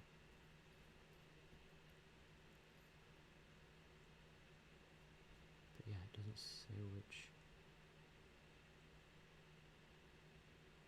one it is. I don't know, but we should do this one. And then we'll hit the Australian one. So Oh, on a happy note, did your band have practice? We did. We had our first practice after 3 years. Oh. Thanks for asking. Yeah. It was super fun. It was good. We finally were back together. Rocked out. Yep, rocked out. Did some of our old songs that we had done before and decided on new songs. Mm-hmm. Everyone played each Excuse me. song perfectly. It was all perfect. Of course. Well, Just- I did perfect. Mm-hmm. Of course. Naturally. But I made fun of all the dudes for fucking shit up when they fucked up, just Okay, to good. keep them on their toes, Yeah, you good. know? Good, they make need them that. feel like they're being judged, so they'll do better. Yeah. No, it was great. It was really fun. Yeah, we have a few new songs that we're going to put in there. We're going to do Prison Sex by Tool, and we're going to do one or both Primus songs. I don't know. Primus is really hard, so I'm leaving it up to the drummer and the bassist to see if they could actually pull off Primus. We tried to pick some of the easiest Primus songs, you know? Mm-hmm. Yep. Which is even the easy ones are not easy. That poor bass player. It's true. It's tough. So, yeah, so we'll see. But it's really fun, so. Yeah. Okay. Well, so what do we do now? So, yeah, this one right here. It gives some history of the orphanage, and then it's a walkthrough. There's some urban exploration. So it's a full video. Cool. Okay. Let's check it out. It's never before seen. Never. I'll say that. No one's ever seen it, except for the thousands of people. And at that time were suffering in the Industrial Revolution in England, and they would take care of widows and orphans of their deceased brother. The guy down in the comments does apologize for the quality of the video. He was having trouble finding the name Oddfellows. Footage, And over a period of time, pulled in what he the could. Oddfellows evolved into a lodge similar to the Masons, and they have a whole lodge structure with passwords and signs, etc. Even though Oddfellows ceremonies are derived from biblical stories, the order has no religious affiliation. The only prerequisite that we have is that they believe in a supreme being.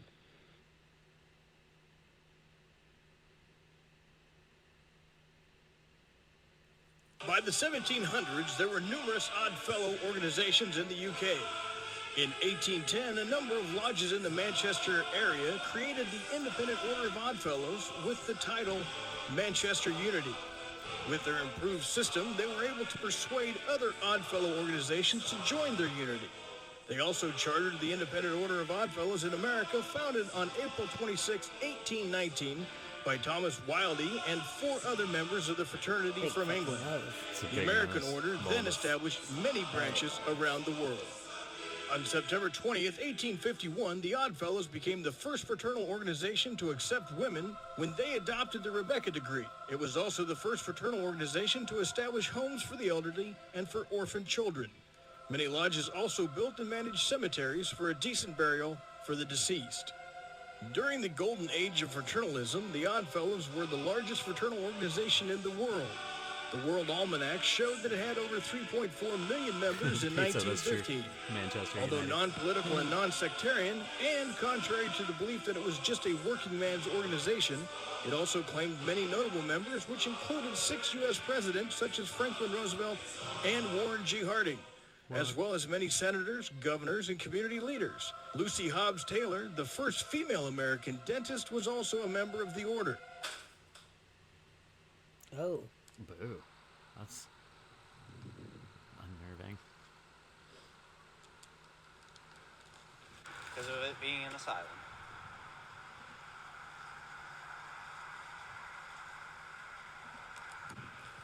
Like, I thought for sure there was going to be a little ghost kid pop up behind us or something. Yeah.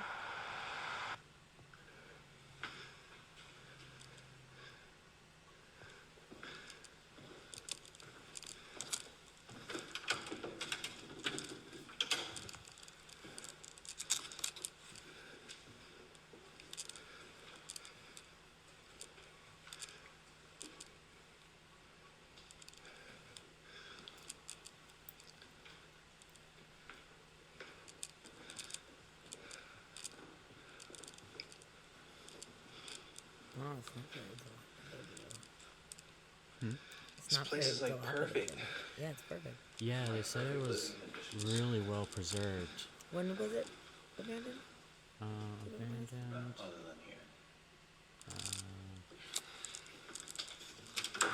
Fairly recently. That's what I was looking for, the date. It's another one that doesn't give me the name of the place.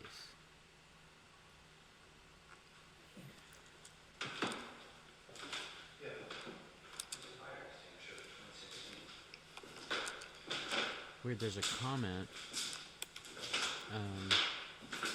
There's a comment to the video where somebody says, I don't know if somebody owned it after the Oddfellows and before my grandparents did, but my grandparents owned this place for decades and were the most recent owners.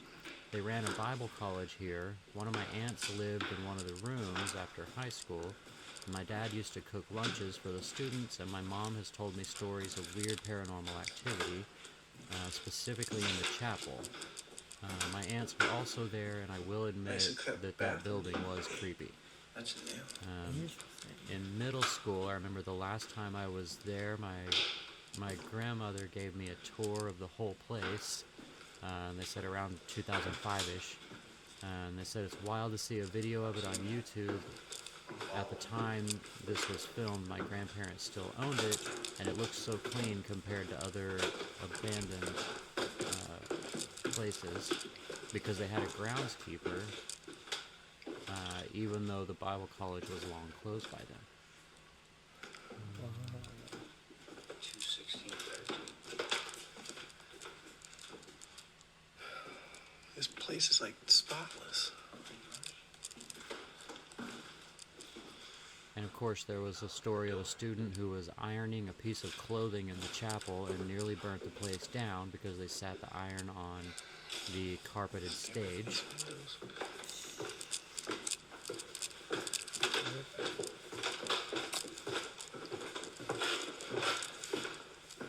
Oh yeah, and so this comment was from 10 months ago, so fairly new. And they say it wasn't entirely abandoned, but it wasn't used for the past 10 years or so. And their grandparents sold it. And they're hoping that they don't just tear it down. So it's only been abandoned for 10 years or so, really, but they're still kind of trying to use it.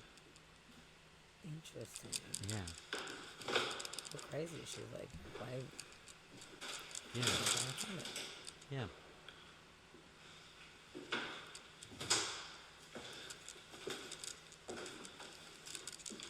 But yeah, I wish it said more dates. I wish it gave me a name that I could look it up.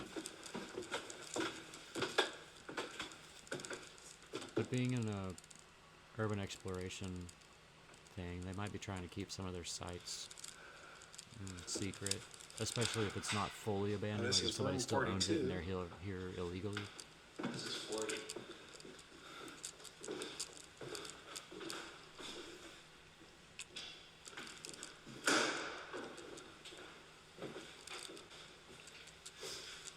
This is where the kids would shower.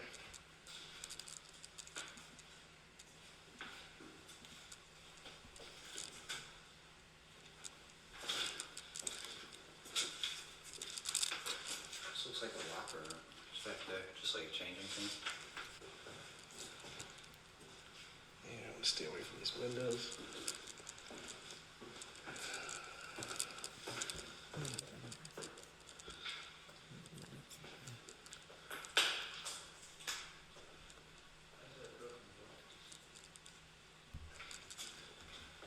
Oh, this is the kitchen, dude. Yeah, looks like storage right there.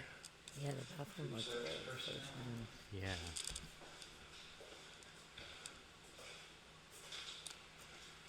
A Kelvinator.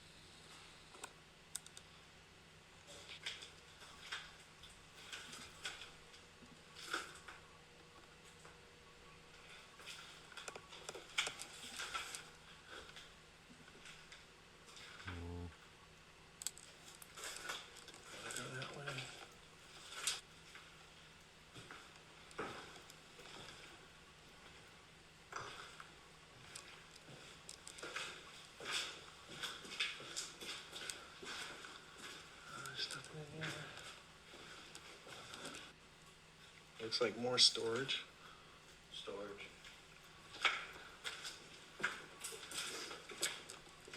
Interesting how some of these rooms have stuff left in them, but then all the storage shelves are like empty.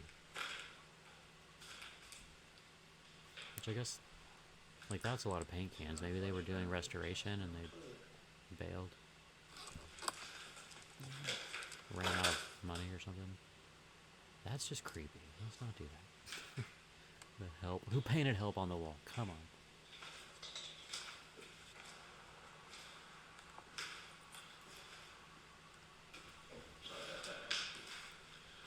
Are you fine? Some more bathrooms. Sink areas. Showers.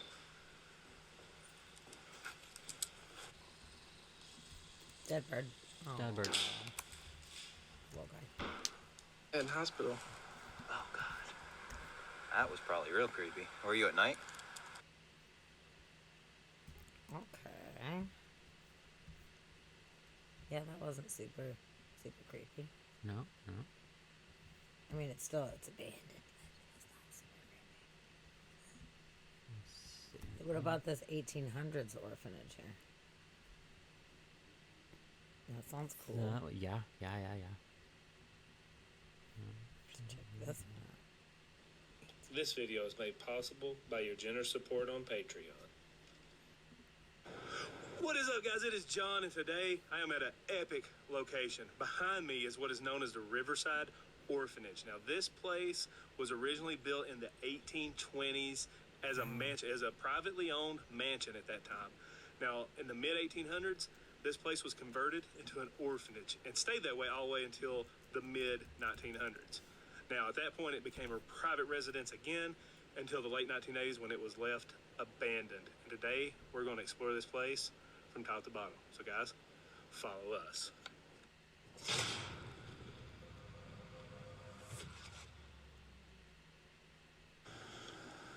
After a nice little hike through the woods, we've made it to this spectacular location. And let's explore it. I'm just in awe of how something this old is still here in its glory. I love these old historic mansions like this. Yeah. What is now consumed by brush and wildlife. You just imagine, for example, these old stairs right here, how this used to all be the yard, and how magnificent this looked back in its heyday. As we climb up, I notice this old dresser. Get around here. You can see this is all original. Old stone here. Look at this old antique. I mean, that's gotta be very, very old. If you guys have any idea of how old this might be, please comment down below. We would have another giant cabinet on its side. Look at the old wallpaper. It's stuck to the side of this. Cool. All right, guys, as I come in, you notice this old staircase.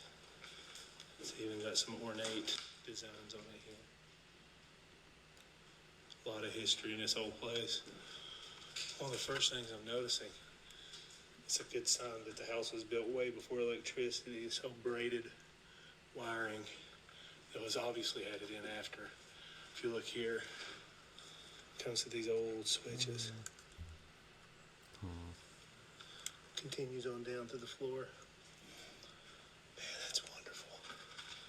Look at this old curtain hanging here. All the old bed is still here. Perhaps it was the mate to the dresser that was outside. The old chest of drawers. Got the old fireplace here. Oh, wow. It's still got the old metal cast iron thing that held the logs. Built-in closets here that looks to have been built after the house was built to create more storage space. Now that's an old mattress.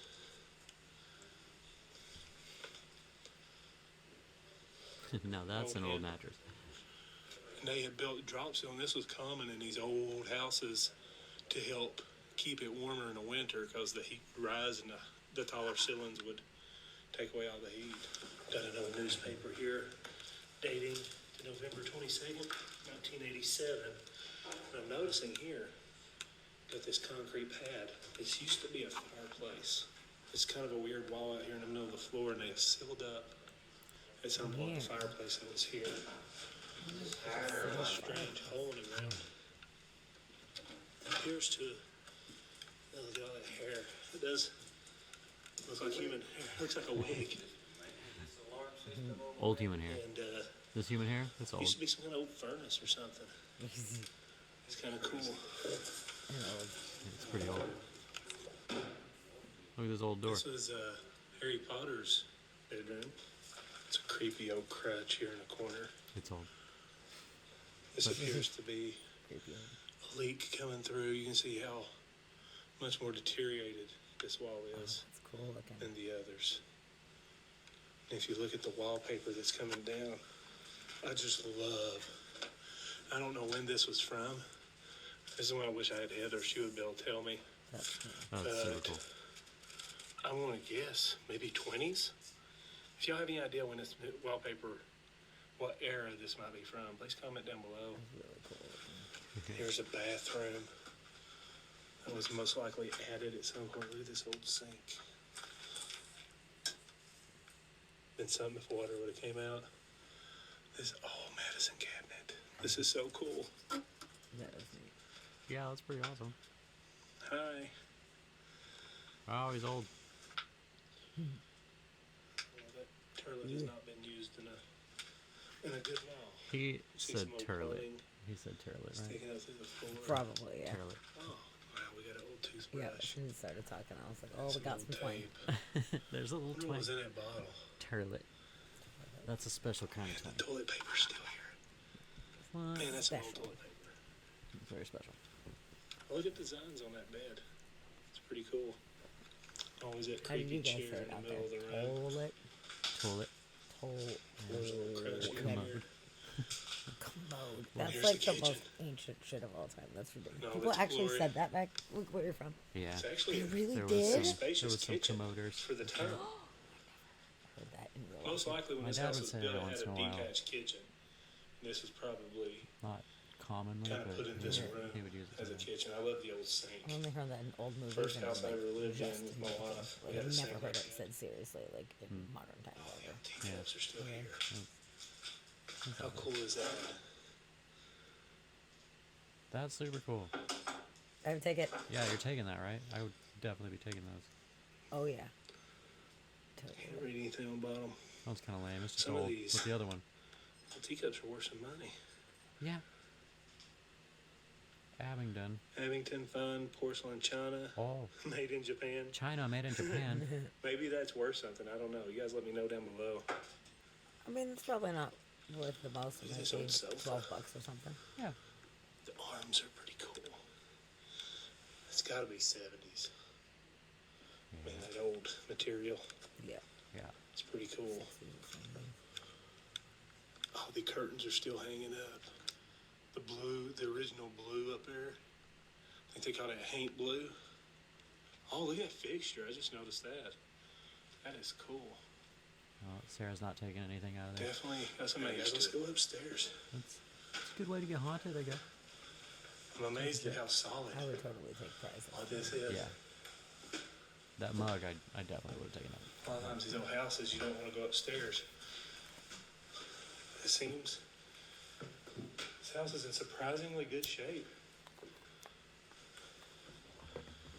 Ooh, I don't want to go back there. I can already tell that floor is not in very good shape. Do it. A whole fly swatter over on the floor. The hangers are still in the closet. Crazy. Don't appear to be anything up here. Alright, guys. This is the. Oh, there, guys. We're on the upstairs landing. Got a couple rooms over here we're gonna check out. Look at that. Old Sesame Street. Elmo. There's an Elmo blanket. Can't be that old. Elmo didn't come along until later. This is a really big old mansion here. What's in the closet over here? Being very careful on these floors. It looks like nothing's in there. Turn around. love these old houses. Let's go this way.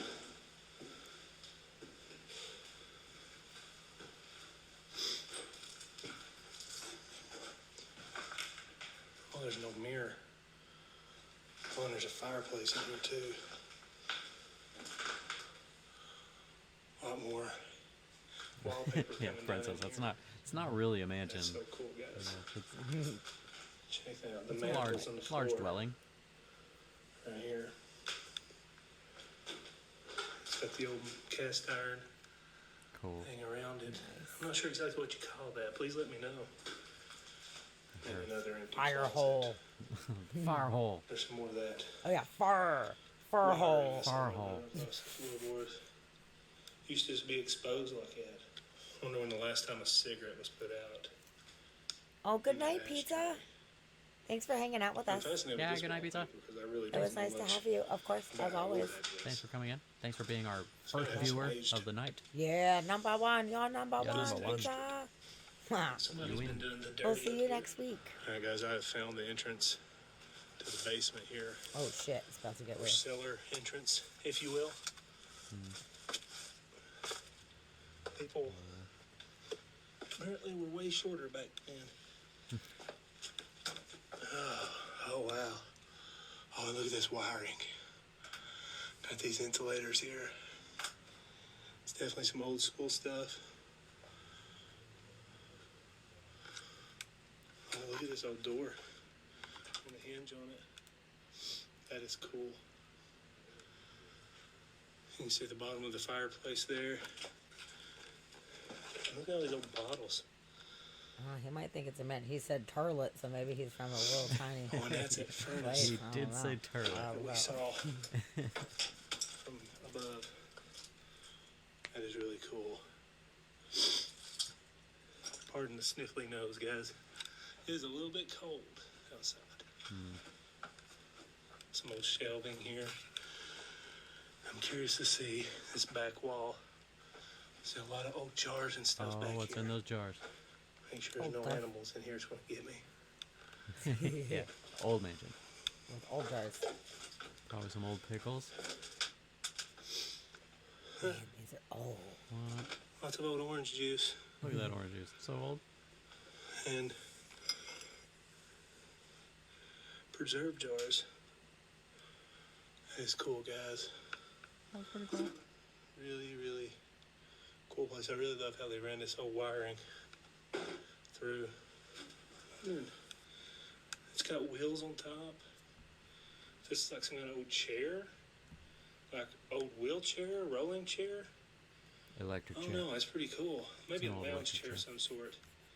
Feel free to comment if you are familiar. All right, guys, this place was epic. Thank you so much for coming on this adventure. I want to say a huge shout out to Ray Ray the Explorer for bringing us here and showing us this epic place, and also my boy Tim from Breaking the Shell was here with us. So guys, their links are in the description down below, so go check them out. Until next time, guys, hope y'all have a wonderful day. Sex dungeon. It's a sex dungeon. That was a pretty neat little place. Yeah, that was I pretty liked all good. the old wallpaper and everything. Yeah, That the was wallpaper was cool. That was very neat. Super cool. Yeah. It wasn't like the oldest ever. There was still stuff from like 70s and stuff in it, but it was definitely old. It was old. Yeah. Okay, so it's not a mansion. Not a mansion. Decidedly not a mansion. Okay. 1900s. I want to see the outside Now, of it in the again. What made him think it was a mansion? Hold on. Just wanna see. After a nice little hike through the woods, we have made it to this spectacular location. Yeah, that's not a mansion. No.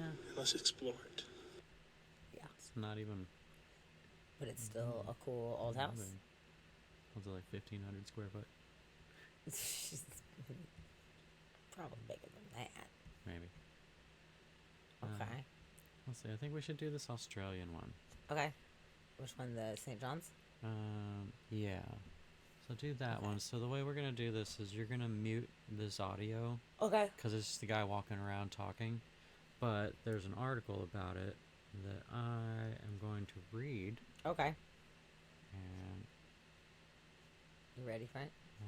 Let me see. I'm just checking some of these pictures. We Awesome. might want to go back and like look at some photos from here. We'll see what he ends up showing on this thing. Okay, we're muted. Okay. All right, Australian. We're going into an Australian orphanage. Okay. Ooh. Yeah, so we're going to let this guy wander around, talk about things. He does a little intro about something that doesn't really matter.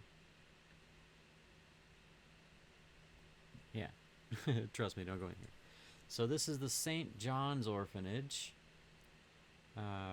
which was at times referred to as the Goulburn Boys Orphanage, located in Mundy Street in Goulburn, town in New South Wales. Served as a home for many children who had the misfortune to have lost their parents. Its foundation stone was laid and blessed by Bishop John Gallagher of Goulburn on March 17, 1912. It's 2 stories high. Throughout its history, there were several extensions built and were added to form the final structure of the building, which does look more mansion-y than the last mansion we looked at. In 1905, at the general meeting of parishioners in Goulburn, it was proposed that an orphanage should be opened up in Kenmore Asylum to serve as a replacement for the older orphanages on Clinton Street that had been running for over 25 years. This older orphanage housed only girls, and the 2,000 square meters of land it had was barely adequate for this purpose. The orphanage badly needed to be expanded to include boys and house more children. And so 242,800 square meters of land was purchased in Kenmore as a site for the new orphanage. The main architect chosen for this task was Edmund Cooper Manfred, an English-born Australian architect known for designing many iconic buildings in the area. The contractors hired to bring the blueprints into reality were Messrs. King and Armstrong. King and Armstrong. Good names. The building style was described as severely simple Gothic. Severely simple Gothic. Like, more simple than you could even imagine. Finger my butthole, Wilfred, it said. And it said, trust me, don't go in anymore. That's spooky. Let's see. The total cost of the project were around the £6,000 mark. That's it. £6,000? All the girls were transferred to the new orphanage, and all of the boys, age 8 and older, were also moved there to wait for a permanent home. Although finished in 1912, the orphanage was not officially opened until 1913. For this purpose, there was a ceremony on Sunday afternoon, and Bishop Gallagher once again blessed the orphanage using the words, "But within the bosom of the Catholic Church, God, who tempered with the wind to the shorn lamb, took compassion on the outcast and the orphan of the Catholic faith." Sounds good, but we've learned about Catholic orphanages. The orphanage was run by the Sisters of Mercy and the Catholic Church. The building included both an attic and a basement. It was made entirely of red brick and had red roof tiles. The building also had balconies with beautiful iron railings that, together with cut stone, added to the overall beauty of the exterior.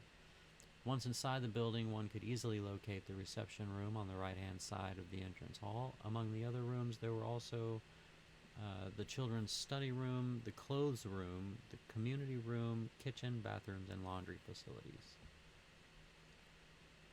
The orphanage had all the necessities it needed to function properly.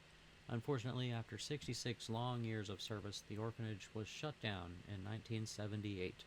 From 79 to 94, the building was leased to the youth with a mission base.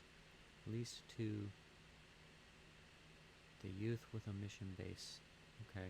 For people traveling from overseas to pursue discipleship and missionary training courses. So it was used for church uses. Once they were gone, the building was abandoned and left to deteriorate. Today, the orphanage is heavily vandalized, and the police have their hands full trying to prevent these vandals from completely destroying St. John's Orphanage. There were even Goulburn ghost tours that were held at the site in the hopes of discouraging vandals. However, local residents are regularly calling the police to report disturbances. The site is owned by the Australian businessman John Ferreira, who bought the orphanage and is surrounding grounds for $450,000. The Goulburn City Council is holding Ferreira accountable for allowing irreversible damage to be done. Ooh. Consequently, the City Council has not issued Ferreira any development permits until the orphanage is restored. The site is now listed as a Heritage Conservation Area under Goulburn Mulwari Council's Local Environment Plan. Okay.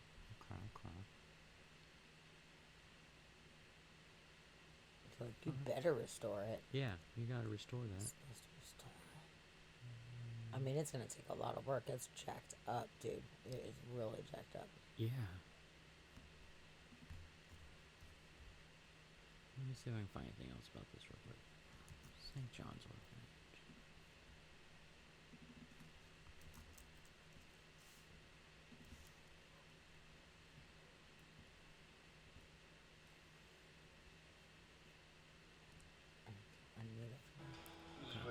Big industrial washers.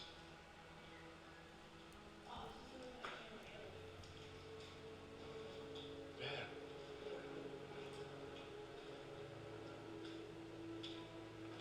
There's a bunch of birdies living in there. Looks like a bird. So I do know a little bit about this place, apart from it, being burnt down and stuff. But the room that we're in now would have been used to wash the children's clothes, which, according to kids that went here, they got clothes that were either way too small or way too big for them, and their shoes were also a few sizes too small or too big. There was rampant abuse going on here, and it's just such a dark place. I don't know how safe it's going to be, so just be very careful.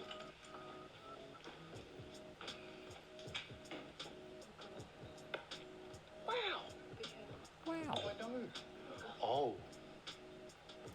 You can't see that, but there's a pentagram. It's 666 right there. I know, that's what I was saying. Oh, God, that's scary. Whoa. Whoa. That's kind of awesome. It's like zoo. Yeah.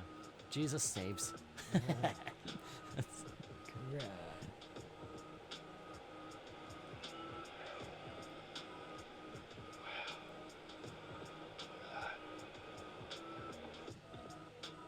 This is so sketchy.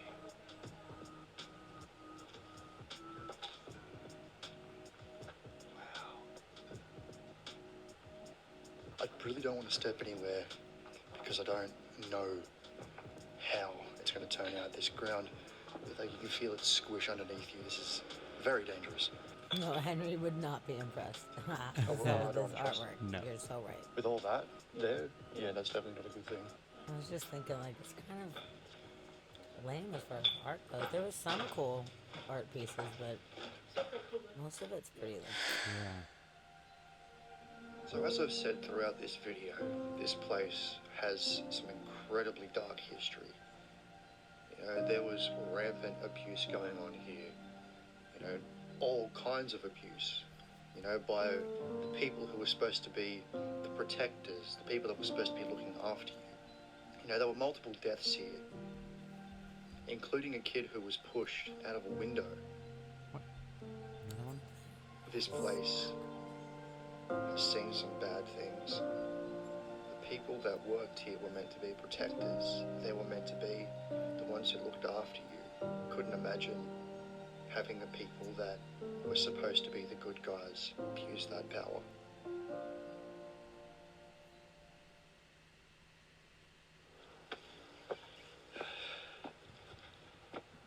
So we might be back at the start, but that does not mean that the adventure is over. Click right here to see my last adventure. Click right here to see an adventure that YouTube recommends, and click on my face to subscribe. it's kind of cute. That was a neat place. Yeah. Let's see, there's a gallery of photos from there. It's mainly like the kids and everybody that was there. So I guess there was some scandal going on there. There was some dark stories talking about, abuse But it does say that despite a lot of these stories, some of the former residents say that the nuns were, quote, tough but fair, and that they were fed 3 meals a day. Some even stayed in contact with their caregivers once they left. So some people had good times there, apparently. If you weren't getting chucked out of a fucking window. If you weren't being thrown out a window, you're doing pretty good. So apparently if you were a good kid, you're doing all right. It did say that one person said that because there were 200 boys and only 12 toilets, some would have to defecate in the urinals, drains, on the grass, or just would end up going in their pants. And as a result, the boys would get beatings for doing any of those. Aww. Oh, good night, Shadow. Good night, Thanks Shadow. for coming to hang out with us. And Yeah. thank you for gifting those subs to our friends. Thank you so much. Thank you so much for We that. really appreciate That's that. awesome. You're always on the lookout when somebody comes in and they're hanging out and they don't have a sub. And we really, really appreciate that. Yeah. So much. Thank you. We adore ya. Definitely. Ooh, we have a new follower. Hello, Oh. welcome. Welcome in. Thank you for giving us a follow. Yeah, thanks for that follow. We're talking about abandoned orphanages. Talking about today. abandoned orphanages. All right, do we have a Sage next Aquarella. next location? Let me see. Calandros! What's up? Welcome back. Oh, is that who it was? I couldn't read the thing. No, that was Oh, we cool. got a follow, but then Calandros popped in to say hi. Oh, Hey. nice. Oh, hello. Hi. Nice to see you again. We're so happy that you're back. I hope your evening is going good. We're Yeah. having a good time over here talking about some creepy weird shit. So, hope you like creepy weird shit. What's happening? Yeah. Hey. Awesome. Oh, and Waybug's here. Oh, yeah. Yeah. I saw the Weybug was Cool. lurking. Well, good, because we Thanks were for just hanging talking out. about an Australian place. I was thinking of, yeah. Let's see. Apparently, there's been Nuns. a lot of cases of nuns and Catholic shenanigans going Yeah, on. all So the fucked up. Catholic orphanages don't seem to be doing very well, really. No. Not at all. Okay, so it's going to be our next. Let me see. Which one? Dusty's looking. So I think that's all the videos I found. We can find videos of some others, but there's these top 10 lists, which I thought would be good to get a little history on, and then maybe we could look them up from there. Oh, we got a question in the chat. Thank you so much for the new follow, Perilla. So what's your topic, your target? Do you make a podcast about mystery or just video reactions about haunted places? So we cover a lot of different subject matter here on our podcast. So on Mondays, every Monday, we do weird news. So we find all the weirdest news stuff that's happening in the world. Some of it's science news, archaeology news, like just ridiculous Florida man news, and we cover that. And then on Wednesdays, we're either doing a deep dive into a specific subject of choice, or I interview somebody. I've interviewed a lot of really interesting people, like scientists, musicians, artists, all different types of people, morticians. So it's always going to be something interesting that we get to learn from a new person. And then with our deep dives, we cover a lot of different stuff. We've had so many different conversations. Dreams, AI. We do cover haunted places sometimes. This is a series, actually.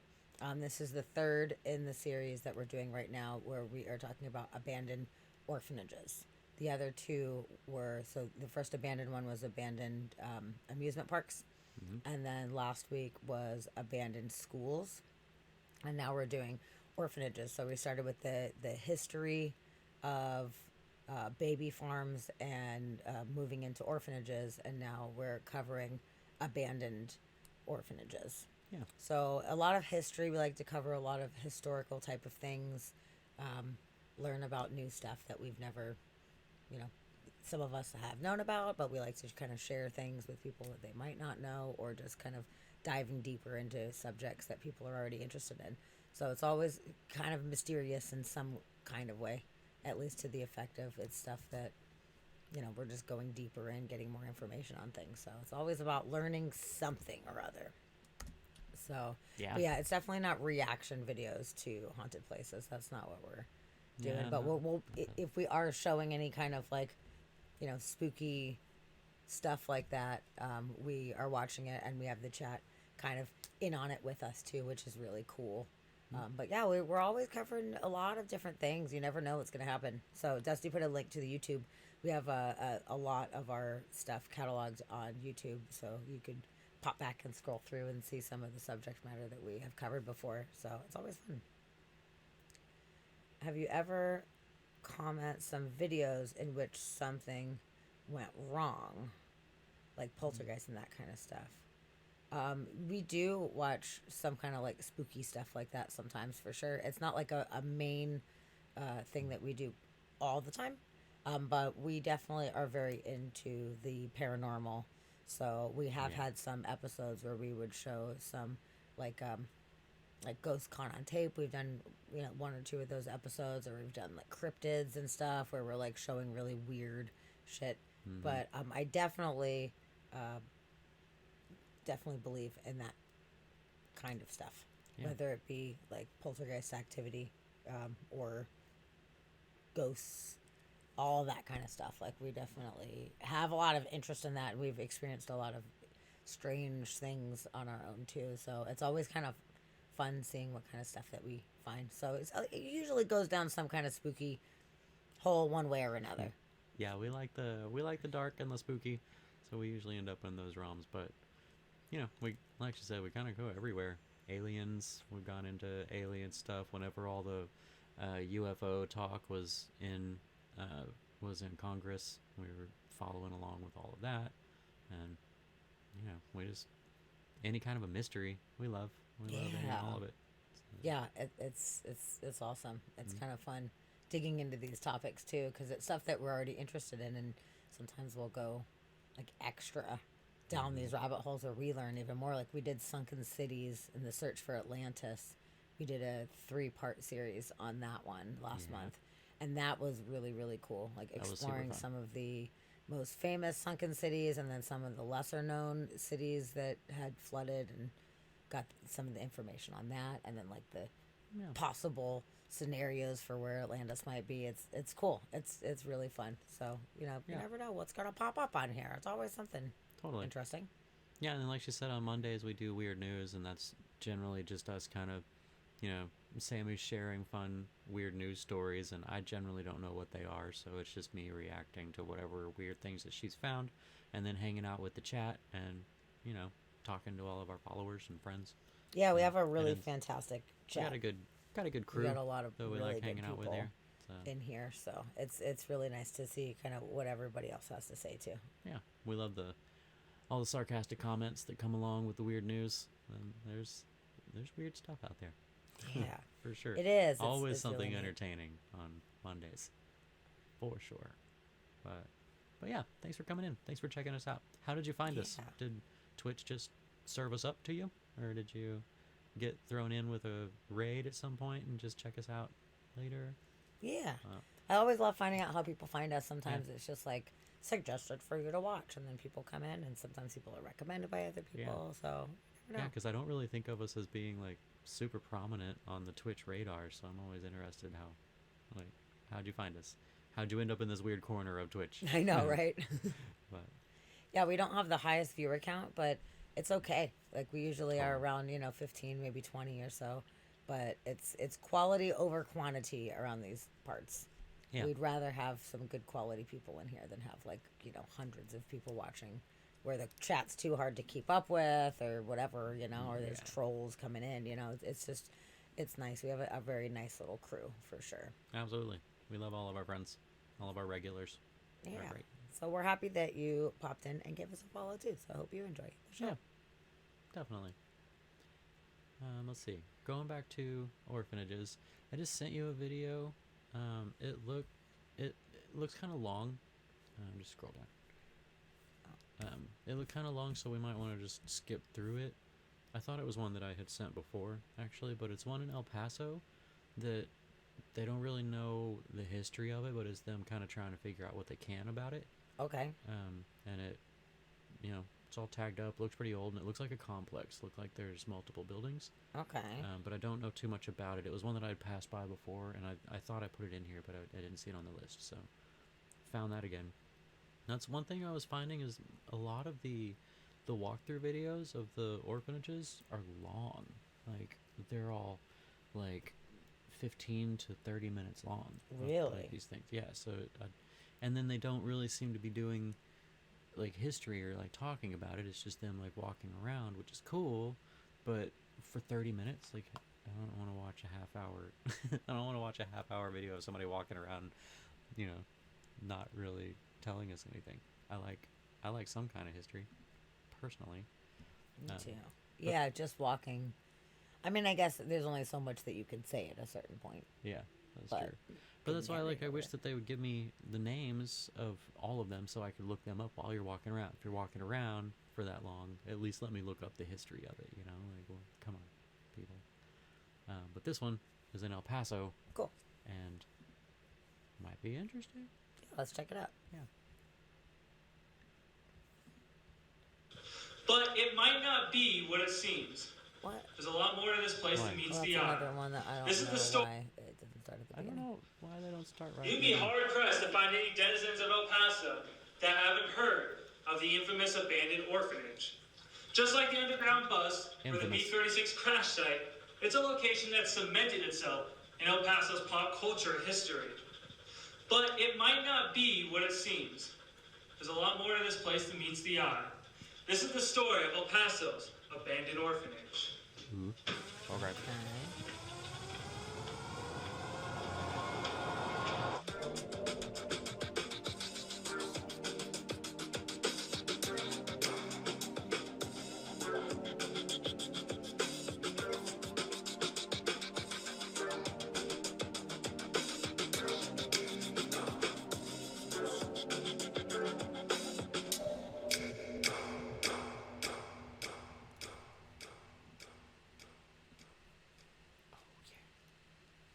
This is a good intro.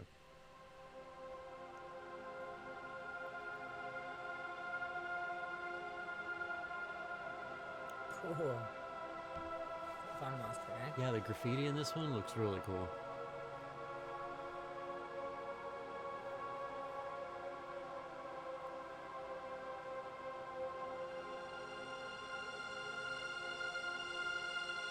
Giant glory hole. Yeah. That's all that could be. Yeah, it looks like El Paso. Wow. We're definitely in West Texas. Pretty thing.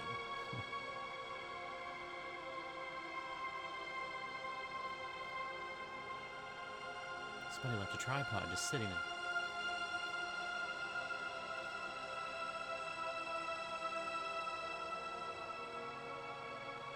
I wonder how old this place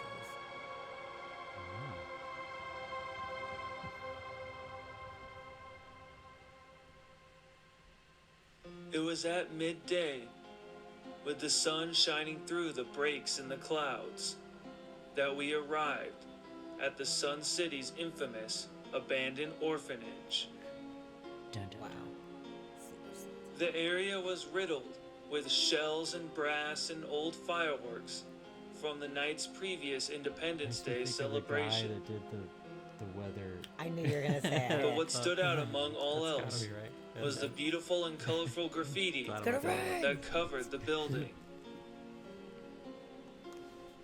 As the West Texas winds blew wildly around us, we began our exploration. Okay.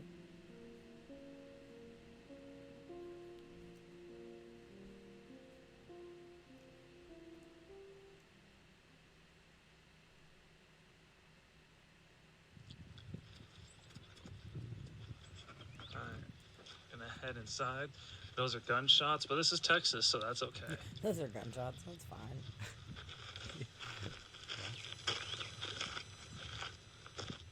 When you're in El Paso, you could be super close to Juarez. That could just be. Alright, I'm gonna head inside. You know, cartel. This place is incredible. It's sad to see that there's so much destruction in here, but the graffiti is really beautiful. Really cool stairs. This is a very unique place. I really like it. Someone's been definitely using it for target practice. Yeah. So, on the other side in this room here, there's some more stairs. I'm tired of staring at all these stairs. Yeah, someone firing off rounds across the road. Wow. How beautiful. It's not really beautiful. Oh, that's Not interesting. Alright, on to the upstairs. Yep. Oh, Kiwi's already on it. Alright, this is upstairs. What a cool little place.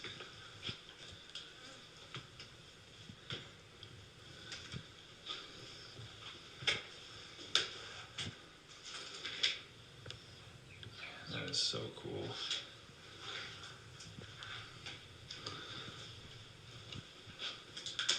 There's that whole building right there.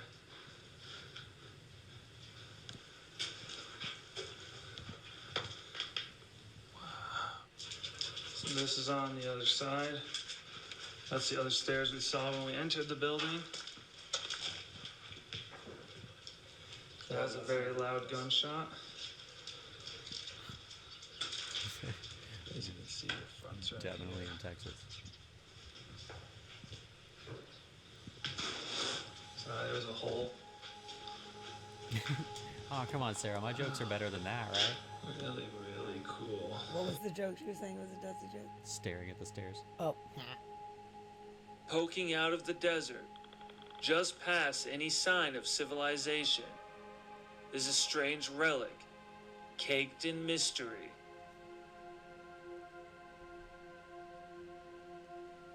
According to urban legend, it was once an orphanage. Reasons why it was abandoned vary depending on who you talk to. Some claim that the building used to be an orphanage, and the headmaster burned it down, killing all the children inside. Well, Others say that the orphanage was closed down due to lack of funding or a child committing suicide. Either way, none of these stories are likely true. Sarah, he does speak oddly. Of course, none of this has stopped people from claiming the site is haunted. In fact, the mystery around this location has probably helped inspire many of the stories people have shared. Some claim that they see lights floating around the outside of the building. Others say they see apparitions of the children that used to live here. ooh. Bet they do. Whether or not you believe any of these stories, the fact of the matter is this location is a very mysterious one. It wouldn't be the first location we covered with almost no history behind it, like the hotel in Azona, Texas. However, the truth of what this building may be is a little more mundane than you may expect. I don't know if that's really going to be more than I expect. I kind of would not be shocked if it was mundane. Dun dun dun. It's boring. This is the next building. Roaming around pretty good. I don't like that.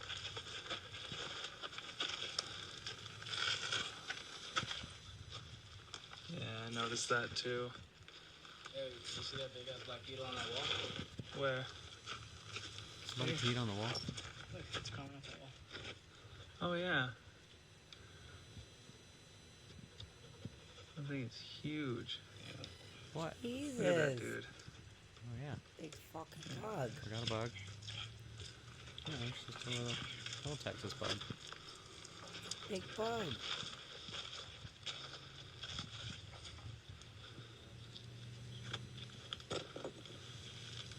So then here's the final building. That gunfire keeps getting closer. That's okay. That's just how people communicate in Texas. Yeah. Pretty normal, everyday stuff. Get off my lawn. Wow. How cool.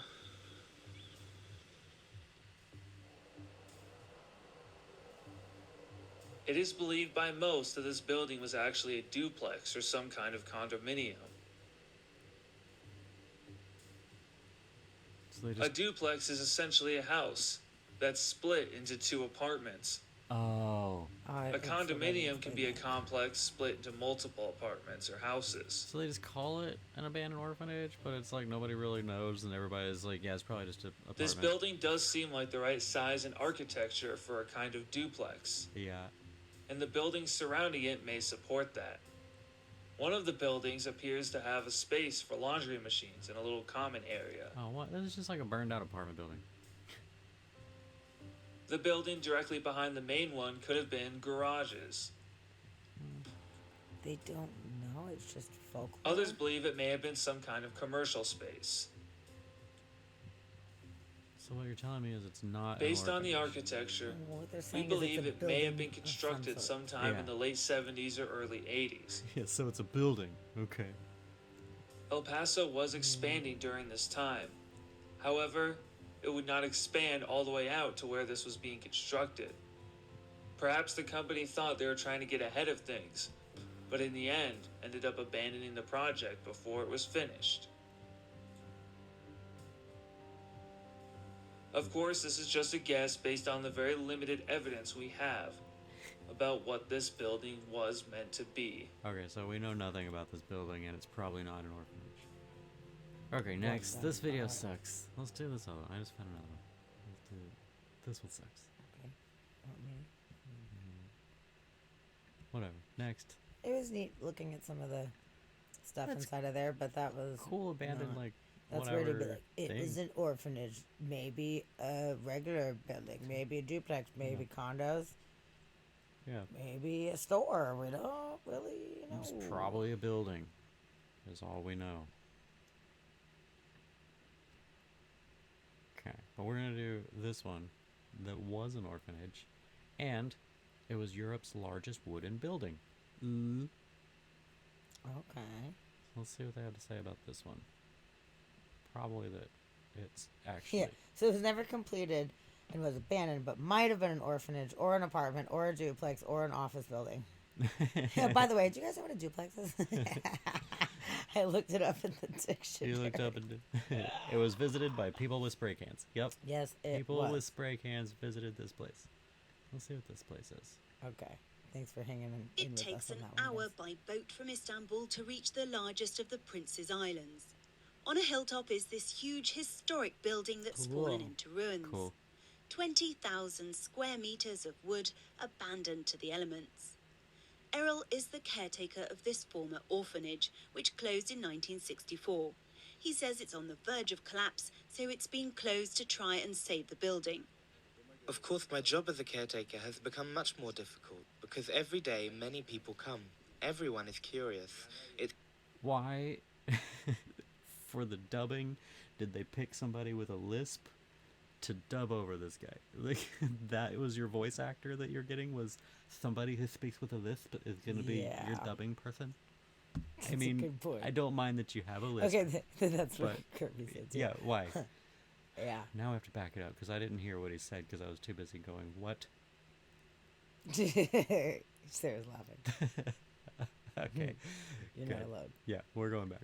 Of course, my job as a caretaker has become much more difficult, because every day many people come. Of course. Everyone is curious. It's a big building. People come from all over the world after hearing about it. Built in 1898 by a French architect, the building overlooks the Marmara Sea and was intended to be a luxury hotel. In the end, however, the Greek Orthodox Church transformed it into an orphanage through which more than 5,000 children passed. Wow. Today it's classified among Europe's 7 most endangered sites by heritage organisation Europa Nostra, which hopes to save it. We believe it is the largest wooden building in Europe. Its historical characteristics, the details, distinguish it from other constructions. For all these reasons, it occupies an important place in the history of this place, but also for the Greek minority. This summer, a delegation of experts will come to assess what can be done with the building and what the cost of renovations would be. The idea is to try to rehabilitate it without having to rebuild it. The main structure is solid. The big problem comes from the roof. But the big advantage is that the building is so high that it dries out. When it takes on water, it dries with the wind, so there is no rotting. But from what I've seen, the north face has been badly damaged. With every season, the condition of this neglected building deteriorates even further. Europa Nostra hopes that urgent restoration work can begin before next winter.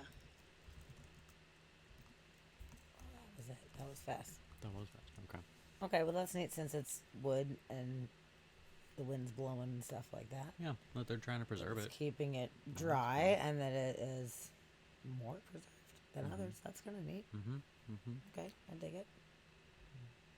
Did it give years on that one? I didn't No, hear them say anything. They said it closed down in, what did they say, the 60s or something? I don't remember. They did say when it closed down. Too busy thinking about the 40s or 60s.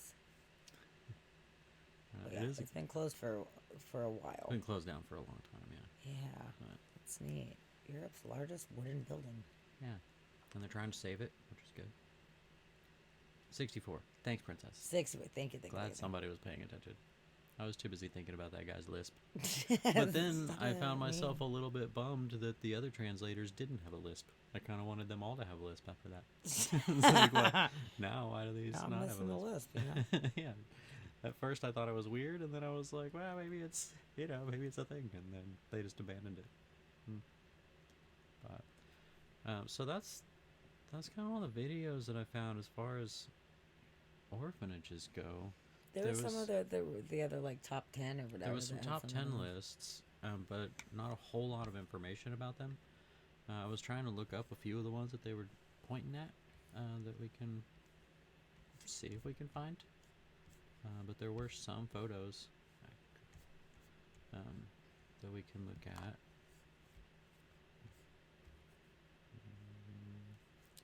10 more eerie abandoned orphanages. That one. That or the one above it. Either one.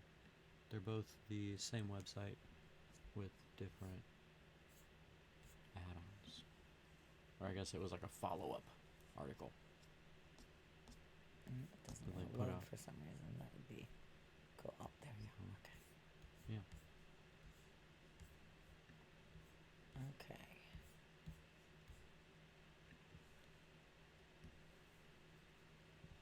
So yeah, we got some top 10 lists of them. But yeah, I was trying to find information on some of these, and I couldn't really pull anything up. A bunch of the links were broken. I think this article is old. It doesn't say when it's from, but I think it's old because a bunch of the links that I was trying from it weren't working.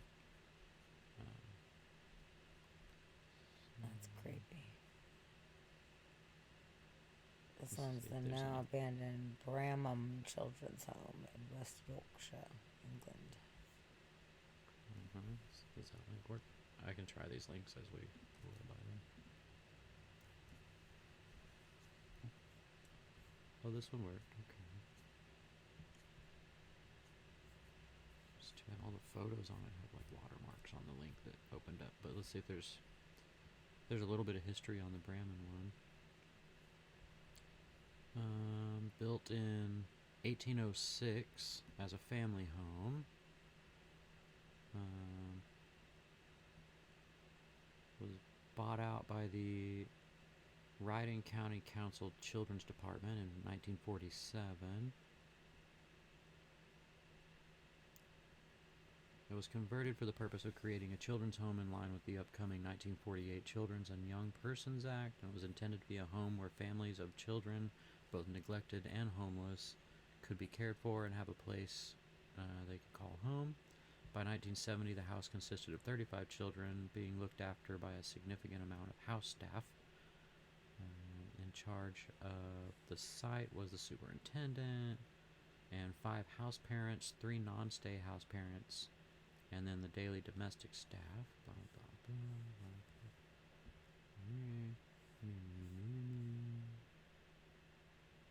It appeared well suited to its new role until 1974, when the Leeds City Council took over the running of the home, which as a result the admission policy was changed. The managing staff left, and thereafter children on remand and delinquents were admitted to join the family groups still present. This, as one can imagine, caused many problems. The house eventually shut in the early 80s, the children moving to another home in nearby Weatherby, which has since been shut and demolished. Okay. So the link on that one, it's got a lot of photos if you want to see the inside of that one. Yeah.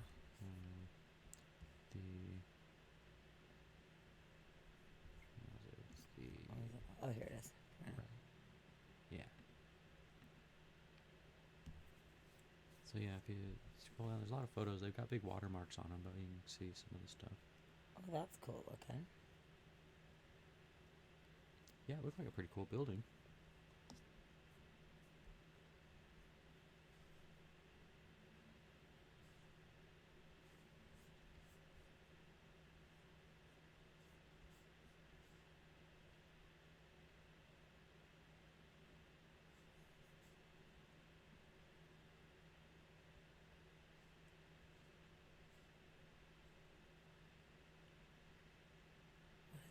A suitcase, maybe? Yeah, it looks like a suitcase or like a weird one. It opened from the top like a cooler. Yeah, it's weird. Yeah.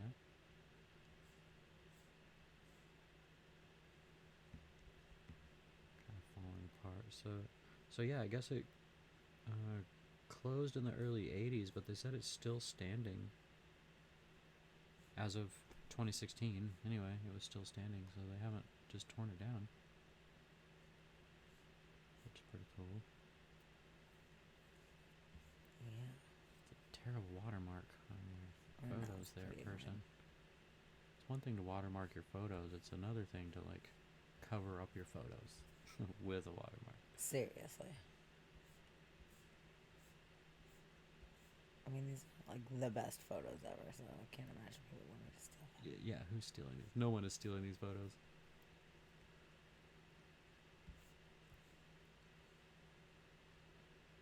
Yeah, look at that. That's like blurry as shit. No one's taking your photo. Nope. Oh, Sarah said Photo Bucket puts them on there. Oh, Photo Bucket does it? Really? Oh, okay. They cover up your photos? Why would you ever want to use Well, that I need to- service? If they're going to cover... You call Photo Bucket and your shit up. complain. And it makes it, like, darker, like, grayer in this Yeah. area. Like, it's the entire center of the photo. Yeah, it's like a whole Why would banner it do that? you put across there. That's lame. Because you have to pay for it now. Got it.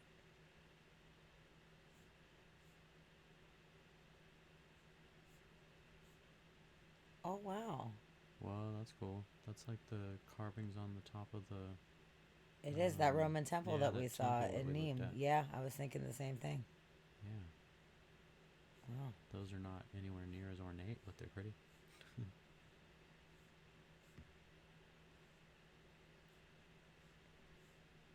Wallpaper was nice.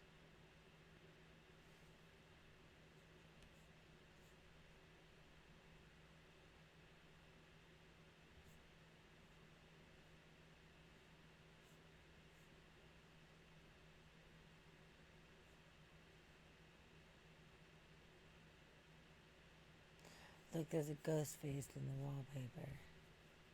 Oh, what? Haunted. It's haunted. Totally.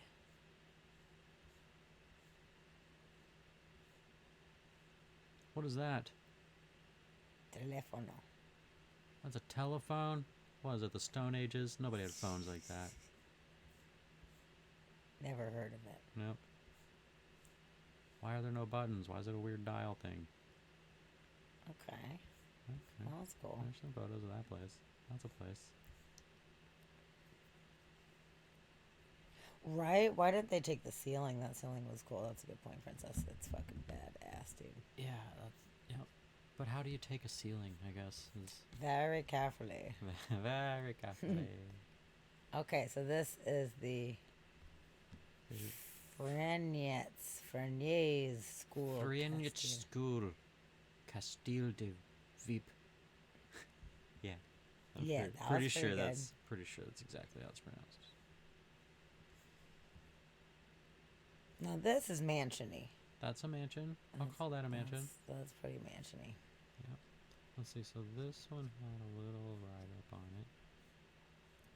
This one says, the Freniers School Castile de Veep is located in Wegenmal, Belgium. Operated for well over a century, from 1880 through 2008, to be exact. 2008? 2008. At the time of its closing, due to dangerous structural decay, the building housed 54 live-in students divided into 3 preschool classes and 6 primary school classes. Wow, they had people living there at that point. For the past 8 or so years, this exquisite little castle has continued to deteriorate, with camera-toting explorers having to deal with rotten floors, the state of which worsened between visits in 2011 and 2014. Whoa. Not good. This fucking photo is great. Let's see. So you're on the Silverlands, located in Surrey, UK. Oh, did I skip? Oh, shit, I missed that. Sorry, That's okay. sorry. That's okay. It goes back to 1814, when a local brewer invested his prodigious profits in a grand country home. In 1938, the Actors Orphanage, backed by none other than Noel Coward, took over the home. But by 1958, the cost of urgent structural repairs had made the orphanage economically non-viable. Okay. In the late 90s, local governmental authorities floated a proposal to reestablish Silverlands as a live-in clinic for pedophiles. Wow. Going from an orphanage to a live-in for pedophiles. Oh, come interesting. on. Local residents opposed to the plan mounted a candlelight vigil. Presumably they were fresh out of torches and pitchforks. Okay, yeah. And they got the council to change their minds. Okay. Wow. Those photos were taken in early 2015. No shit. Okay. So you can go to, there's another page. There's a page 2. Oh, yeah. If it'll load. Why is it not loading? Next. Try. Okay, there it is. Okay. Oh, this is another St. Joseph's Orphanage in Lancashire, UK. Opened in 1972. Nuns from the Netherlands came to England to run the operation. After the orphanage closed in 1954, the building was used as an annex to the neighboring Mount Street Hospital, which opened in 1877. In the early 80s, the hospital closed, and a private investor then converted the orphanage building into a residential old-age nursing home. No word if any of the latter tenants were returning orphans, which that would have been weird. And then those photos were from 2014. Beware. It's spooky. Pretty creepy. All drippy and shit. That's pretty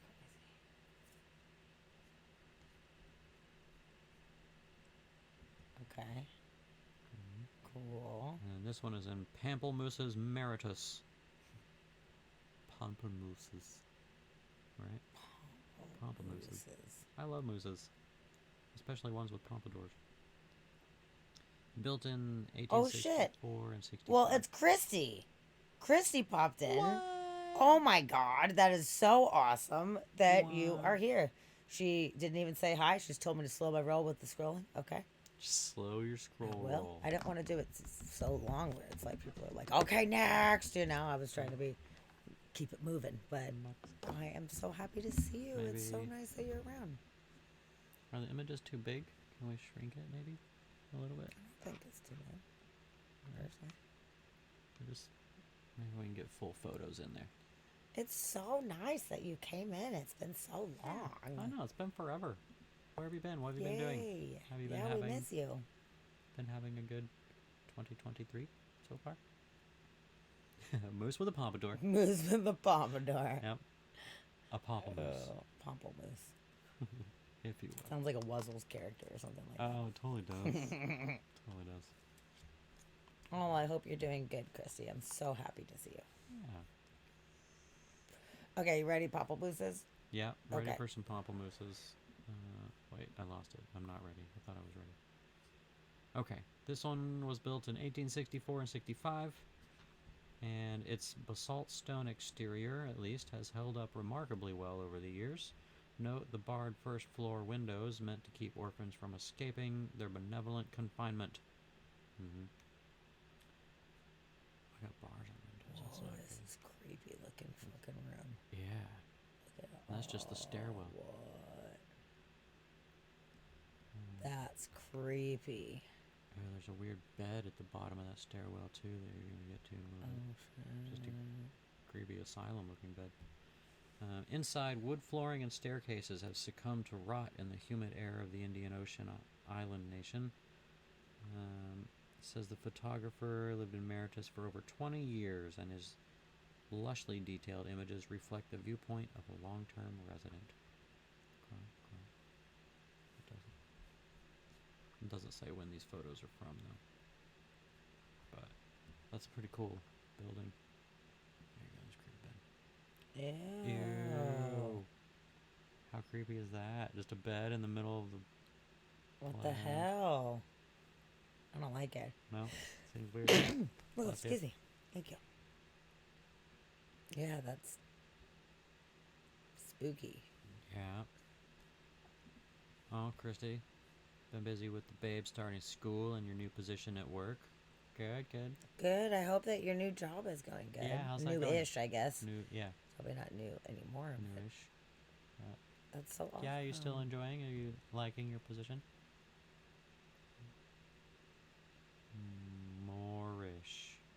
Mauritius. Okay, Mauritius, not Pamplemousse. No, it was the name of the island, which I've never known how to pronounce it either. So thank you for that. Nope, didn't know that. Cool. Oh, it's completely different than the one you initially got hired for. Interesting. Oh, really? I hope it's a good position, though. Yeah. The mold's more worrying than the haunting. There's a lot of mold, There's man. a lot All of this mold. black mold, like, damn. I mean, it's Not pretty good. moist region, so yeah. Probably just gonna have to condemn this building and knock that down. That's okay. It's an orphanage. It'll be set on fire soon enough anyway. Before you know it. All right, so now we have Sunny Acres Orphanage. Oh, she says, shout out to Dusty and his resume wizardry. Oh. True story. If anybody needs a super cool resume made that's going to get you jobs, Dusty makes awesome resumes. I'll make resumes. Yeah. Yep, he's good at it. Fit to your personality. Yes. Ooh, customized resumes. Nice. Yeah, thanks, Christy. I'm so glad that helped. I'm glad that you were able to get the job. That's awesome. Yes. Even if it's not the one that you thought you were getting. But I hope that the position you ended up in is what you enjoy anyway. Yeah. Oh, I hope at least it's a good one for you. Yeah. Cool. Well, good. I hope that things are going okay for you. I've missed having you around. Definitely. We're glad you popped in. All right, so now we're at Sunny Acres Orphanage, Sanatorium, and Juvenile Detention Center. Ooh. It looks pretty nice. Let's see.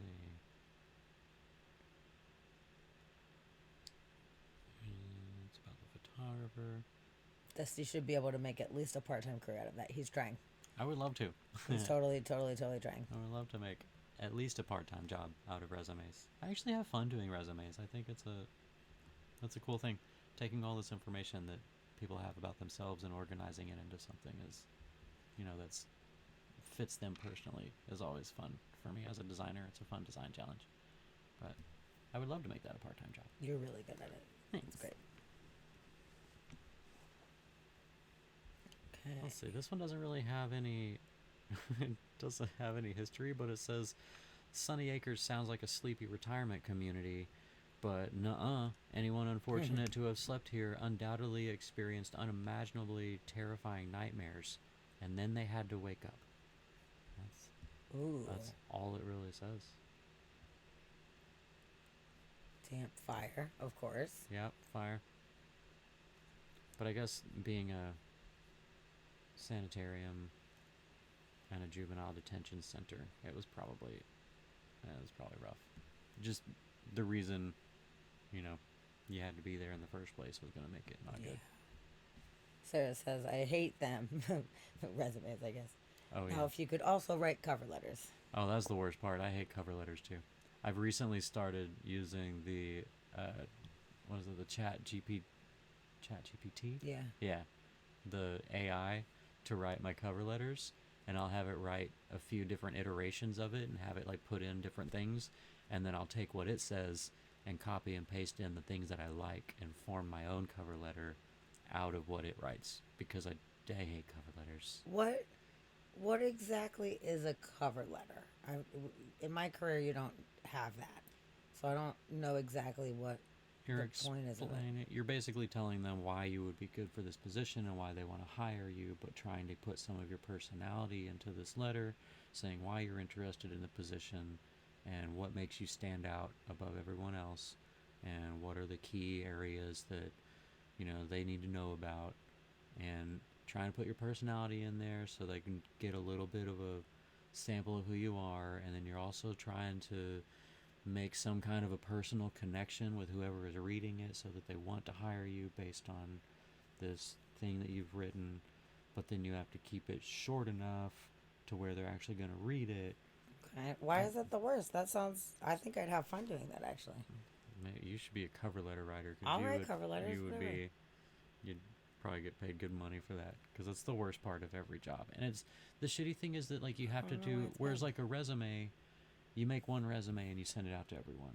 A cover letter, you're supposed to, really a good cover letter shows that you've done your research into the company, you call out a couple things about the business, and make sure that they know that you know what this company is, and you're not just sending a resume to a job.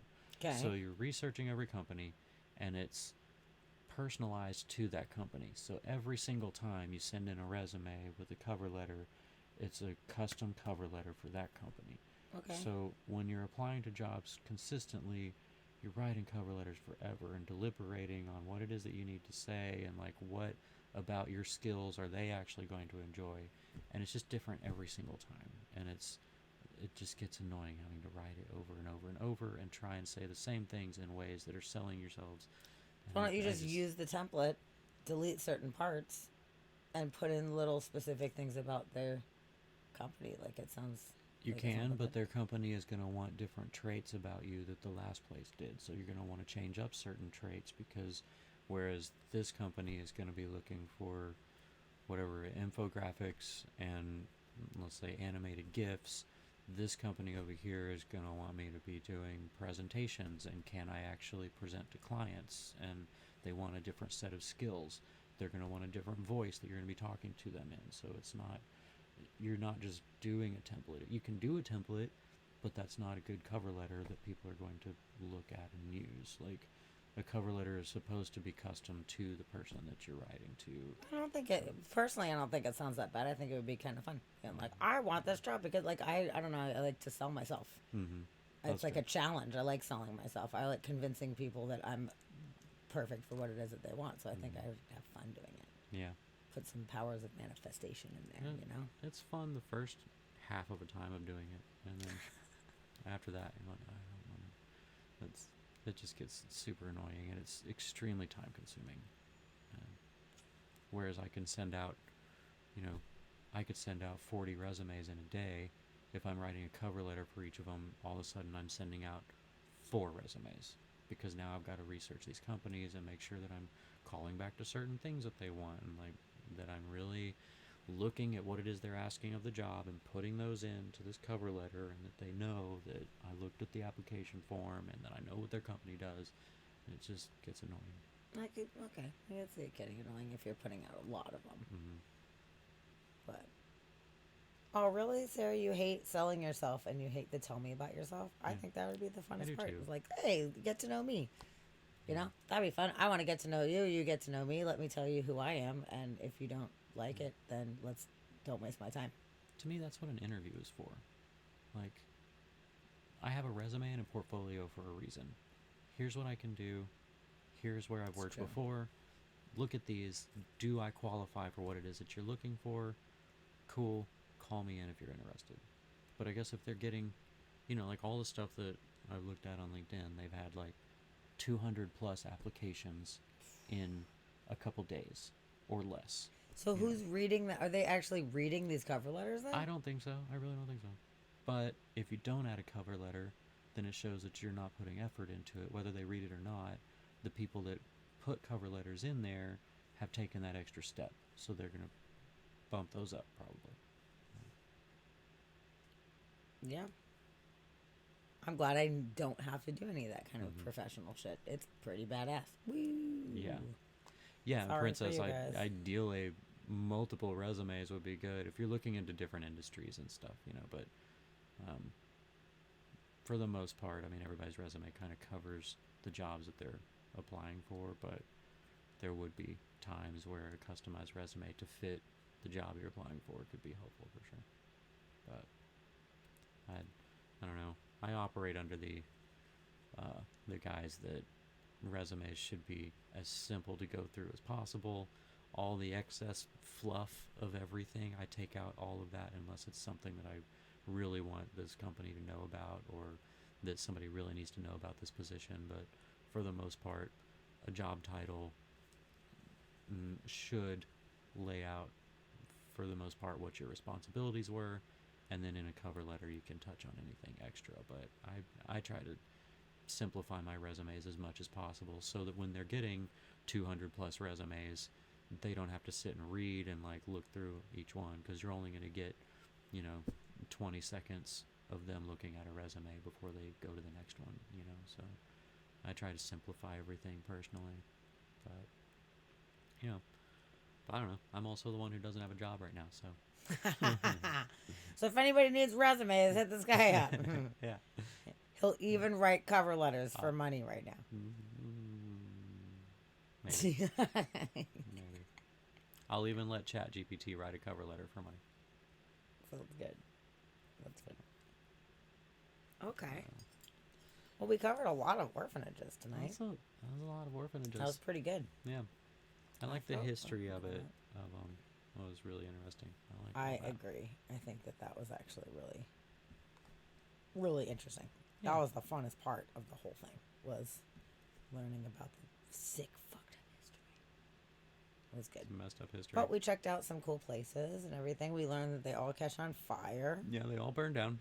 They're at all least on a couple fire. times. Yeah. So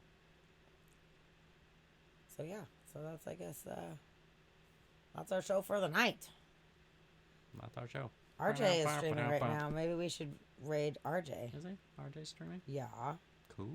Okay. RJ, our super, super homie, is streaming, and there's only like 4 people in there. Maybe we should go bring everybody in there and go say hi to RJ. Yeah. Are you guys down? Want to go say hi to RJ Moon? We can go chat at him and make him lose concentration on whatever game he's playing. Is he playing a game? Or is he just talking? Just chatting. He's just talking with his kick-ass microphone. Good microphone. He just threw a peace sign up. Does that mean he's Is he out? peacing? I don't know. Is he peacing? Oh, yep. He just fucking ended. What? Damn it. Oh, we should have raided him right before. Right, yeah, and make been him like, stay ah. longer. Yeah. Damn, that was close. Yeah. Yeah, Princess, we saw that the third egg has hatched. Yes. Do you guys want to go to Hootie? Athena. Should we go to Hootie and see if I can set the new babies? I'm so excited that the third baby is there. We can, if you guys want to. I don't want to like overload you guys on Hootie's Hoot House. The Hootie's Hoot House. But like, I love the Hoot House. Yeah. But we can do something different if you guys want. Yeah. Any feelings or suggestions right now? The axolotls are just chilling, looking all cute, but they're not doing anything too exciting, right? Well, yeah, we got music things. We could do turtles. We could do. I don't know. I think we should go. We should go with the. We should go to Hoot Hoot House. House. There's things going on. There's babies being born. There's fucking babies. The hawk apparently has an egg too. I didn't know that there was a hawk egg up there. Oh, thanks, Princess. We totally will. Thank you. Thank you so much. Yeah, it's gonna be fun, and I'm really looking forward to having her back on the stream. She's been on twice before, and it was both times are super fun. So it's gonna be good. So we'll see what I don't know. We might just be talking shit, telling stories, or we might have some subject matter. We don't even know. We're gonna find out. You guys will find out too. It'll be great. So I'm thinking, like I said earlier, that most likely probably we will have Monday off, I think, and then we'll do podcast on Wednesday. It might switch, but I think that makes the most sense, that when she first gets it, we'll have a couple days. I don't know.